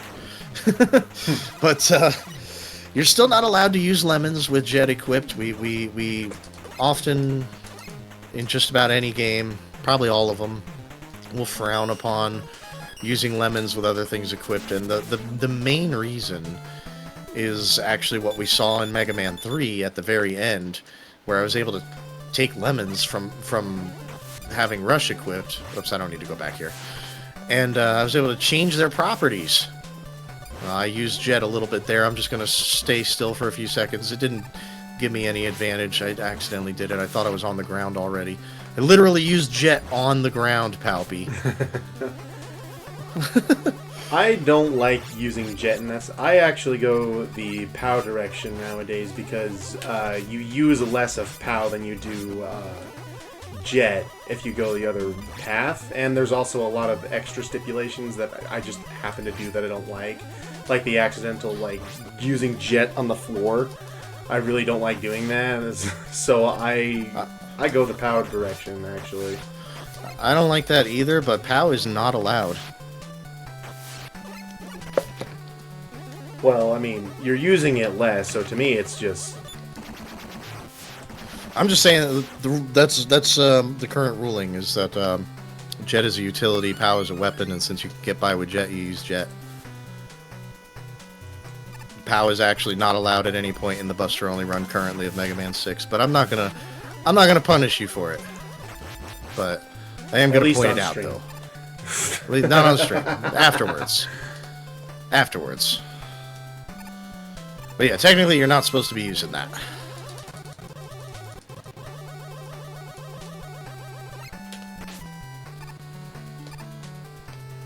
But who knows, the rules may be changing yet again.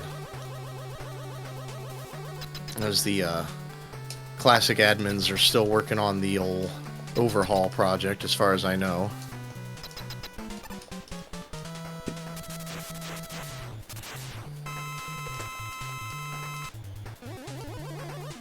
Oh no, get out of me so I can shoot you.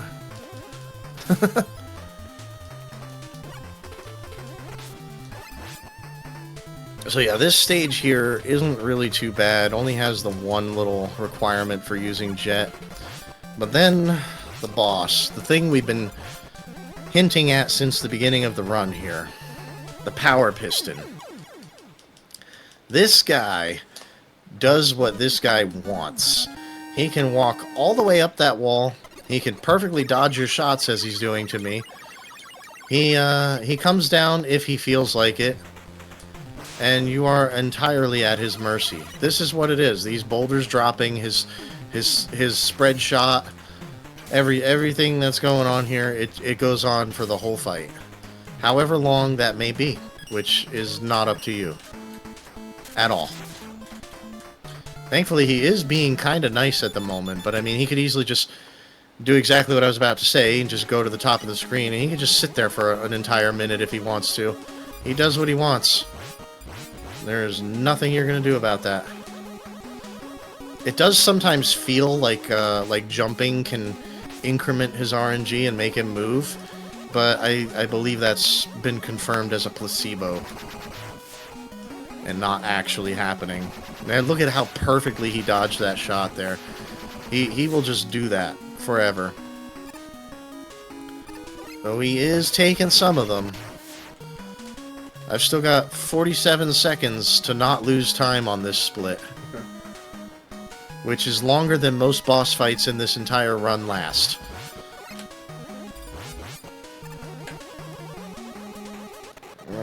Here we go. Come on, man. Get down here. Oh, he's teasing me. There we go. Take the charge. No! Come on.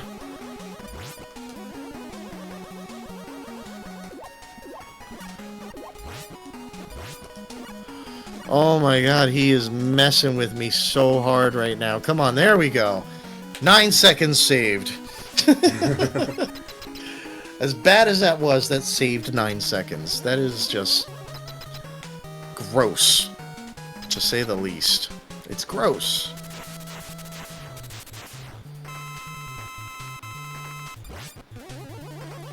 But here we go.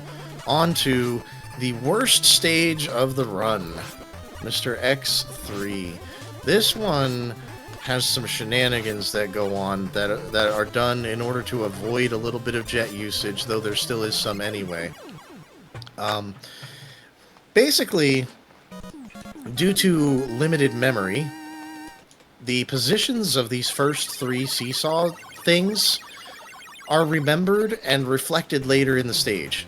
And I clipped off the left side of it and got killed. Thanks. Thanks a lot. That's what I wanted.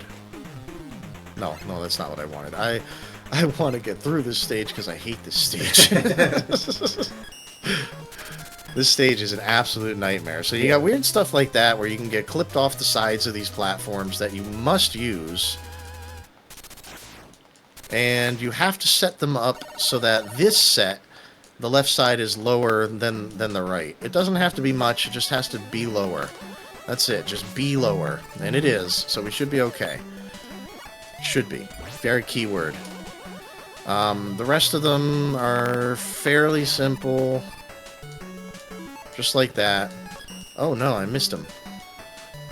Charge, charge, charge, thank you. Oh boy. Throwing fire at me while there's spikes above, that's not very nice. Alright, so we just jump and slide and shoot our way through this stuff, and this next screen will be where the fruits of our labor are held. So we're able to reach this, and we're barely able to... Oh, no, we're not able to reach that. Wow, 1 pixel short. 1 pixel short, and my checkpoint is too late to fix it. So we're going to have to see what happens, I guess. Hopefully I'll catch the weird subpixel and get an extra jump. But apparently I messed up by 1 pixel on those platforms. marathon things, folks. There we go. There we go. I happened to clip up onto it. There we go. We're most of the way through. Now all I gotta do is not die here. With this very weird, strange, teeny jump that it went right. But if it doesn't go exactly perfect, you just drop into the pit. Yet another thing that there's like not really much control over. It just, you either make it or you don't. Have fun. But we made it. We're through. And we're on to the boss. Now remember, I said easy stages have hard bosses. This was a really hard stage, right? It's going to be consistent here. We have a really, really easy boss.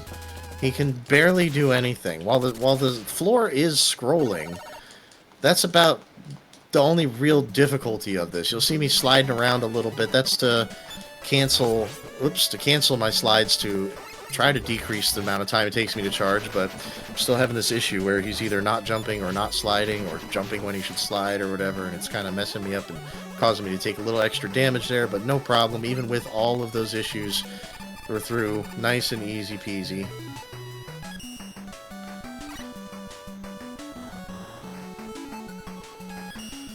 Okay. Mr. X, Stage 4. With one singular Castlevania-style platform. We will never see that gimmick again in this run. That was it. That was the one. There is one in an alternate path that we won't be taking, but yeah, that's where they used that gimmick there to introduce it to us. And the real danger is actually just all of these platforms and all of these enemies. I'm making it look a little easier than it is, but you can just barely tuck yourself underneath those birds when they spawn. And with some precise platforming, you can get through a lot of that stuff without having to stop, or at least only briefly stopping. Hope that health messed me up a little bit. Alright, let's go here. This section I am not fond of whatsoever. There's a lot of potential for that left side clipping. I just take it nice and slow through here and don't worry about it. Now we got the finale of the stage coming up here. We got more of these birds and turrets. We're definitely going to take the free tank. And we're going to mostly walk through. Mostly.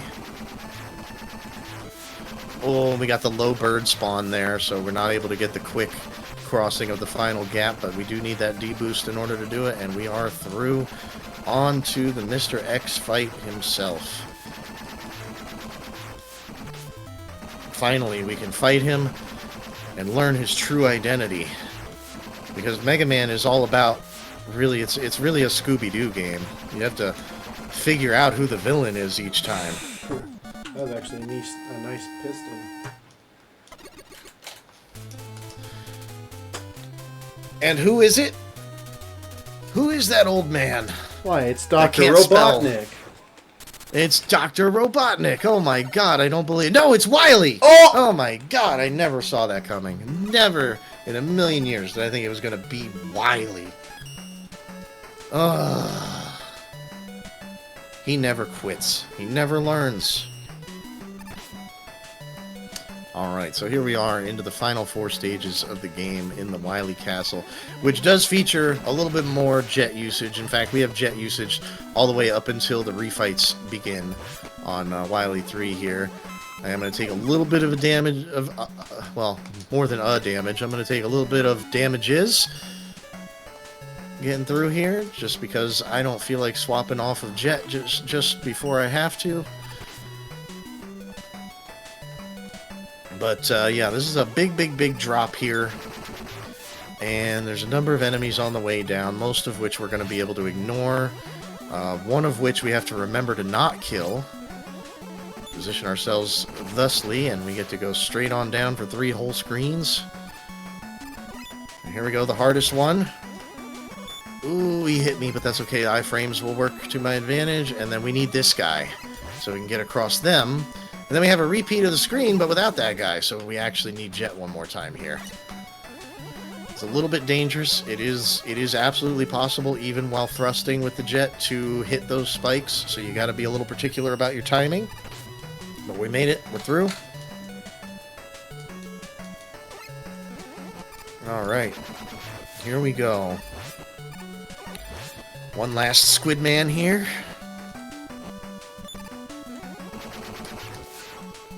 And we're through. Another boss that is a jerk. We have the Mechasaurus here. Is a bit of a jerk because you have to use his platforms that he spawns, but he's firing fireballs, usually where you're going.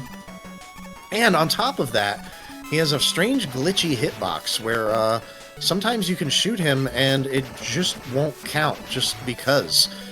This seems to be... There it is. This seems to be the case no matter what you use. You could use his weakness, which is Yamato Spear, and it will also do that.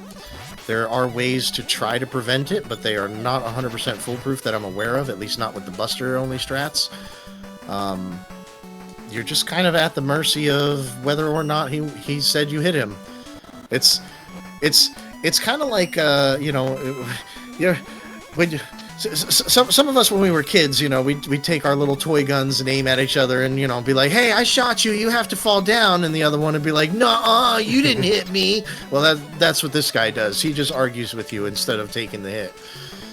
But we're through. I did have to use an E-Tank. I expect to use one there, even though I haven't had too much lately, but I still carry one just in case that I expect to have to use there. We're still in good shape otherwise. There's not really anywhere else I usually need an E-Tank. Sometimes Final Fight I need one, but we should be fine. But here we are, on to Wily 2, where I'm already taking damage. Whoops. Lots of snow and ice in this stage for whatever reason, and the only Yokus in the game are right here, and they are actually very easy. Look at that. That's it. No more Yokus. Now, remember these guys from Nightman stage? I mentioned we can shoot them from a tile below, and as you can see, we're moving right along because of that ability. And my E-Tank just got replaced. I don't know how I missed that guy, but whatever. Things happen. Marathon stuff. Just gonna blame everything that goes wrong. Marathon stuff. Oh, almost forgot to shoot that one. Alright, here we go. So, this is one of the stranger bosses in the entirety of the run. He's like an old rocking horse, but with a cannon. That boss almost reminds me of those like robotic dogs that you see in like China. Yeah, it's kind of like that, I guess. He's unfortunately creating items here, which is making more lag. But as you can see, I pretty much just plug lemons at this boss. One of few bosses that you'll ever see me using just regular lemons on, even though I'm able to charge. I tried to hit him with 3 charge shots to open the fight, but it just didn't work that way. My second charge shot wasn't fully charged, so I just resorted to the lemons and didn't worry about it too much. But, again, a very easy boss as long as you keep him at bay, which is the point of the 3 lemons each time I jump there. Basically, he moves back every time you hit him. So, abuse that. Here we are on the refight stage. It's just a little water section here, and a bit of a climb, a very small bit of a climb, 2 screens worth. And here we have our final jet usage of the run, unless I make major mistakes. But as long as I don't game over, which I really shouldn't, we won't see jet again.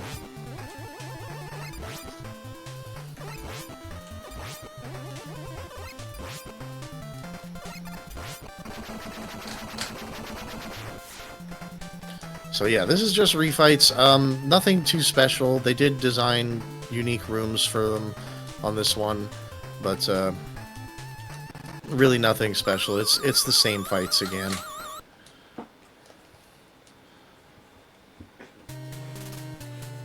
Except they drop health, and that's about it.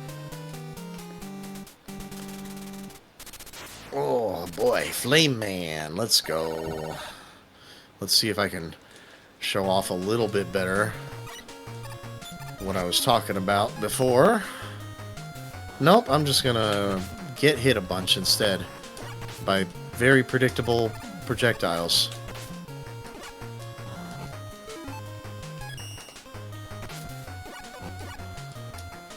Oh, I accidentally split. There we go.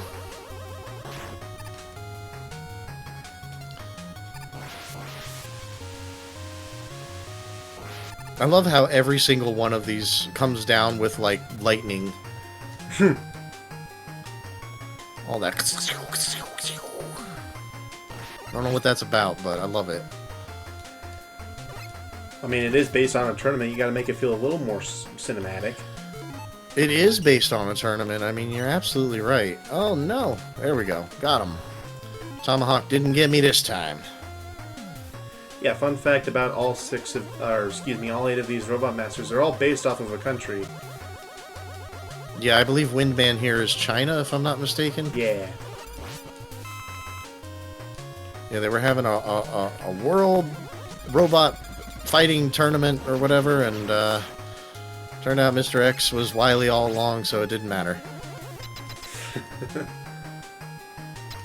He could have been anyone else, and they would have just proceeded with the tournament. But he's Wily. Get him. I mean, to be fair, he is supposed to be in prison for a very long time.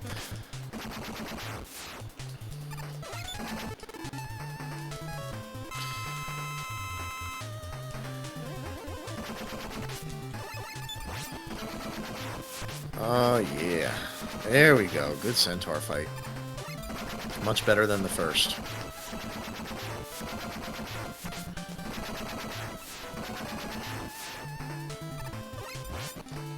Oh, there we go. Come on, Nightman, cooperate with me here. Oh, no. No! Ooh, I almost did the thing that, I don't know if you know about the thing with Nightman, Palpy. Do you know about the thing? The Thing? I know the movie The Thing. I don't know the thing with Nightman. Oh. So there's a weird thing, and we're very unlikely to see it ever, but we almost saw it, where he can actually throw his mace off screen, and he will get stuck permanently just standing there with his hand in front of his face like an idiot, and he will never block with his shield again, because he doesn't recover from that position until he catches the mace ball. Since he despawns it by throwing it outside the screen, he never catches it, so he soft locks himself for you. Guess I gotta We figure out almost how to do had that it once I happen. go back to 6. It's a particular jump when he's in particular screen positions. I almost accidentally got it. There was no attempt at even doing it. It just almost happened.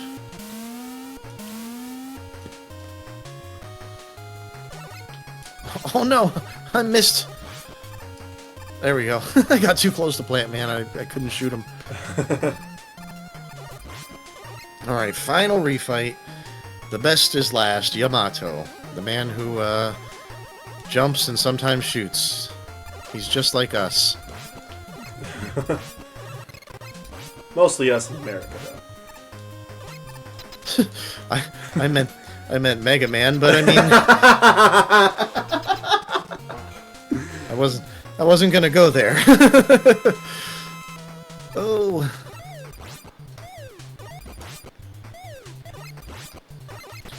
Alright, and there's the refights. We are done with that. Just gonna put the frame counter up now, just out of habit. I guess it doesn't matter. This is not a PB. A PB chance is over. But final stage, inbound here. Bonk the head for one final good drop here. I'm gonna jump for the screen transition because we have a final Met dropper, which is, of course, at the perfect height where we can just barely reach it, but I'm using that exploit I mentioned earlier where releasing and pressing the fire button can cause 2 shots to come out instead of just the one. And here we go. So he's got a bit of a machine here, a 2-phase machine, and then he has the capsule. This machine is totally vulnerable to the Buster, as is the capsule. You can hit them anywhere at all. It's okay. They take that damage. They play nice. There's phase 1. I'm going to fire an early charge shot. It's going to hit him on the first frame. There we go.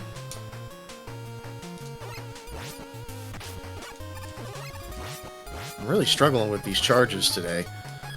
But I mean, of all the things that could go wrong, I'll take that as being the one that's consistently going wrong here. All right, we're through into the capsule fight. Now, this one tends to be a little more forgiving than 5, although he can appear anywhere as well. There is a weird thing when he's on the right side of the screen. I don't fully understand it, but you can apparently shoot off to the left and sometimes hit him. But in the interest of making sure my charge shots land, I'm not going for it right now. But this is it. Just appears, fires the projectiles, you mislead them, you jump over them, next cycle. Hopefully he'll come down eventually.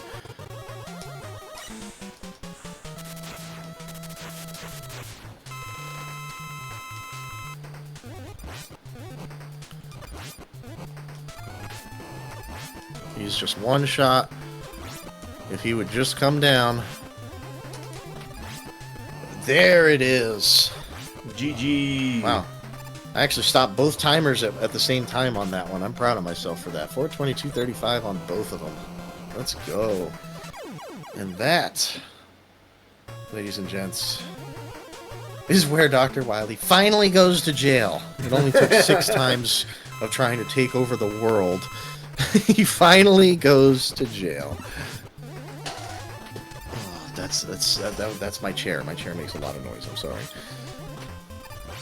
But that is a wrap on 6. And with a 4:22:35, I feel pretty good about that because the best I have done in the last 2 weeks is a 4:27. Just barely underestimate on that. Squeaked in pretty good here. I feel okay about this run. A lot of stuff did not go terribly. I mean, some stuff did, but I'm only 6 minutes and 44 seconds behind PB for a 4.5 hour run over the course of 6 games, where it's pretty normal to lose up to 5 minutes on any one of them, including all of them. Not bad at all. Not bad at all. I'm happy with this.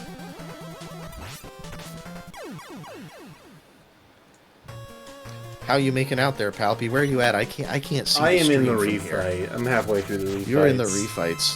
Finish strong, buddy. Hey, congratulations. Yeah, I can squeak in a quick donation that just popped in here as we let Palpy finish up the refights. I have $5 coming in from Tempest Mask 1000. It says, as my way of thanking the team for allowing me to be part of this annual tradition, and that I'm happy to see we met my challenge to see we hit 2K earlier than I expected, here's my contribution. Fight on, Mega Men. Fight for everlasting peace. Right on. Thank you, Tempest. Now, Palpy, just not to put any extra pressure on you. I don't, but are you on PB pace right now by chance? Considering I don't have a PB, yes. Excellent. I'm glad we raced something you've never finished. Then you better finish strong. This is PB, buddy. Be the third entry on the leaderboard. I will try. We don't have many on the leaderboard so far. It'll just at me least and Cool beat my sum of bests of the last one, and I just added 5. We did a practice race before this event, me and Kame, and I just could not finish my run. I just kept dying. I don't know what it was. I just failed over and over again, and I was done. So I didn't finish that run. So just for whenever I practice, I just put like 5 minutes in on the sum of best for like the 4 stages I didn't finish. And so I think my sum of best was like 4:38, something like that. So I will technically beat my sum of best, if that counts. That absolutely counts, and about all the dying the other day and all that. I'm sure this happens with other games than Mega Man, but I've definitely found when it comes to trying to speedrun Mega Man, there are some days where no matter what you do, it is just not the day to be trying it. Oh, yeah. It's just not. There's times where I absolutely have to walk away because I already know, like we talked about in the beginning, I've spent entire 6.5 hour streams resetting the first stage because I couldn't get out of it. And it wasn't even a skill issue. It was literally the footholders telling me no. through those experiences, I've learned to identify when it is that day that it is Yeah. not the day to be doing it, and I will walk away on those days. But they happen. They happen to the best of us, and sometimes there's nothing you can really do. And the best thing, really the best thing to do in those instances, in my opinion, is to first off accept that it's one of those days, and second off, take the break and enjoy the break, because I find more often than not when I take a break from things anyway, I come back stronger than I was. Rest, as it turns out, is actually important. So. Despite trying to go fast, sometimes slowing down a little bit is actually good, not only for your mental health, but, for your times.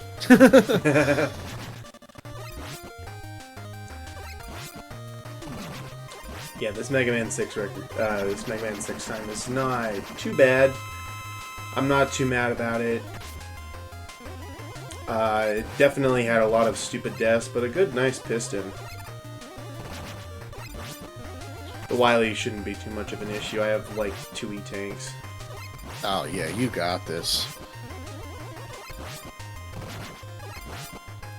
So, do you think you got any individual game PBs? Likely not. Nah. I'm not too sure. My Mega Man 5... No, never mind. That's not a PB. That's right. I had all those deaths in the beginning. There's no way. I was thinking 5 might have been one, but nah, no PBs for me. Because I do have my normal splits as well on the screen, and it calculates the individual game times for me, and it's just... That's gonna be a no. Yeah.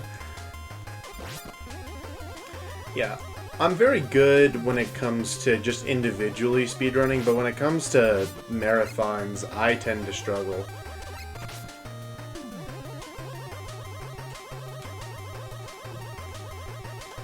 Hello, jump. And No, we don't do that around here. No jumping. Alright, that's time for me. 428 plus 22, roughly 46. So we made an underestimate. Let's go! Let's go. Awesome. That's huge, dude. That's really huge. GG to you. See, I was your right. first- You had nothing to worry about. Yeah, I had nothing to worry about with my first couple of runs that taking over 5 hours trying to get back in shape for this. Nothing to worry about at all. We got lucky today. I don't want to hear that. We got real lucky today. But I do want to say, Palby, your first completed run being under 4.5 hours, that's absolutely insane, because I could still remember setting the world record by a large margin at 4:36:36 once upon a time. Mm-hmm. And sub 4:30 was I didn't think it was even possible at the time that until I had set that record. I didn't think sub 4:30 was even possible. Yeah. So for your first completed run to be on a marathon in a race setting under that time I'll is take it. huge. Seriously, pat yourself on the back. Be happy about that. You just became a legend today. I would hope I'd become a legend in my Mega Man 9 world record, but I guess it's a really In the terrible NES one series. Yeah, NES games I struggle. I somehow have the record in Mega Man 6, but it is a very beatable run. So anyone, you want to get a free record, get the Mega Man 6 Buster Only record.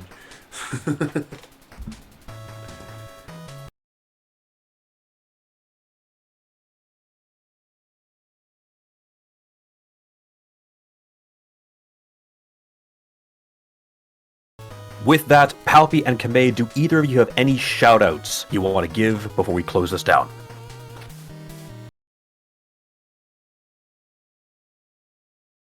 You go first, Palpy, if you got one. Well, like I did for the GDQ event we did together, I'm going to shout out Kamei again. He was one of the main people to get me into Buster Only. Just looking at his times on the leaderboards, I was inspired to do the same. And I love this category. I love the Mega Man community in general.